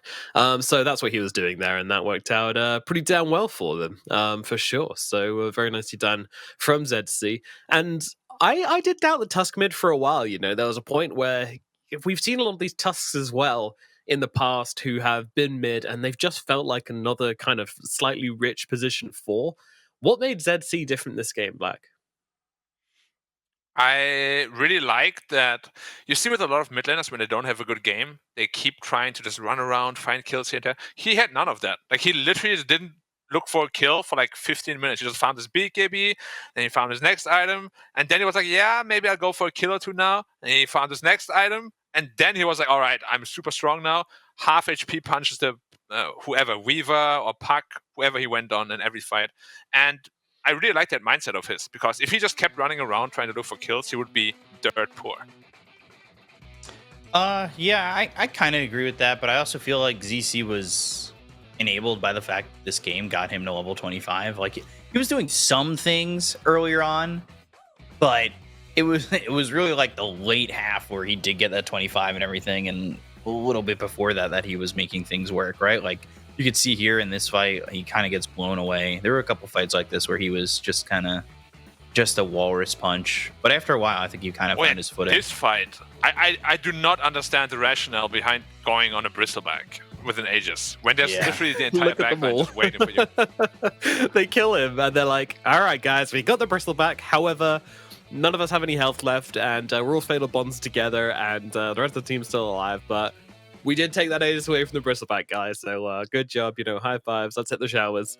Yeah, not exactly the play you want to make, but at the same time, when he gets his Ags, you can't leave him alive. That is the issue. That is the catch-22 of bristleback. Like, you don't want to focus him down, but at the same time, if you leave him alive, you're going to be running around with like 8 stacks of goo on you. He's going to just be punching you with his double rapier damage, which he gets for free for some reason.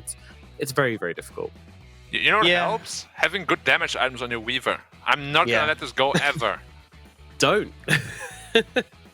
It was very weird to see Weaver with no damage items, but they did a good job. Like, here, look at Vici. They get these kills on the backlines. They get beyond. They get the 2 supports. Like, that's what you needed.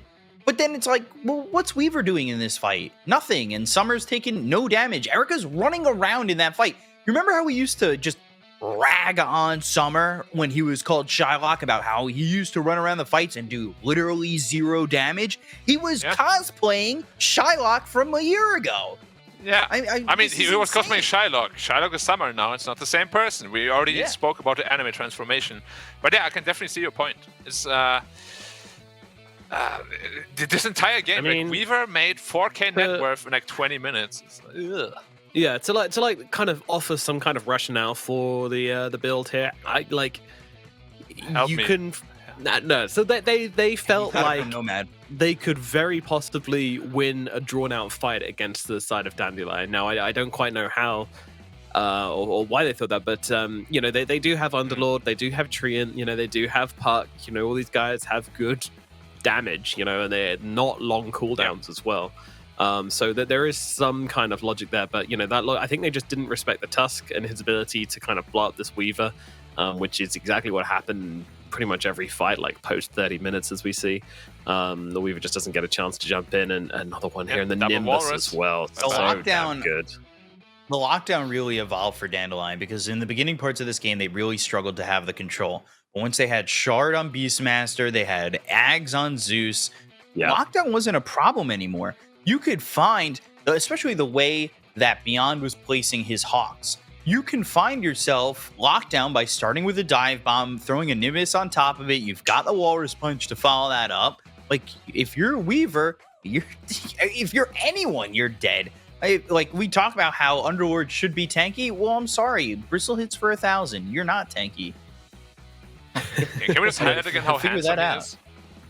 Thank you. Summer professional model.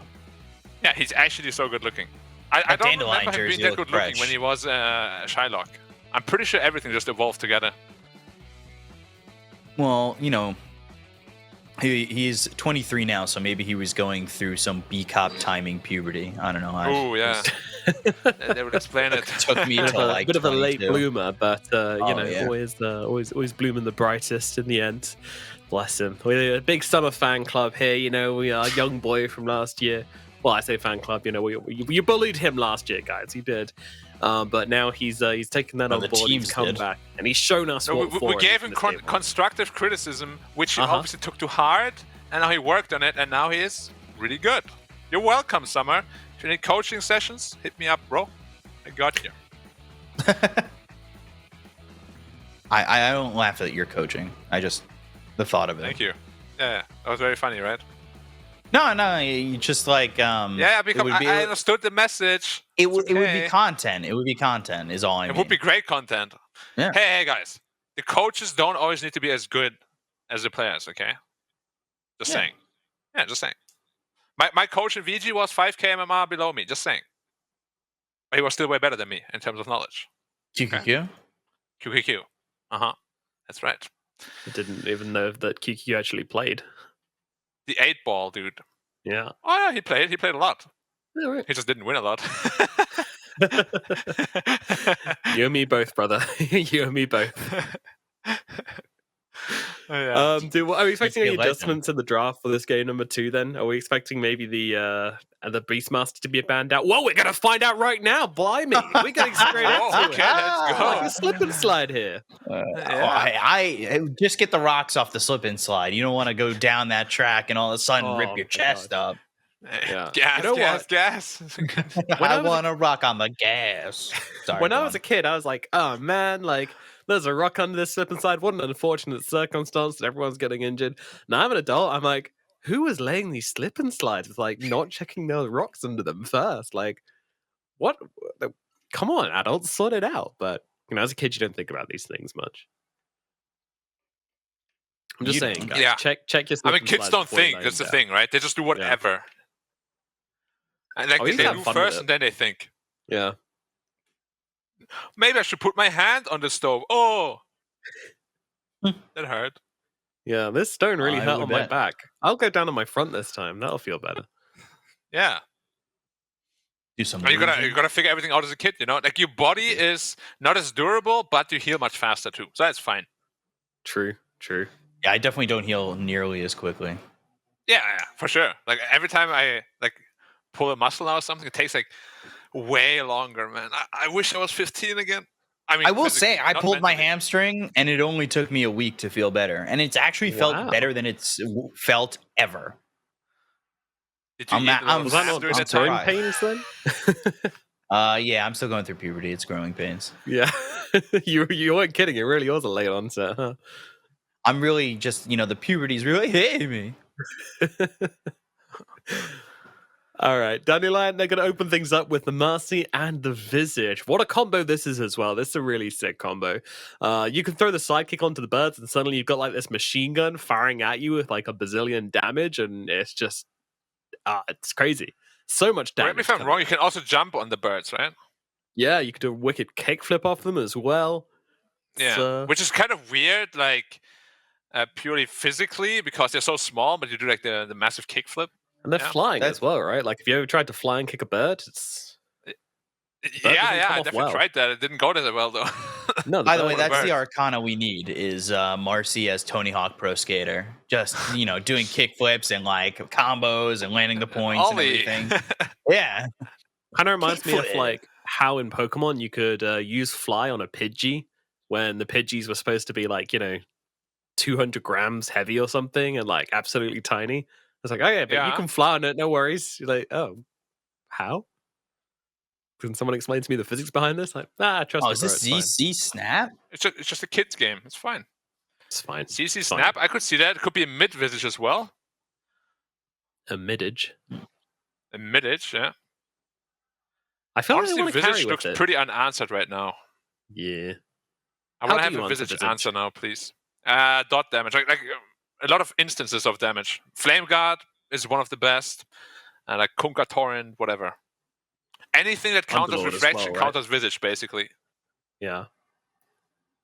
My favorite is actually Sniper. I actually find it super annoying to play. Yeah, I the think Sniper in general is just mega busted. I don't know why people are not picking it. Pick it. what's the chance when you use take aim for headshot? 100%. Oh, okay, cool. Yeah, that's why you go wah, wah, wah, and you can't move. Yeah, You have massive madness on the hero. You try to right click him. Wah, wah, wah. Oh yeah, I guess I won't right click you. Wah, wah. literally feels like I'm having some kind of stroke when you're getting attacked by the sniper in that circumstance. It's like, Because the mini knockback looks so stupid too. It's like, yeah, I'm just gonna. Okay, never mind. I'm inching forward, guys. Pangolier, okay. We spoke to Dolman just now about that hero. He thinks it's absolutely busted. We all think it's absolutely busted. Well, we've been talking about Pango being busted since Chalice said it last year. Not an original thought, Dome. Yeah, Dolman. Yeah, Get some new Dolman. material, bro. Think of something else, brah. Sorry, I didn't mean to be too harsh on that. Would have been way better if we're you said it was toxic today. balanced, man. This is a toxic cast today. Just embrace it. No, I love you, Dome. Please. It's too late. He already heard it. You need to go back to being called Guevara, though. Or Dolem. That was the hardest part. When he went from Dolem to Dolme, that was difficult. But Dolme sounds way cooler. It does. Although Sounds like Guevara an Italian sounds brand cool. of yogurt. Yeah. By the way, talking about Dota, can Marcy sidekick the Earth Panda? Don't know. Actually, it doesn't matter anymore because they changed the billion damage. I'm stupid. All right. Continue. All right. Continue with the thing I wasn't saying. Well, they banned out Anti-Mage and they banned out Bloodseeker. So both teams feeling like they're going to pick a carry hero next by the looks of it. What do each team need? Well, obviously ban out the Bloodseeker when you've got the Pangolier. That's just Dota 101. You know what looks sick for Dandelion? Some good old Tarot Blade. I know someone loves that hero. Get Summer on a Lycan again. Oh, yeah. I don't think he'll ever play that hero again in his life. He's like, yeah, I'm done. Also, when Luckily for him, it's offlane Lycan only now. True. Also, when you pick Lycan and you use Shapeshift and turn into a wolf, and if Pangolier is rolling, then you do actually just auto-focus onto the ball because dogs like balls and can't resist chasing them. So it's a huge counter. I don't think Dota has a lot of logic in it. So it would check out IRL, but not in Dota, I'm afraid. No, it's true. Trust me. Source, trust me, bro? Yeah, exactly. Oh, okay. Yeah. Now, if that's the case, then I have no choice. Cool. Final pick for Dandelion. They can either run this Visage to carry, put their Brewmaster in the offlane. They can do Brew 5. And they've got like 3 support heroes here. So one of them will be a core. Let's just spin the wheel and find out which one it is. Just pick Jug. I honestly want to see the Visage safe lane and grab themselves. I don't know. Maybe I want to see Terror Blade, Summer Special. Thank you. Terror Blade. Or Medusa also looks sick in this team. Yeah. Actually, they're probably going to Medusa here. But it does feel like Vici have an idea on that hero because they have let it through. And of course, Pangolier with the Diffusal Blade, kind of annoying for the Medusa to deal with. Warlock with the Diffusal Blade. I mean, Upheaval. Sorry. Upheaval is mega annoying for Dusa. Yeah, and then Razor with a Diffusal Blade and Tiny with a Diffusal Blade. And all of a sudden... Tiny Diffu plus Axe probably is actually legit against Dusa. Oh, can you imagine? Yeah.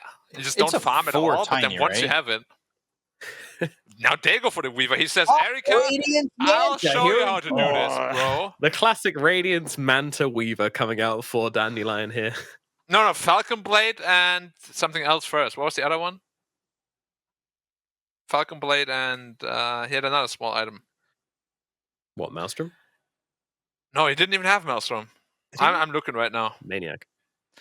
He had Dragonlance. What? Oh, right. Yeah, well. See, that's why I thought he was going for the Diffusal, because Dragonlance Diffusal is a really nice build versus like Bristle and Medusa and heroes like this. You know, the sit still and cast abilities heroes. But he just goes completely, he's like, good item, and it just goes off the rails. All right, guys, hold my beer. Watch this. Yeah, this would be classic 2-0 where you destroy their carry on that hero and then you play it and beat them with it. Yeah, that's a power move right there. That would be Dandelion, you know, going back into their Giga Chad form. I'm here for it. Me too. Faceless Void. Faceless Void is banned. Oh. Morph. They would have picked it though if it wasn't. So many carry heroes banned now. Morphing again? Vici will go back to the China classic, the old staple, the old addiction they just can't shake. It is the Morphling carry. Black, you can hear you huffing. I can hear the pain in your moans. Yes. Not only because of that, though, also because they're laning a Razor into Weaver, which is literally the counter matchup. Yeah, I don't really like it super much. I have yet to be impressed with the Morphling. And sorry, Erica, but I can't, with good conscience, vote for you right now. You will have to prove yourself once more to the king, which is me, of course. So do your best. Yeah, I mean, Okay. we've had one or two Morphlings have relative success. Shiro, notably against LGD, was able to pull it out of the bag and beat them with it with a very impressive performance. But beyond that, you know, the hero has felt like it just doesn't have the timings it used to. You know, there's no shotgun option to go for. The Ags is now pretty poop as well, so it's much more shoehorned in on a very regular play style, and it does feel like other carries can sometimes feel better. But if you need this just big hard carry hero which can, you know, be maneuverable and annoying in the fights with a degree of survivability, then yeah, it's a good hero. But is it good enough to win in this game? I don't know. Like, I feel like the momentum from Dandelion, you know, this is going back to last season, and what they loved doing and what they won so much with was when they had 4 super strong heroes which just run around the map, and then 1 extra hero which could just kind of, you know, summer just play his own game, have an entire map of freedom, farm a ridiculous amount. And that's exactly what I'm looking at here, in my opinion. So, yeah, I'm going Dandelion for the 2-0. B-Cup, you reckon they're going to chat up and beat them with their own stick? Yes. Thank you. Those were very the much. beans. Black, They closing told thoughts on me. the draft and your prediction, please. I do think VG's draft is actually super strong if you take the Morphing out of the equation even. Like, the team fight is very, very strong. But yeah, just based on last game, I think VG just looks very deflated. Yeah, I'd agree on that. And I think there's a lot of pressure on this Tiny as well, a lot of pressure on Jammer to really kick off this game on the Tiny and control up the Weaver, because he is pretty much all they have, and getting that initial jump, that initial catch on him, getting the kill. And that's a lot of pressure to put on your Pos 4, especially if he doesn't get the farm he needs from the early game. So they need to start snowballing early on, and he needs to have a good game. Is that going to happen? We're going to find out with Black and B-Cup as we move into game number 2 of Dandelion versus Vici Gaming here at the China DPC. Take it away, boys. Arigatou gozaimasu. Merci beaucoup. Dankeschön. Thank you. Thank you. That's all I Anything got. else?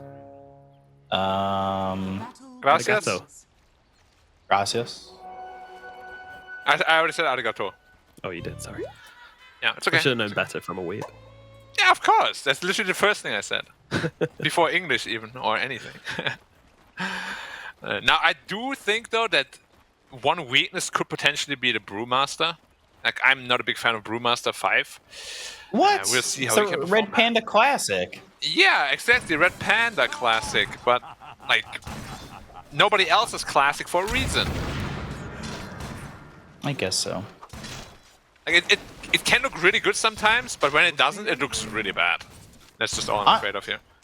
I'm really worried that this Morphling, that Erica gets a little bit too comfortable in the Agi shift, and then rebound, dispose, soul assumption, dead. Potentially, yeah. Can happen, for sure. There's a lot of damage output.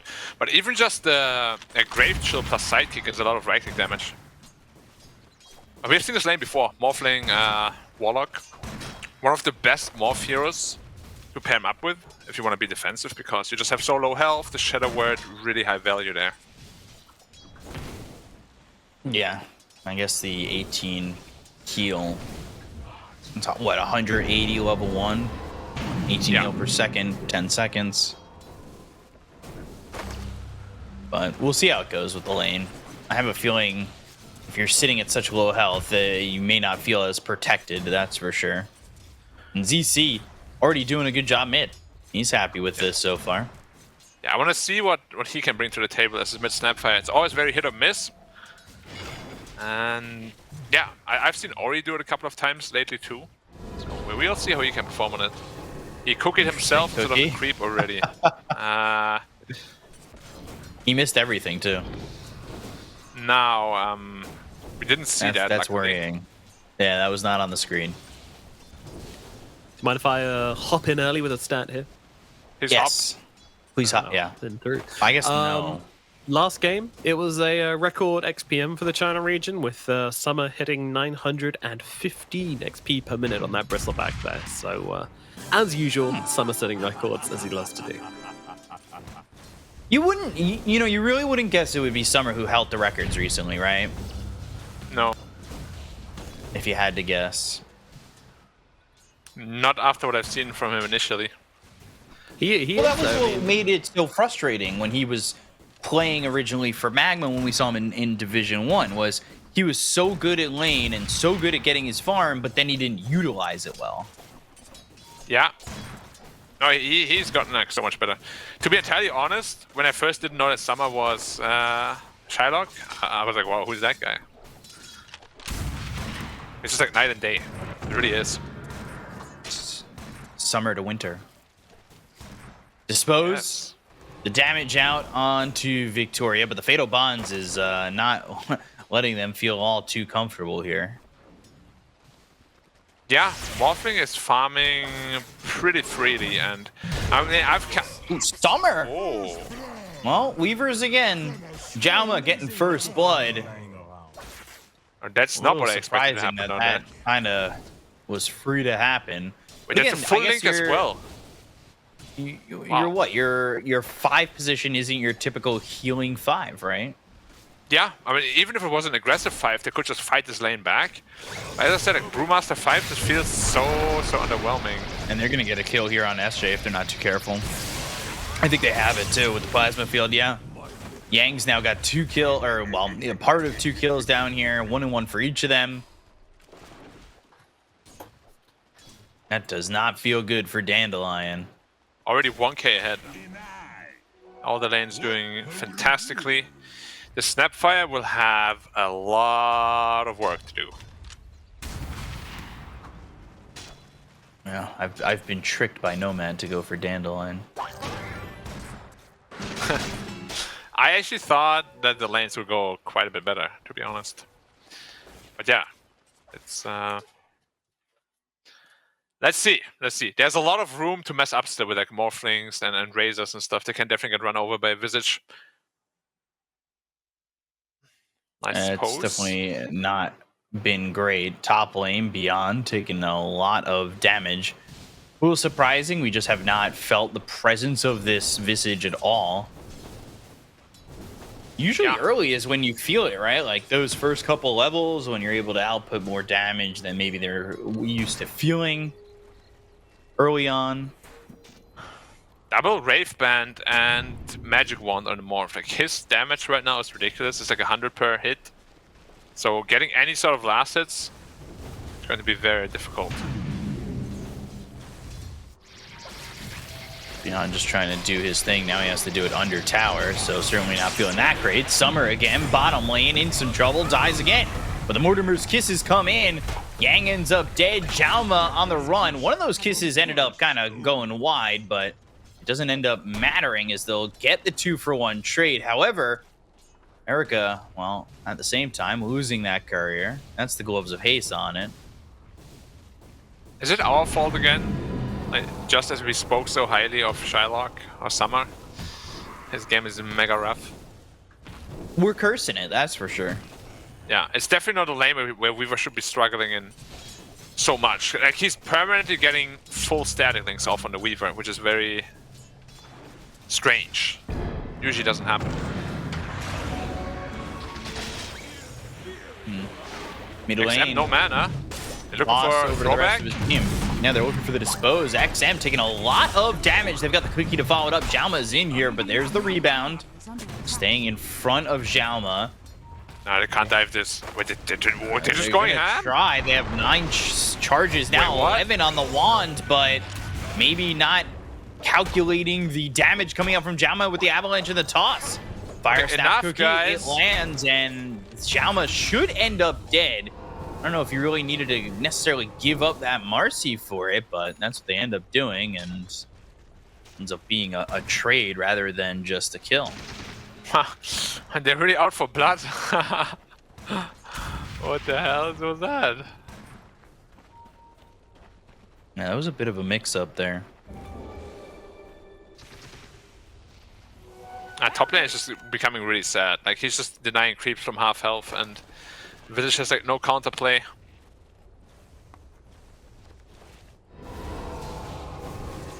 Yang again. And he does have Mortimer's Kisses now available, but the Avalanche will stop it immediately. Xiaoma, he did a good job of knowing where the danger was lying, and it was with ZC through the immediate Avalanche to make sure that that ult didn't do enough to get the kill there on the Yang. Dire are scanning. Looks like they may even dive the tower. They're gonna dive the tower. It's not a may. They've got 4 heroes ready to go. They got Pango roll too, yep. But if Panda can TP bottom and refill the bottle, they have a Master TP at the ready as well. Looked like they wanted to, and I guess they second-guessed it. It's because I said they were definitely going to do it. Ooh, XM? Still no. Oh, Xiaoma? Oh. Feels like they're all taking a glance, right? Can we get away with this?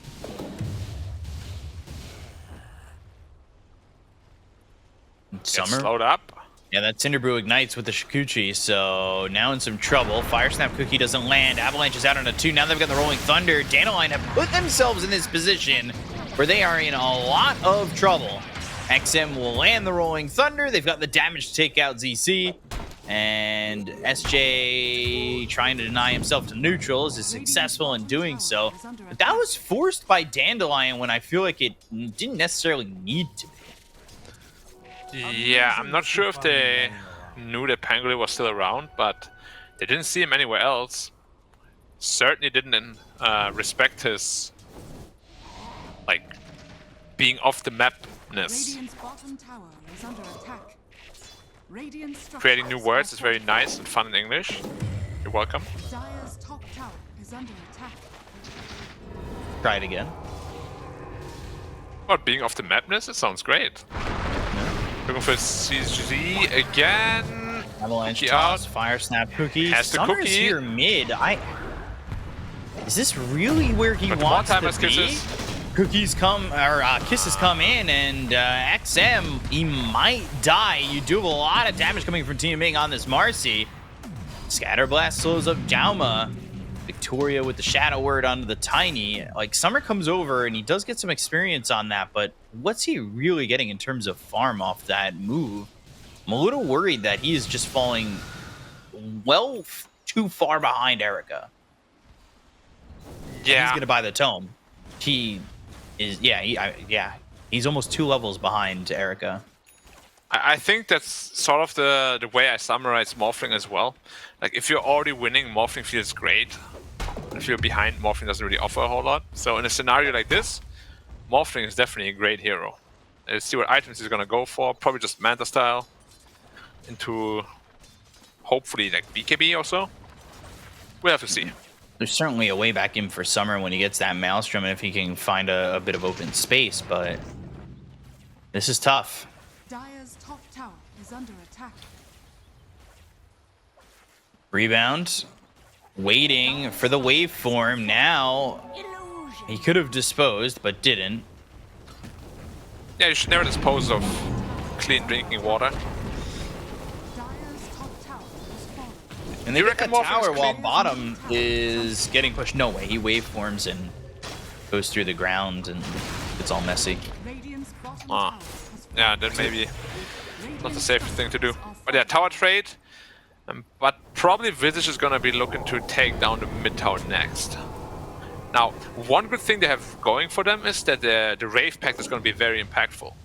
Against Tiny, against the Morphling. Damage output will be mitigated by a lot. Radiant's bottom tower is under attack. Guess there's the hope in that and making sure that holds. Psyching the bird, very balanced.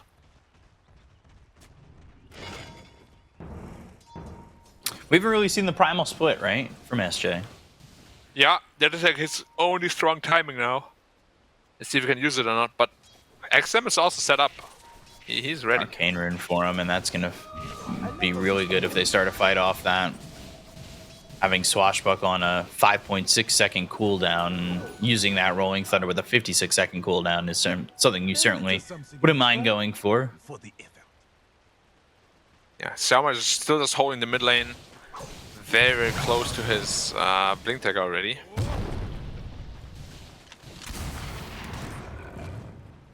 Summer came down here, and they back off on the side of Vici. Bird's getting a little low, and there's the double on him. Gives up 200 gold to Xiaoma, who is now real close to the blink dagger. A lot of uncharacteristic mistakes coming out this time around. XM is looking for Summer. Oh, just looking to farm Diffusal. Finished now. So he's very strong. They smoked bottom, trying to find a hero, but they're all not there. Yang the triangle, just a recipe away from his BKB. Game is not looking so good. Yeah, they've kind of naturally fallen behind by 2,000, right? Like they haven't. It hasn't been by like the most fighting or anything. As I say that though, mid lane, and we'll see potentially just a kill there on the Xiaoma. I say that, but the Chaotic Offering comes in with a Fatal Bond to the Rolling Thunder. See ya 1, see ya 2. TMing SJ, sit down. Yeah, and it was just before the blink as well, so the death there would have been very annoying. But now he pretty much has his blink tag already. And that's why Tiny is so popular. Like, he is a very tanky +4. He is, but it did feel a little lazy from Dandelion, right? Like, they just weren't fully committing to the kill on Tiny with those heroes there. Yeah. Again, it could be because Tiny 4 is deceptively tanky, perhaps. Especially with that broom handle he also has. Additional 4 armor. But yeah. Definitely no urgency there. And they're looking for Pango next. Oh, he's running right into them. Oh, Summer. No. This is now feeling like Weaver 2.0. Yeah, 2.0 records last game. Bonds again, Primal Split. And Xiaoma, he's controlling them up enough and actually taking the attention of the Mortimer's Kisses. They still don't get the kill, but finally at the edge of it all, they do get the damage necessary to take out Xiaoma. But this is just a 4-position Tiny. That's not really worth everything you threw. Primal Split, Mortimer's Kisses, and then committing also the Unleash, but you're going to go in for even more. You want to get the kill on a Beyond, and with the Adaptive Strike, they do. And it's very simple for Vici. Yeah, the way back into this game is going to be quite tricky for Dandelion. I don't it's not really an easy know way what back their in. pathway is. They're so far behind on all their cores. Yeah, the Visage is unfortunately quite poor. And that came because once Summer got kicked out of his lane, he came top and took away Beyond's farm. Yeah, and also just the rough laning phase, really. Like, Marcy Visage got Summer again. Top. Wow. Avalanche toss and a shield crash is all that's needed. Breaking record in one game. Next game is sit and duck. Erica just, you know, he's okay with this. Summer, however, he can't find a break. Mid lane, Beyond again, but that's while they get Victoria over bottom. They wanted to go in with the Avalanche, potentially the toss onto Yang. And it's one kill to get. I guess DEC is getting something out of the map. He's second on the net worth, but that, you know, isn't exactly game winning for them. Yeah. Yang also with his BKB now. A lot of doors are closing for Dandelion, unfortunately.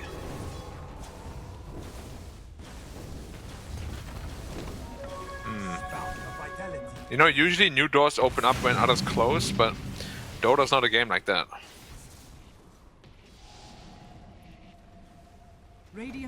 How do you mean in this game? Well, there's no doors that are opening, unfortunately. The game is just gonna get harder and harder because the late game is definitely gonna go to the Morphling, Razor, and Pangolin. Like, they scale so much better. And they're already winning their early game, transitioning to a very strong mid game. finding ways back into this game, if Dandelion can do it, it's going to be very impressive.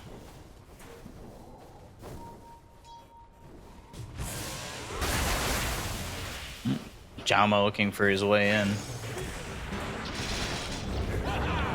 Kisses coming out again. The focus and the attention is onto the Tiny. I will say he has done a lot in these fights, but they have to get more than that.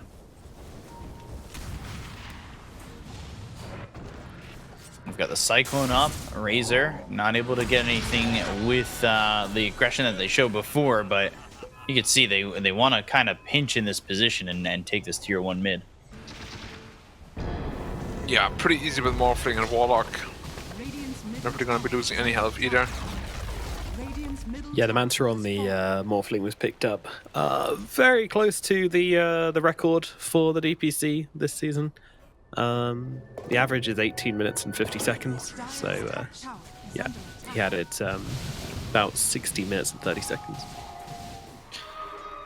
Yeah, and that's also with like double Rave, Morbid Mask, and Treads.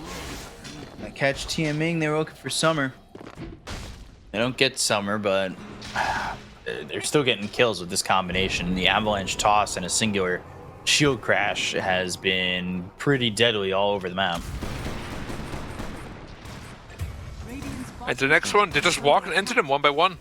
Yeah, it's just constant pickoffs, one after the other after the other. Jaume has done so much since picking up this Blink Dagger. Yeah. I don't quite understand Dandelion. I mean, maybe they think that they should be clear of whatever vision Vici has. They're not expecting Jaume to really be all over the map, I guess. He is also insanely rich on a Tiny. Almost the same farm as the Visage. Yeah. Look at his health too, 2000 HP. And something like, what, 20 armor? He's so incredibly hard to kill. And yet, this has been like the kill they're focusing on Dandelion every single fight. Maybe it's the feeling that that's the only kill they can get. They're definitely in a position where you just gotta take what you can get. Like they can't really be choosy about what targets they focus. Oh, they're looking at Weaver again. This time Avalanche misses. The only reason he survived. Yeah, Pango now also picked up a Blink Dagger, so he can follow up on the Tiny's initiation.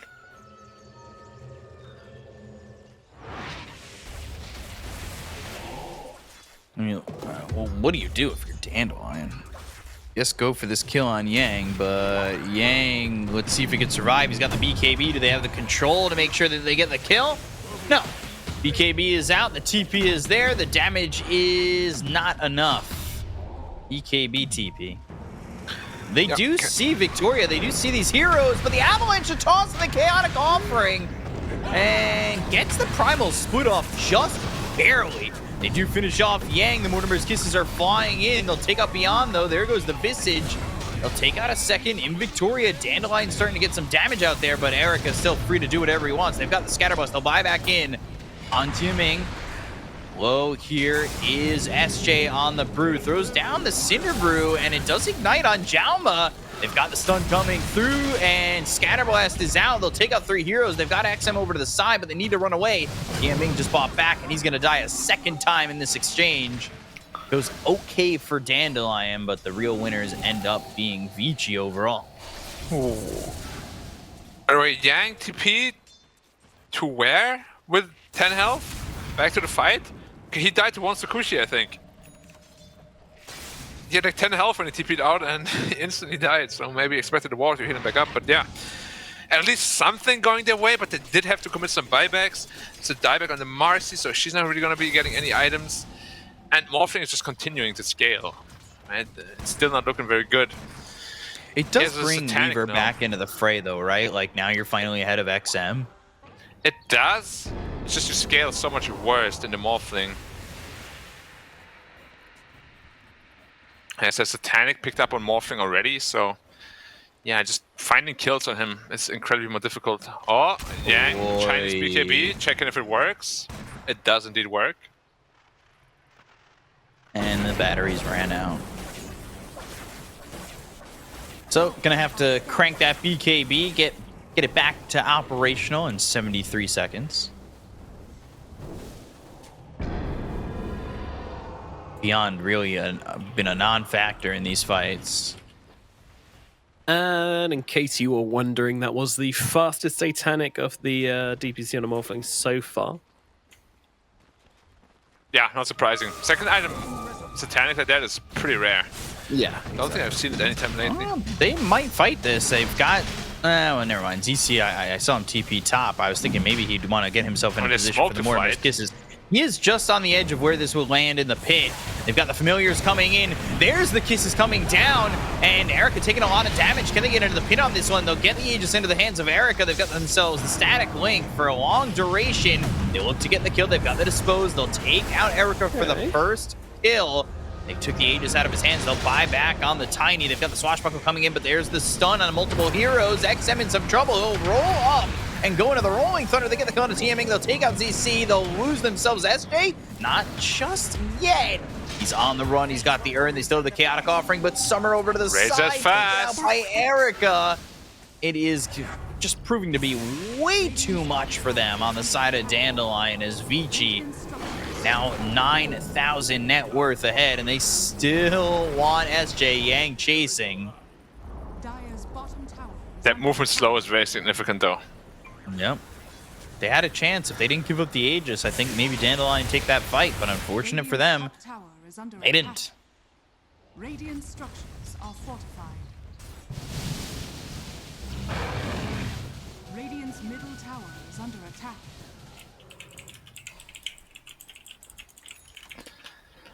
Huh. So, yeah. Was it your last chance for a way back in there? Potentially. Yeah. Morphling double damage, bottled up. It's... I don't really see any game changers coming out, like item-wise. You know?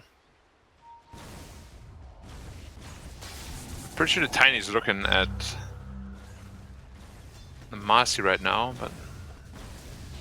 Oh, they're under ward. They see everything. Radiant's middle tower is under attack.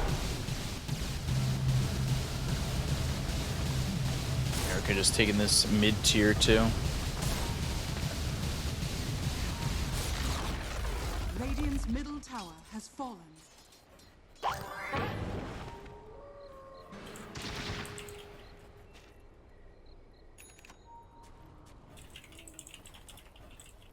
They're just going to control the jungle too. At least from the looks of it. And you've got all three top the net worth now for Vici. Like, you were kind of coming back on Dandelion. They're not too far off on the Snapfire and the Weaver, but you can definitely start to feel this split. 13,000, it is pretty massive.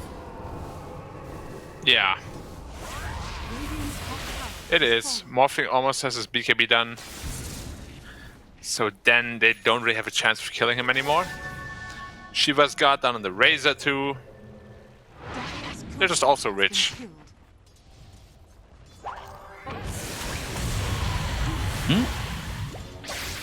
SJ, he's got Primal Split, but you really don't want to use it. Nor will he get the chance. What is Summer doing at this point? Mid lane, taking a look. ZC slowed up thanks to the Diffusal Blade on XM. TPing right on into the Rolling Thunder. ZC and TMing die to Erica. And, well, there it is. There's a third. That is fighting without Summer, fighting without any plan of action, it felt like, and just kind of throwing bodies at the wall and hoping to see something stick. Yeah, I'm surprised they're not GGing out yet. Not sure what hope they think they have left in this game. Maybe just processing the loss, talking about what went wrong. But yeah, this game is very one-sided the other way. +5 Brewmaster again.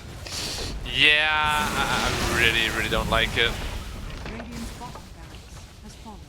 Not exactly a situation for it to thrive in. Yeah, I want teams to look more at CDC when they pick Brewmaster. CDC really figured that hero out.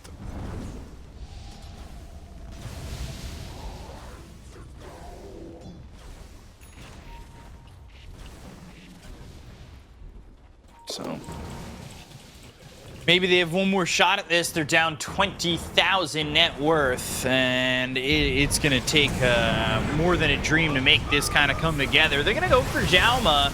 Whenever his kisses are down, they get the kill on Xiaoma. He's dead for 76 seconds. He does not have buyback. That doesn't move the needle on the net worth. Erica with the BKB, they get the kill on a Beyond. And he buys back. So they'll take out 2. They've taken out Victoria. He's got buyback as well. The static link on a Summer. He's standing his ground with the BKB. They take out TM Ming doesn't have buyback on this one with the 4-step back. CC survives.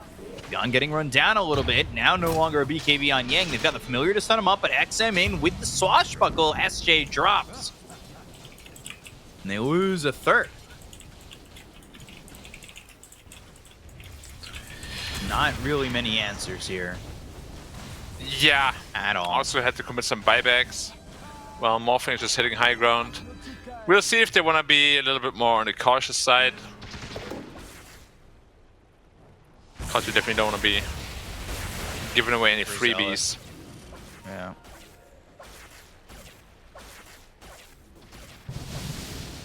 Haven't really done that yet. Yeah, very good game from VG.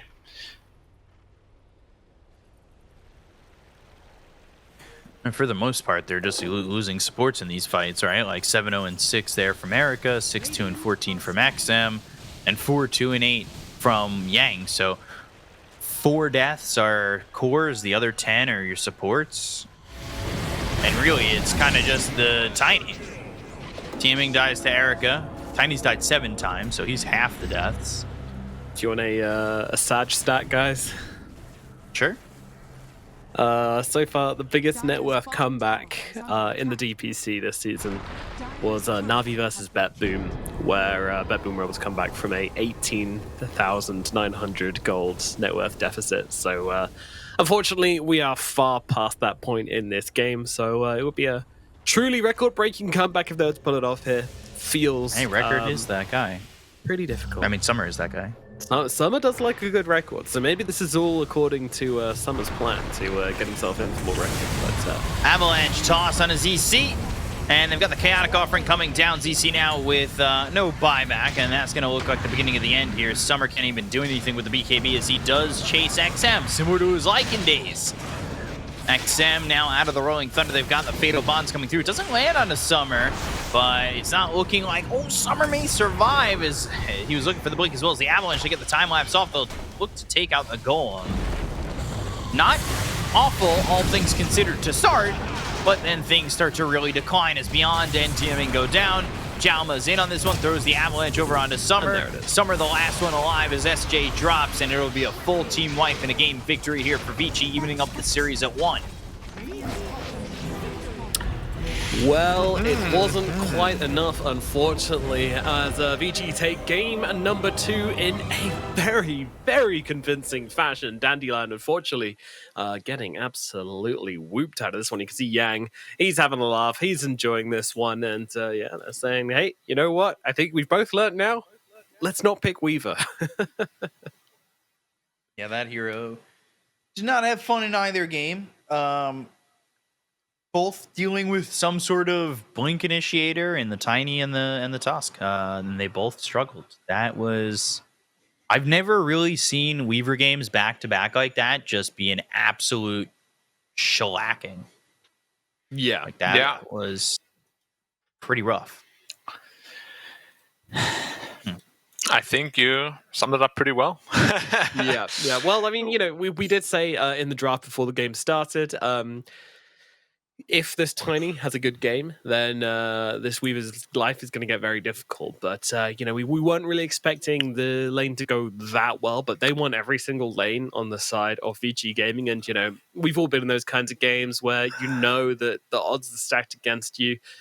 it's just the way Dota works. If you win every single lane, then of course, just how it's going to go, it's going to be very hard to get back into the game. And, that's how it should be, unfortunately. Sometimes it is what it is. And when you get into this position, then it's going to be hard to fight your way out of it, especially when they've got this Morphling hero who's just so far ahead. I mean, he was hitting I think 12k net worth at 20 minutes, and most carry players, they aim for about 10k net worth at 20 minutes. So being 10% above that is very, very nice indeed. So he was having an absolute whale of a time. Yeah, Erica ended up with 761 GPM. And speaking of the lanes, by the way, a stat that showed up when we were introducing the teams was that they don't win their lanes that often. I think it was Vici lane win percentage was 33%. And I want to say Dandelion was 20%. Both these teams kind of struggled to win their lanes. And it's been a little bit of, evident here in this series where it's kind of gone back and forth. And that was all 3 lanes going the way of Vici. That is really bad, especially that Weaver lane. Just, I don't know how you just absolutely dropped the ball on that one, but it should never happen, really. He got full linked. I don't even know how many times, 4 or 5 times. It's so hard to get a full link off on the Weaver, but it happened multiple times. They must have just miscalculated, mistimed. Maybe his Tsukushi wasn't cooldown when they went on him. And definitely a couple of pretty significant individual errors coming out, and they made full use of it on VG Gaming. Beyond Slane, I felt really bad for him, honestly. The Morph is just sitting there with 40, 50 damage more than him, denying every creep under tower. He's what can I do, right, guys? And all he needed was 2 Wraith bans to make that possible. Yeah.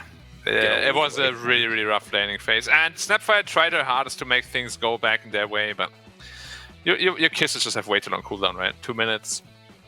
You know the puck. Very nice indeed. And this Tiny has been picked up as an answer to the Weaver. We've seen 14 matches of Tiny against Weaver, in which Tiny has got the 57% win rate. So, just a little bit of an advantage there. Nothing really statistically significant, but the fact that it is picked up as a direct answer to the Weaver several times shows that teams do value it. If it works every single time or not is neither here nor there. This is Roche. Yeah, this looked good. This looked so close to being nice for Dandelion, and then the Morphling respawns, and then Dandelion just kind of get their cornflakes milked. Yeah, they needed to get in the pit earlier. They really couldn't allow Erica to get the Aegis into his hands, and I think they set up for it. They were just a little slow on the preparation. ZC was ready. He knew where he wanted to be. Summer dying there is just I don't know. I just ban Weaver. What can you do? What can you do? I mean, get it out of your system here and just never pick it again. Yeah, absolutely.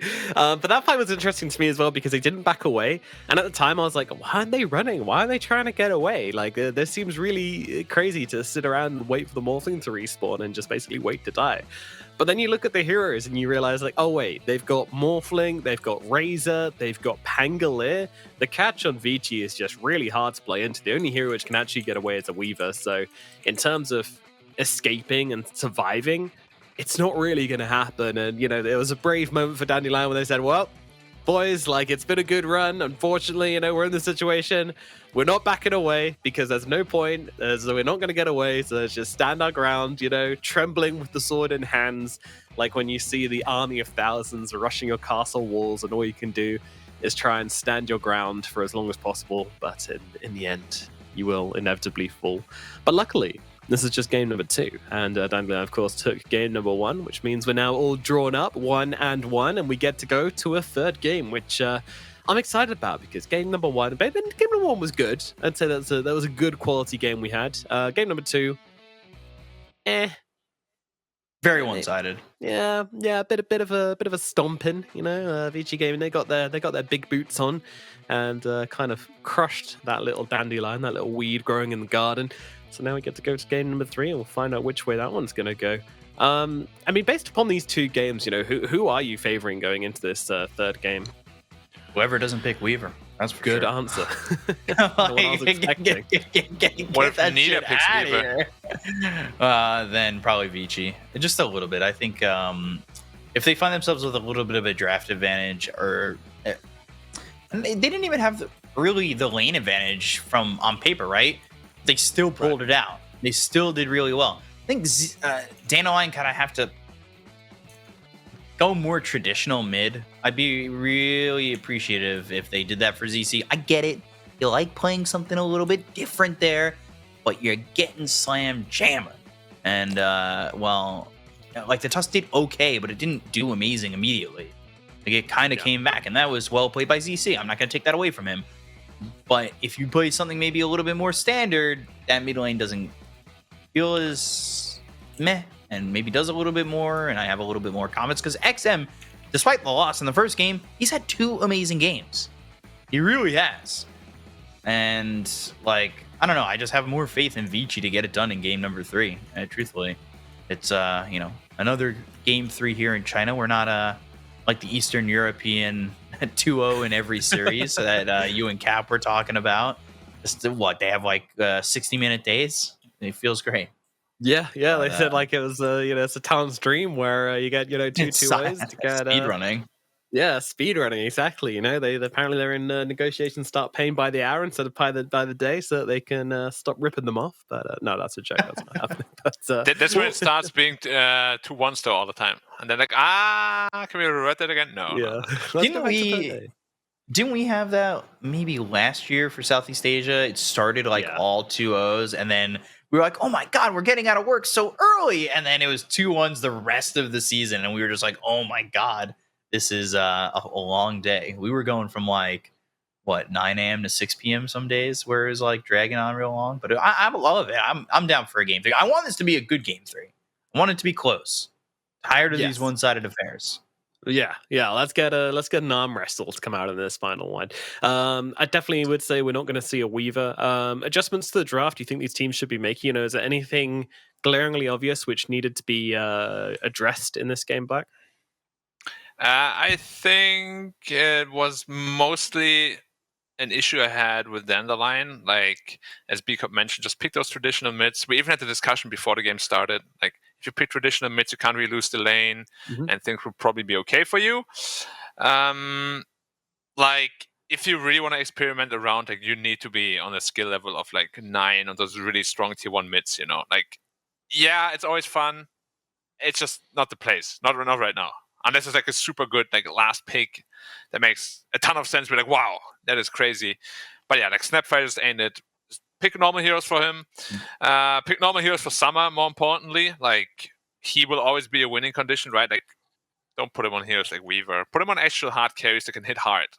Because he likes to hit hard. And farm hard. Yeah. That's all he does.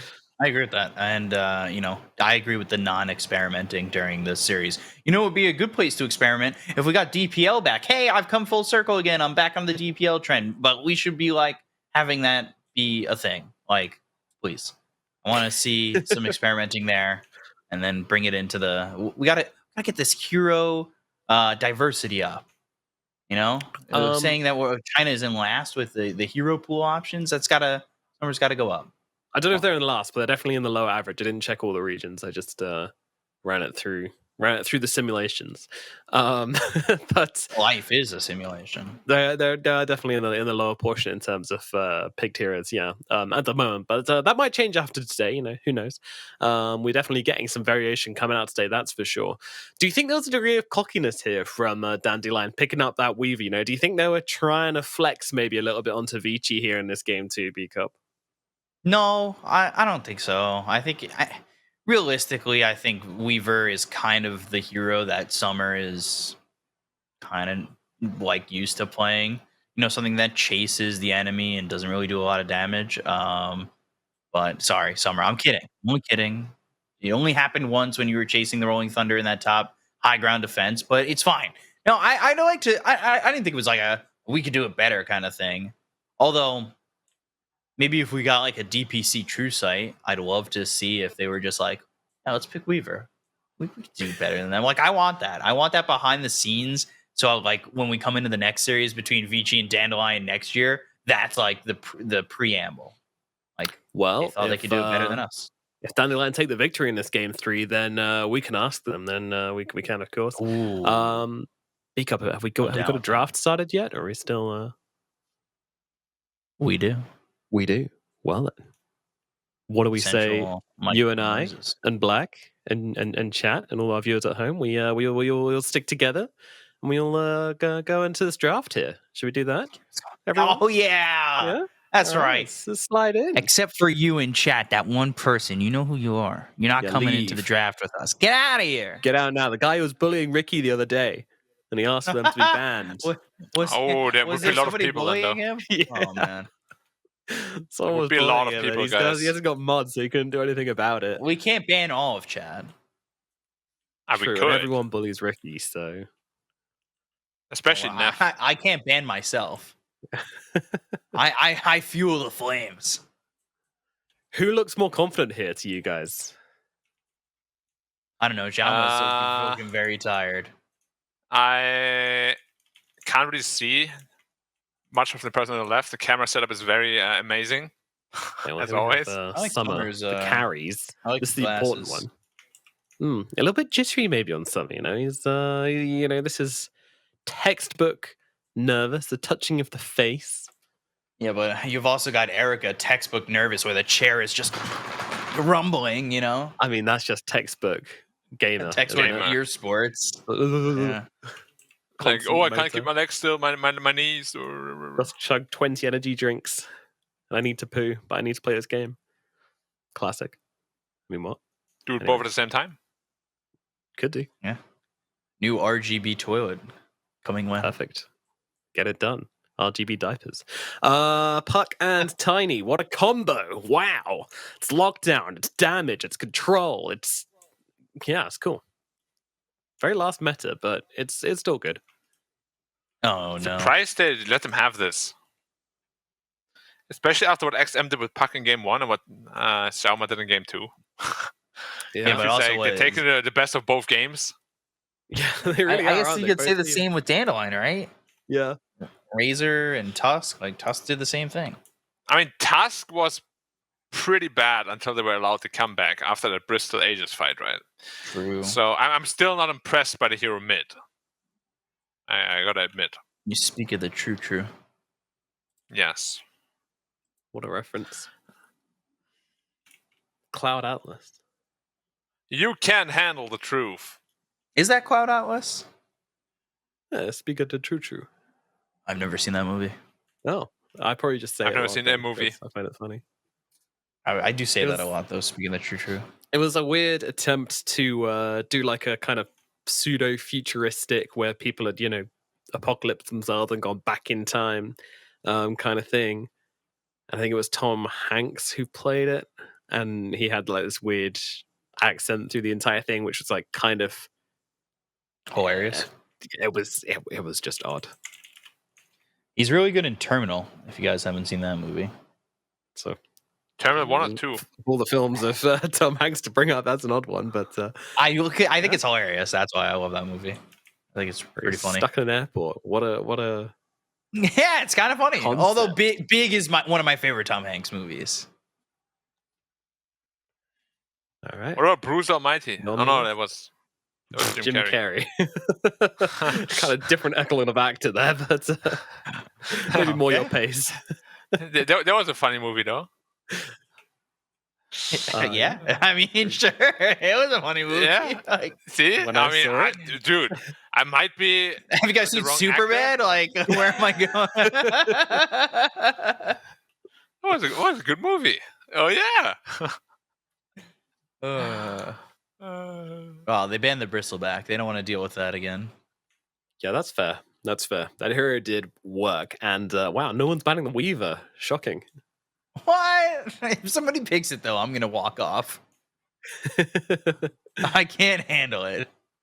I like Ench. I'm a big fan of early impetus Ench. Yeah, that spell does damage. Did you see? I think it was it Nouns? I think they're called now. They ran Ench as a position 1 against Quincy Crew. Well, Quincy Crew is Probably, I undefeated, didn't so see the I game, don't but know they how lost that goes. horribly, right? They didn't lose horribly, but they did lose, and it Horribly. wasn't great. Yeah, they picked it into a Medusa, and I was like, Yeah. this is a cool idea, kind of like outrange the Medusa, load of damage just from downtown, kind of same idea as like Sniper does, but So why didn't you just pick a sniper? Yeah, well, yeah, that was the ultimate conclusion to be drawn from that game, unfortunately. Did they do it 2 games in a row? Don't know. Only which one? Ask them. What Pick can I up. tell you? Maybe. They're American homies. They did. I don't have all the answers, Beak Up. Sometimes you have to go out and find out things for yourself. Okay. You You have to go out to the world. Spoon Pick up. feed you everything you want to know. They did do it both games. I got There you go. All right, now I'm there. I'm proud of you, Pick up. Thanks. You're standing on your own At two least, feet. at least Thanks, somebody Tom is. Hanks.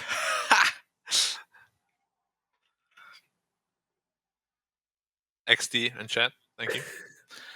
That was a stretch of a callback, but we'll take it. And same way, Dandelion are going to take the Enigma. This is a hero we don't see much in this world. We see it a little bit, but yeah, it's something I definitely want to see more of. So good job, Dandelion. Yeah. I think they're running out of blue heroes. Is the biggest problem. It just kind of No, has that there's like loads of red blue blue going heroes. on. Ooh, okay. Ooh, Monkey's one of the better heroes against Enigma because the Boundless Edge can kill the Eidolons pretty easily. Wait. You know what is a blue hero that Dandelion could pick? Oh no. go prophecy. for the Weaver. Wait, is Weaver blue or is she more greenish? No, he's blue. What? Oh no, this is I mean, this is the dress all This- over again. It's the blue and gold dress all over again. the set I have on my Weaver looks very greenish. Did he Okay, say your Weaver might be Yanni, green, or- okay, but in general, Weaver is blue. Turquoise at a push. Well, pick it and let me see it. No. don't Because pick it. honestly, I always just look at my Weaver. Because my Weaver is very pretty.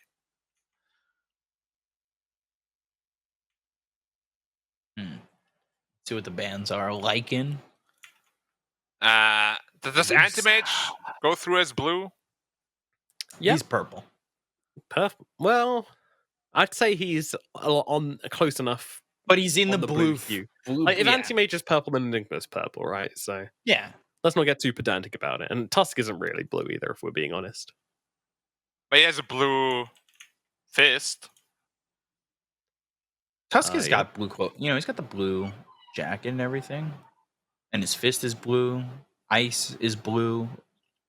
Ice is nice. Ice. As, is nice. as Arnold once said. Is it me or I don't know if you're not in the lobby, Nomad, but Enigma kind of is it broken? It looks like the swirl. I always thought it was like not supposed to be on the out. Like it looks like it's glitching with the body and everything. I don't know. You guys can't see it anyway. What am I Enigma talking doesn't about? have a body. I mean, he does have that body. He's got that got- he's six-pack pretty abs jacked, going on. yeah. Yeah, he's like that guy in the gym when we were working together last year. Is that like The- a realistic expectation to set though? You know, like there's a lot of young black holes out there watching this, and how are they going to feel seeing this Huh? Enigma like super jacked, and they look at themselves in the mirror and say, "My event horizon isn't even that chiseled. What the hell? It's unfair." Yeah. And then one of them is My- going, Murph. What is that thing called? Like the little swirl thing. It's not legs, obviously, but like your bottom, Oh right, you mean lower his- body. Your bottom gust. Yeah. Your lower body is very well vacuum. formed. We'll go with that. Your vacuum. That feels right. He kind of lifts up Vacuum is very stones and stuff as he cleaned. walks around. Yes. Here's the Weaver pick, by the way, coming right here. It's not Nah, there's coming no up. way. I'm going gyro. I'm going Faces Void. What? Ah, all right. Safe Lane Got that Razor? one right. Wow. Nailed it, everyone. Good job. What on earth is happening? What is but who? What is it? Razor carry? Is it Venom? Or Is it or the Venom- band that Lycan. Is it You're Venomancer still in the mid? game. Beastmaster still in the game. Yeah. I'm confused. I'm waiting for some clarity here, Black. I'm lost in the dark. Can you be my beacon to guide the way? I mean, they're going like all in lanes this time around, right? They want to snowball Right. lanes and just win off that because Monkey King against Venomancer is really sad for Monkey King. Yeah. So they got that going for them. It's probably going to be Enigma Veno. So you push back the lane, and every time Monkey wants to actually contest last hits, you get Galed, have Eidolons whacking you, and it's not a fun lane for sure. That sounds But awful. you to can't be really in. afford to lose many fights at all. Like maybe 2, maximum 3, and you're probably just going to be in trouble. I guess they have Enigma for late game. You know what I would like more? 4 Veno and 3 Enigma. So I do go for the Beastmaster we spoke about. But yeah, like if you put 3 Enigma and 3 farm on Enigma, like you can transition into this like super big winning condition, right? So I would like that a lot. Yeah, so it's But it's a Veno offlane. Yeah, it's the Veno offlane, it is the Razor carry, and it's the Tusk mid. Alrighty. Well. Dandelion choosing to go for an uncharacteristically aggressive lineup for them, not really having that hardcore carry hero that usually like to put Summer on. Is it enough to get them the win in this third game against Vici? And is it wise to mix things up this late on into a third game in a series? Beaker, which way are you leaning? What are your thoughts? I'm gonna skip the coffee because I'm 0 for 2 listening to it. I'm gonna go on my own brains, and I think I'm gonna go Vici. I thinking about what XM did in the first game to ZC in this mid lane up against the Tusk. I think he did well enough where like I have confidence that he's gonna open up the game for Erica and Yang 2 pushing potential. Like I just worry for Dandelion. Maybe their lanes go well, but if they don't, they might get wiped completely out of this game. Yep, Black, are you going to follow your co-caster's logic, or are you going to go it on your own? I'll have to follow B-Cop's intuitive instincts this time around because he's very right. Wait, is this the right hand? No, this one. Oh, Yeah. Then, Yeah. Oh, no, your hands are crushed together into a we had a new Enigma. No, what happened to us? No, but seriously, like their lineup is just so wishy-washy. Things need to go right like all the time for them to win. Yeah. I mean, for me, the biggest concern is the fact that they're moving into a more aggressive play style in a third game in a series. There's a lot of pressure on them. You know, looking back over the statistics for this team, they have the longest average win time of any team in the China DPC. So that just shows you what kind of team they usually are. Summer, he's the holder of records. He likes to farm. He likes to play slow. He likes to get loads of money, accrue a massive net worth. Razor is not the hero to do this on. So I'm just worried that they've decided to switch things up so much in a third game. And I think that is ultimately going to be their downfall. But let's find out what's going to happen here in game number 3. Let's get into it for the final matchup, the deciding matchup between these two teams. Nice. With B-Cop and Black. Taking his job. Look at I was leading up to it, you know. I was giving the side. I'm sorry. I'm kind of like a mood ruiner like this. Right. I apologize. I'll give you a generic energy drink. Oh, thanks. Yeah, Nomad lit the candles and then you blew them out. Just like I'm the mood ruiner. You guys remember when we went to that restaurant and Lizard just kept offing the candle? Blowing out the candle and then relighting it? I mean, we didn't blow it out. We did the stupid finger thing. Oh, look at me. I'm so cool. I got wax all over my fingers. Whoa.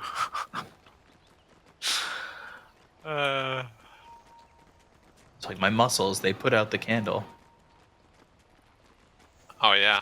I don't want to get into that part because we all know what happened at the climbing gym.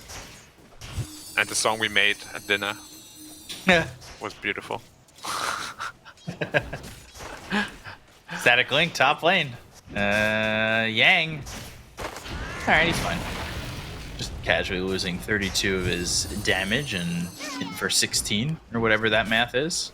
26. I was on it. So, how do you think this mid lane's gonna go for ZC? XM obliterated him in game 1.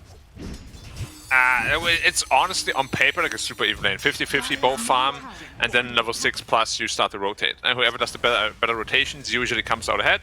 And it's just much easier to rotate as a puck than it is for a Tusk. How is the lockdown looking this time around for XM? black hole only, pretty much. I guess they have an ogre stun. But yeah. Not looking mega pretty. And they could also go to the, I guess, the Blink Walrus Punch again if they want to go for XM, but that never seemed to really have the full complete lockdown to get that kill when he was doing it in game 1 to take out XM, because you got to remember XM only died once. Yeah. And Monkey King is also scarily free farming down here. 9 out of 12 creeps.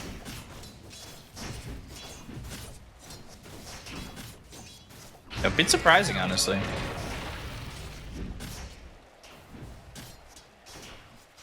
I did not think that Monkey King was really going to have an easy time in this lane. But again, it's predicting what the lanes are going to do, and then the difference there between what they should do and what they actually do.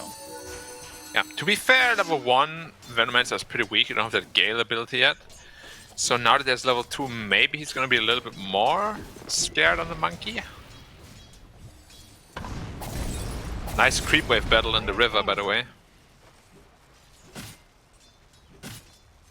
Yeah. Okay. Creep wave is now by Roche. This is the map changes everybody was hoping for. That would be lit. Ench is fine. I'm a little sad Victoria didn't go to the level 1 impetus. Maybe expecting a little bit more harassment towards Erica early on and getting the Nature's attendance. And Veno is super low and there's no region left on him either. So he has to wait for the courier. Of course, the good thing about Enigma is the wave is always going to be pushing back. Yang taking a lot of damage again, but he doesn't end up falling.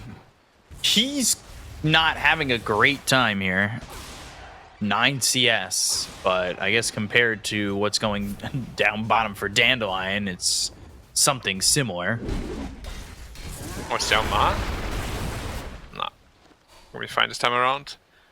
But yeah, I think with that draft, they just wanted to accomplish that the early lanes are a little bit easier to win and just being kept in check a bit better. So you don't give this tiny, like, this free game he had in game number 2. We just started running all over the map.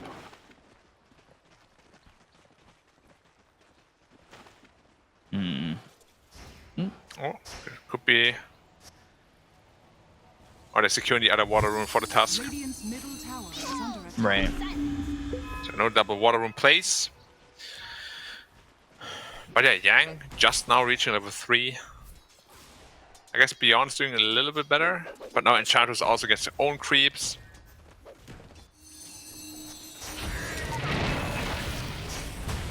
Pretty quiet, at least so far. Nothing too ridiculous going on.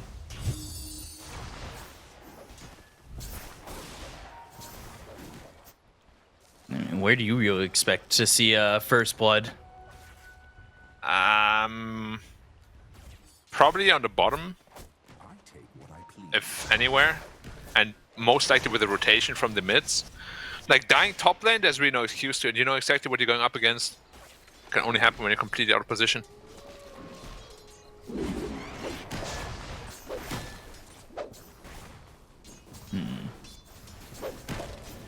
Oh, he isn't even going for lane control, but we see the Puck TP bottom already. Yeah, XM. Coil, maybe even on 2. He got it on both of them. That means he gets first blood on Tianming and a double kill on Beyond. That's a big movement there for XM. Yeah, Yang. Well, SJ first, and then Yang. And then Yang, yeah. But Jauma getting that kill and Yang being in on it. Like, this is a big timing so far for Vici. Yeah, nice rotation. That's exactly what I love to see from Pucks. Once you have the coil up, just use it straight away in the side lane. You got the mana burn creep too. ZC? And the, a region rune as well. Always super nice to get a region at minute 6. I wouldn't be surprised if XM looks to move off the middle lane again and go for something once more. Yeah, coil is up in 10. No TP though. You'll have to bring up one of the courier. But yeah, your bot lane is really not going the way you wanted to. Like, you couldn't pressure the Monkey King at all. He's going heavy into the wards now. But that could also pose problems, right? You have these Eidolons, you have the wards. Maybe they can overwhelm them that way. There's the Gale out, but what do you really have to worry about where top lane Yang ends up dead again? Like, that's definitely something you don't want to be seeing if you're Vici, considering the fact that you've been feeling pretty confident in all 3 lanes, but Yang with the back-to-back deaths is behind the Veno, but not by much. And I guess you could say both these guys not having really a fun time in their lane. Yeah, now, I don't know if you agree with this, but for me, Yang is one of the worst players in the game to play from behind. Like, he plays super, super well when he's ahead, but when he's behind, he tends to kind of overstep to try to get back into the game and keep dying. So they're gonna make sure to protect him somehow. Top lane, Avalanche toss with the rotation over from XM. Doesn't use the Dream Coil, but does get involved in another kill. Xiaoma with another one. And he wants that early blink dagger, so you need to really be concerned about the timing of that. No, someone to beat bot, and Puck is already rotating here. This could be if they very skill dangerous. Wukong's up, yeah, especially with the Wukong's command that he can still level up as well. Or it could be a juicy 3-man coil into It Wukong's. is. Midnight Pulse is down. Wukong's command comes out with a Boundless Strike. The Illusory Orb is there. They're going to snap the coil on Summer. TMing falls. That's 2 heroes gone. Beyond his neck with a foot in the grave already. And it's a double kill and dominating here for XM. Yeah. And a 2K lead while ZC and SJ chase Xiaoma. They'll eventually get the kill, but that does not feel like value as XM refills the bottle with a haste rune, and that means he can move off the mid lane again sometime soon. Remember how I said I give him like 2 or 3 fights? That's one. And that was with an immediate rotation from Summer. Like, that feels like extra poor. Yeah, he can't really do anything other than run back to lane. I always wonder when you see these kind of games, what happened to VG in game 1? You know? Was it really just that one initiation on the Bristol that turned the entire game and they couldn't recover after? Or was it their warm-up game? I guess. I mean, also thinking about... When you're looking at the Monkey King bottom. I was going to say, also thinking about the way that that Weaver build was also pretty disastrous. Snowball pulls him in, but it's on to the Enchantress. They've got the Avalanche coming out from Xiaoma. They get the kill there on a Beyond. They look over at ZC. Now from behind, Summer's in. Walrus punches out on the Xiaoma. XM, though, doing some damage. He gets hit with the stun. And he's going to jaunt down back towards the Monkey King. You need to be careful how far you want to go for this, because Monkey King gets the Boundless Strike up, then you're in a lot of trouble trying to get back.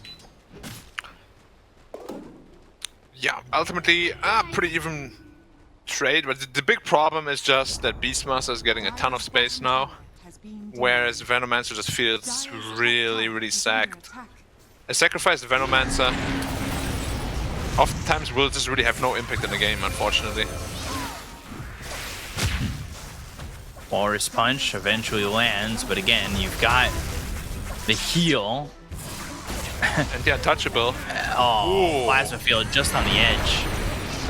Avalanche toss, though. Now with the Waning Rift, they've got the silence and the Boundless Strike.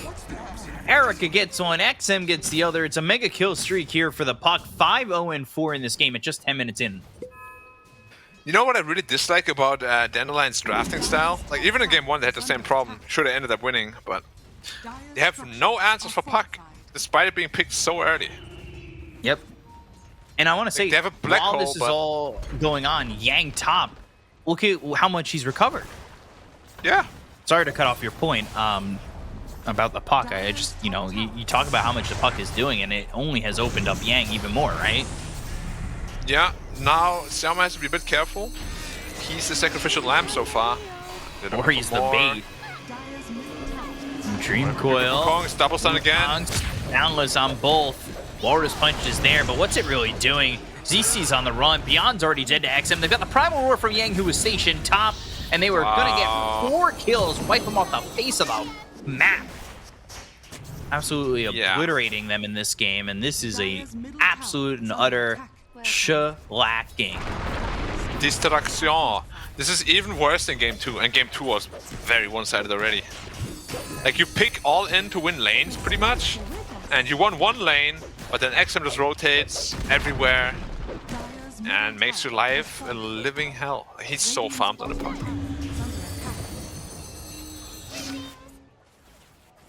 I like what Erika's doing too. He's going into the offensive item build rather than going for the Battle Fury. And now they're giving Xiao my lane. But he missed 3 out of 3 lasses so far. Oh dear. I'm not looking though, don't worry. Okay. Alright, he got 2 out of 6. That's not bad. Could be worse. He's getting real close to the Blink Dagger. Yeah, 7k lead now in just, what, a little bit over 12 minutes. Kind of quickly closing in on the 1k per minute. And it's this early into the game. Dire's bottom tower. Yeah, exactly. The earlier it is, the worse it always feels. It's, What word do we use for the situation? Unfortunate? Dread City. Dread City. Disadvantage City. And look at the stacks that they've got ready for him. This feels great for Yang. He has recovered and then some. Now he's top 3 in the net worth. Like, considering the lane he had, this must feel really good for Yang. And those ag stacks makes it pretty simple to farm these camps as well.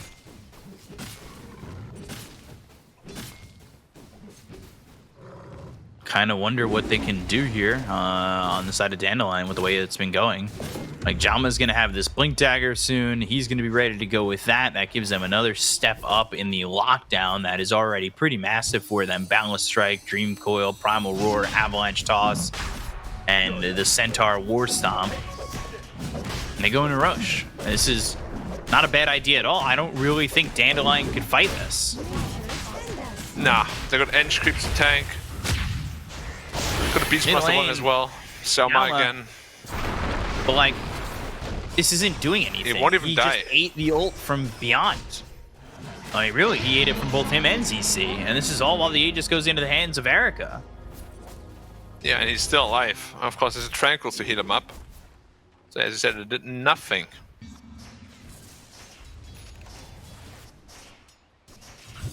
Beastmaster. How's Razor looking? Helm of the Overlord. Razor's going pretty BKB close first to BKB. item. Yeah, once that's up, maybe they have a chance, but the Raw is gonna be a big issue. Like, I was really surprised that they banned out the Lycan, but not the Beastmaster, because you always think about it too, right? Yeah. They kind of, they don't go hand in hand, but they're in the same category. Yeah. Which maybe they haven't really seen Yang play, or Summer again. Didn't even get coiled.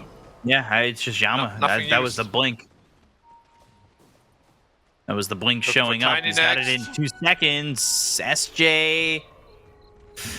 And he's free. Or, well, home free for the moment. And XM gets a courier. Top lane, again, you got Team Ming trying to survive, but he's under Hawk Vision. Like, they know he's there. And look at the right clicks coming in. He's just dead. Midnight Pulse goes down. The Eidolon's timeout. Look at bot 2. It really didn't do anything for them. While bot lane, they go for CZ. They got themselves the Wukong's command. They get the kill there. That's going to be 3 really dead around the map as Summer comes back into the fight with the static link. But 2-man coil too. On a 2. I mean, a fight that goes poorly here. I wouldn't be surprised if Dandelion tap out early, because they are just getting hit with the Crippler crossface all over. Black Hole comes in. It lands on XM. They get the kill to SJ. They'll take out XM. No, not even that. He's got, like, on the run and survives.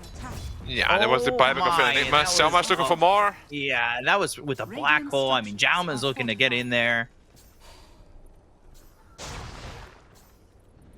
That is... Oh, he's going to go for the Enigma. He will. Oh, yeah. Jalma gets it. TPs. Bye-bye. 12K in 16 minutes. Well, Ay, ay, 17 ay, ay, minutes ay. and 10 seconds is the fastest game of the China DPC so far. Dandelion, they look like they're going to hold out past that point at the very least, so they won't have that accolade to hold at least. It would be a We've bit seen reckless. last game, right? They're very hesitant to actually tap out of games. So yeah, it shouldn't be happening anytime soon. You say that, but I feels like they have one fight left in them. You know what I thought? Since they don't give you a surrender function in pubs, you shouldn't be allowed to GG out in pro games either. You have to suffer until the throne dies. SJ getting run down. Primal Spring right on the Ogre. Throws a stun, but he's been netted on up and He's snared fine. and killed. It's much safer in the fountain anyway. True. You want to know Yang's axes? He's got the Primal Peacemaker of the Crimson Witness, which currently selling for about $130. So pretty Not that pricey bad for action you got Crimson himself Witness. there. Peanuts for him. Trillionaire. Dire's middle tower I'm not sure that checks out, but don't know. Hey. We don't talk about these things here. But what we do talk about is the mid tower that's falling in like 5 seconds. Beastmaster represent. I hate this meta. I hate Beastmaster and Lycan and any tower pushers.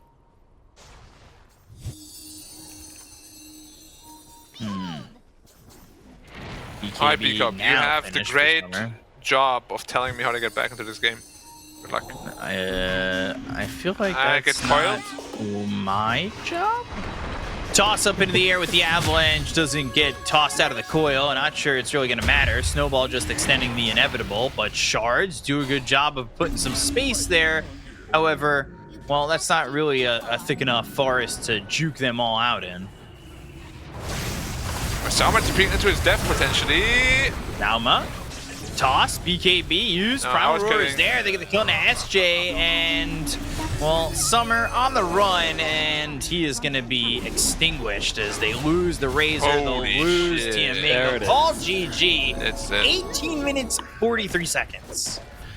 Wow. Yeah. Dire's bottom tower has Not What happened to VG between game 1 and 2, and what happened to Dandelion between game 1 and 2?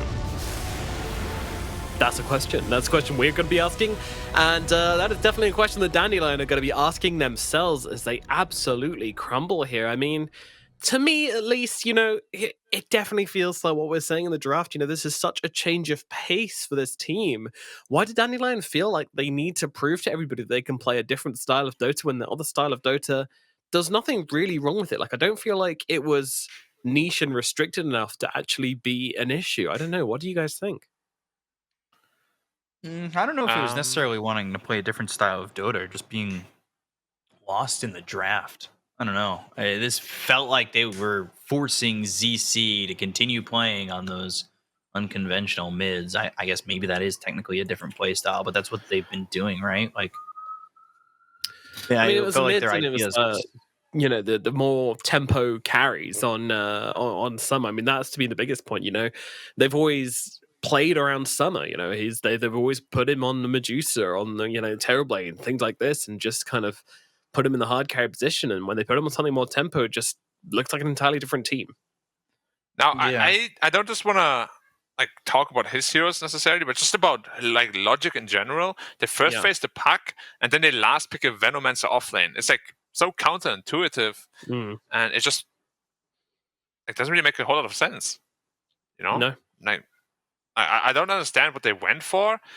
Like looking at the game, it felt like they didn't really understand what they went for. They kind of just did something, and then it didn't work. Which, of course, like it probably won't work because like it's a pretty big outdraft, and yeah, you can't get away with it here. Yeah. What are they now? Like 1-4?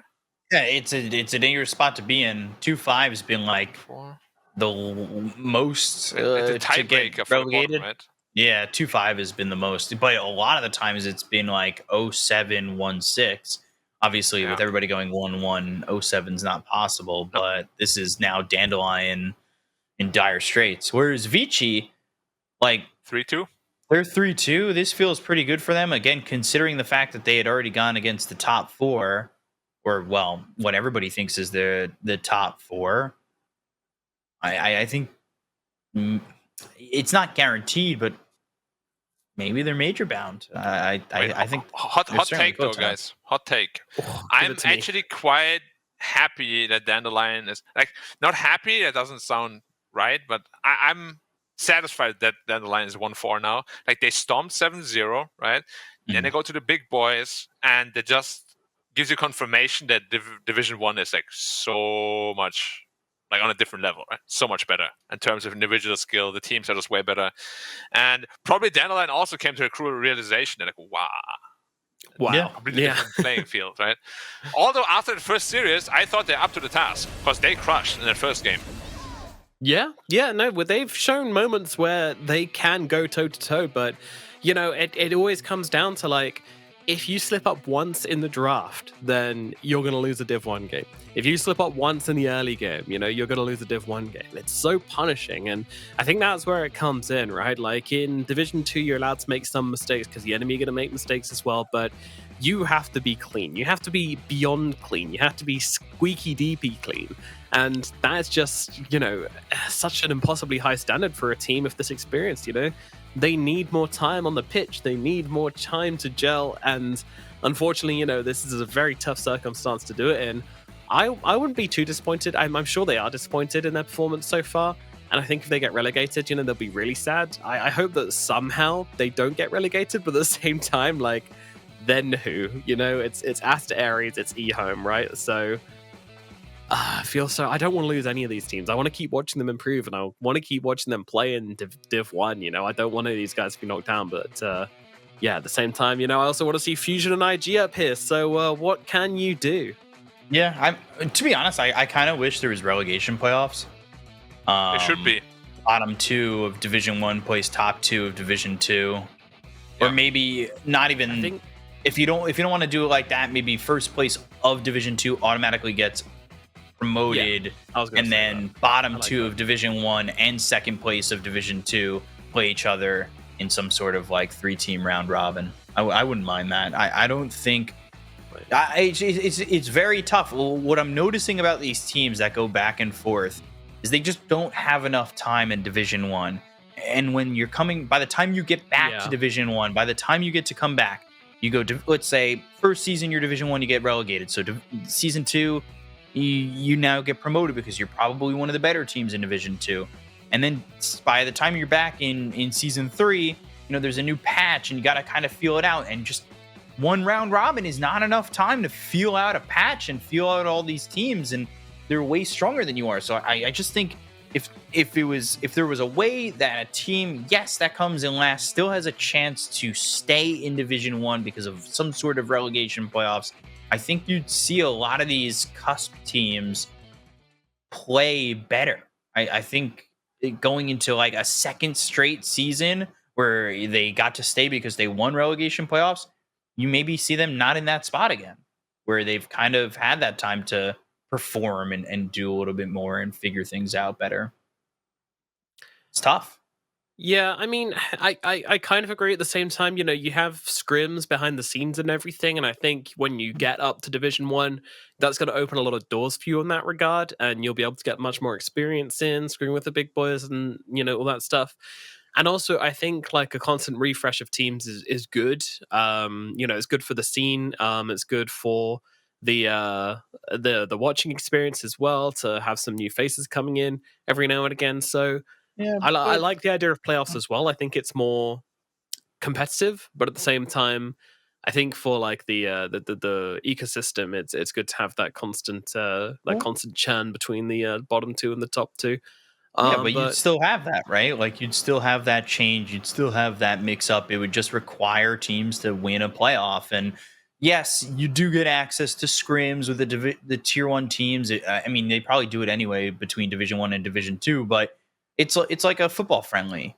You're not doing everything out there to make sure you win scrims or friendlies. Like I still think being in the professional, like in the games that matter, is where you're going to get the most experience, win, lose, or draw. Like the scrims are cool, but I don't know. I think when there's a lot more on the line, you're learning more. Officials and scrims, you know, Black, you're probably the best to comment on that. You know, what is the big difference between those different environments? Is there a big difference?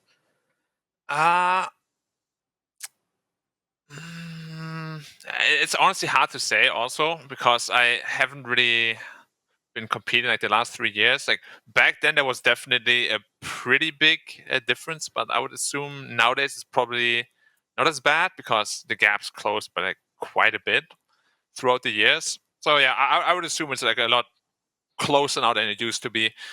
But obviously, there's as we can see, there's still a pretty big gap. Indeed, there is. Alrighty, well, it is now time for the interview, and right now we're going to get to speak to Yang, who's, of course, the victor of this series. Yang, firstly, congratulations. Is this the result you expected coming into the series? 恭喜你们拿下这场比赛的胜利啊！获胜的话是之前就预想到过的吗？有吧。Yes, indeed. So, what were the biggest differences between your team and their team today, which gave you the edge, would you say? 你觉得今天 VG 哪方面做的比对手好，让你们拿下这个系列赛？优势的双雄打得太厉害了，太惨了。I think our safe lane, those two players, my teammates playing so good, I got carried. Got carried. Is that a nice feeling? Do you feel like this was a nice, easy series for you then? 那你觉得这个系列赛在你的定义里面算是一个比较轻松的系列赛吗？比较轻松吧，感觉在预想之中。Yes, it's kind of an easy series for us. All right. So, how are you fitting in with the Vici team then? It's been a couple of seasons now. Are you becoming friends with the team, or is it purely business? 你跟现在 VG 的这个磨合怎么样？因为也有一段时间了，就是你们已经成为好的朋友了吗？还是你来就是只是为了打职业的？没有吧，来了大家都是好朋友呀，想的是肯定是赢一下更多的比赛嘛。We are all good friends, and our goal is to win more. Win more. Good goal. So obviously you joined the team, and they'd been together a while. How high was their motivation when you came along? Did you have to lift them up, or were they already really, really hungry to learn and improve with you? 在你加入队伍的时候，队伍里的这个上进的氛围怎么样？就是大家都想从你这边一起学习、一起进步，还是说队伍里已经有了这样一股就是想要去打更好的这种决心和这个心态？就来了以后，就是大家可能更想赢吧，就是相比之前的话。I think we are more eager to win after I joined the team compared than before. Alrighty, Beak Up and Black, you guys got some questions for Mr. Yang here? Yeah. After that third game, it looked like we caught a quick glimpse of you kind of being real excited and shouting to the rest of the team. What was being said after that victory in Game 3? What was the mindset after that? 第3场打完的时候，镜头里看到你是比较兴奋的。当时你跟队伍里的沟通，包括你当时心里是怎么想的，可以跟大家分享一下吗？没有，因为我一直在刷钱，我玩得很开心啊。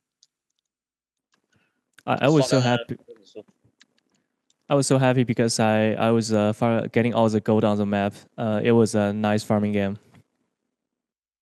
Not enough time to farm. That game ended real quickly. What's the meal go to after a victory like this? Do you guys go get hot pot, or is there like some specific victory meal the team likes to do? 一般这种赢了之后的话，之后的聚餐大家会选择吃什么呢？是火锅还是其他的？就随便吃点吧，在门口，嗦碗粉什么的。Anything that is close to our boot camp. Maybe some rice noodle. Anyway. Oh, okay. All right. Well, if you could have one dish after a victory, what would it be? 如果能让你选的话，你最想吃什么？赢了之后？就门口嗦碗粉吧，因为我们平时也一直吃的。Yeah, just rice noodle in front of a boot camp. That is our go-to meal. All Yeah, right, so Black. you're one of the most successful, if not the most successful Lycan and Beastmaster player. Why do you think this hero hasn't really, or like these heroes haven't really taken off in China? Like it's only really VG picking it. 你是国内那个，你是世界上就是3号位上来狼人跟那个兽王都玩的比较好的嘛？那你觉得为什么这个英雄这两个英雄在国内其实用的还是比较少呢？可能就是 VG 会选的多一些。因为这两个英雄可能相比别的3号位线上比较弱吧，因为现在都讲究一个3号位，就是一个远程带一个近战嘛，线上会厉害一点。现在4号位大部分都是近战嘛，可能觉得大家都线上比较弱，所以说选的很少。Yeah, I think the reason that it's not so popular in China is because they all have weak lanes, and currently patch I think the strength of the landing duel is really being emphasized. Usually we see a range hero in combination with a melee hero, and that makes a good lane. And often right now the popular position 4 is a melee hero. That's why I think those two heroes are underpicked in China. Okay, makes sense. And then, how's Fenrir doing? I haven't spoken to him a lot. 分队最近过得怎么样？我很久没跟他聊过天了。过得挺好的呀，日子很滋润。He's having a good time. Okay, tell him to say hi from me, and he should message me one day. 就是提醒一下分队有空多跟 Black 发短信。可以，没问题。Of course, no problem. All right. Final question from me then. You've been playing Dota a really long time. You're a veteran at this point. How do you stay motivated to keep on playing to such a high standard after all these years? 就是作为一个老将，打了这么多年职业，杨是怎么样让自己保持一个比较高的竞技状态，然后一直保持这种上进的心态？就一直打路人呗，因为毕竟这么多年了嘛，你有段时间不打，你还是会想着打 DOTA， 就一直玩吧，学习。Yeah, I think playing pubs is doing a lot to me, and also Dota. I have been playing Dota for so many years, and once I dropped Dota for a couple months, I come back. I was still missing the feeling of playing Dota. So that's the way I keep my motivation up, and I am always eager to learn more. All right, awesome stuff. Thank you so much, Yang. Thanks for coming to talk to us, and best of luck on the rest of your DPC season. 谢谢。感谢你接受我们采访，希望你们以后好运。Thank you. Awesome stuff. Once again, very, very honest, very open, very calm, and also must be said, really, really confident from Yang this time around. Like, we've spoken to Vici members in the past, and it's been a bit like, yeah, we're trying to do as best we can, but Yang is just like, yeah, we're winning. We're going to keep winning, and felt good. Yeah, I love that he was honest about thinking that he got carried. I thought that was very hilarious. Yeah, I don't know if, I didn't everybody want would to give go that there, line. but I really wanted to know his thoughts of game one when he said I got carried. I was like, oh, I got something for you. But, we want to end it on a good note, of course. We don't want to make the team disband or anything, So. Yeah, that's a talk about it tomorrow kind of game number one, maybe. Just have a sit down conversation with the carry players. Say, yeah, save it for sure when the emotions are a little lower. But we can move on past that. We can look to the future now. Yeah, you can try and look to the future. We'll see. They were probably looking at the replays immediately. That's what everybody seems to be doing. It's either you're queuing for a game right after the pro game, or you're looking at the replay. I swore he was like downloading a replay. It looked like he was kind of invested on whatever was in the screen, but he was multitasking pretty well. I wanted to ask, ever since the Somnus interview, I've just felt this need to be like, hey, are you queuing for a game right now and or watching your replay? Like, it just feels like they're right on into the next thing. Are you queuing and watching and analyzing at the same time while talking to us? Bro. Yeah. You're insane. Basically. Also, typing to his team's Discord saying we need to improve on this, and this, like next time don't do this. Yeah, that'd be impressive, but that's No the Weaver. somnus level of preparedness we've seen. All right. Well, with that series out of the way, that means we are all done and dusted today with VG Gaming taking the win here in this final series. Don't give me that look, B Cup, all right? Even a master stumbles, which means we'll move on to our next series, which will be coming up on Sunday. So it's a bit of a break. You know, you guys can have Saturday off, you know, go and hit the beach, go and touch some grass, you know, enjoy some mountains, whatever.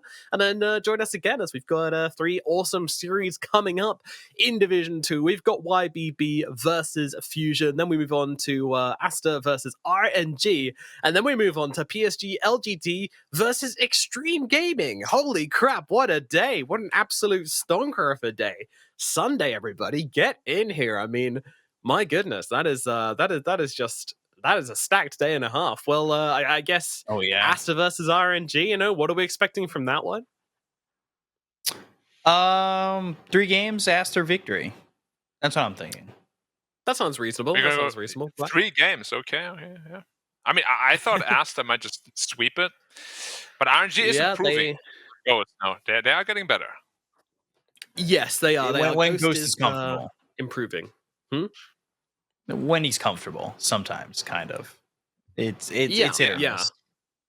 But that's becoming more and more common, though. I feel like, you know, he's hitting the mark more and more often each time we see it.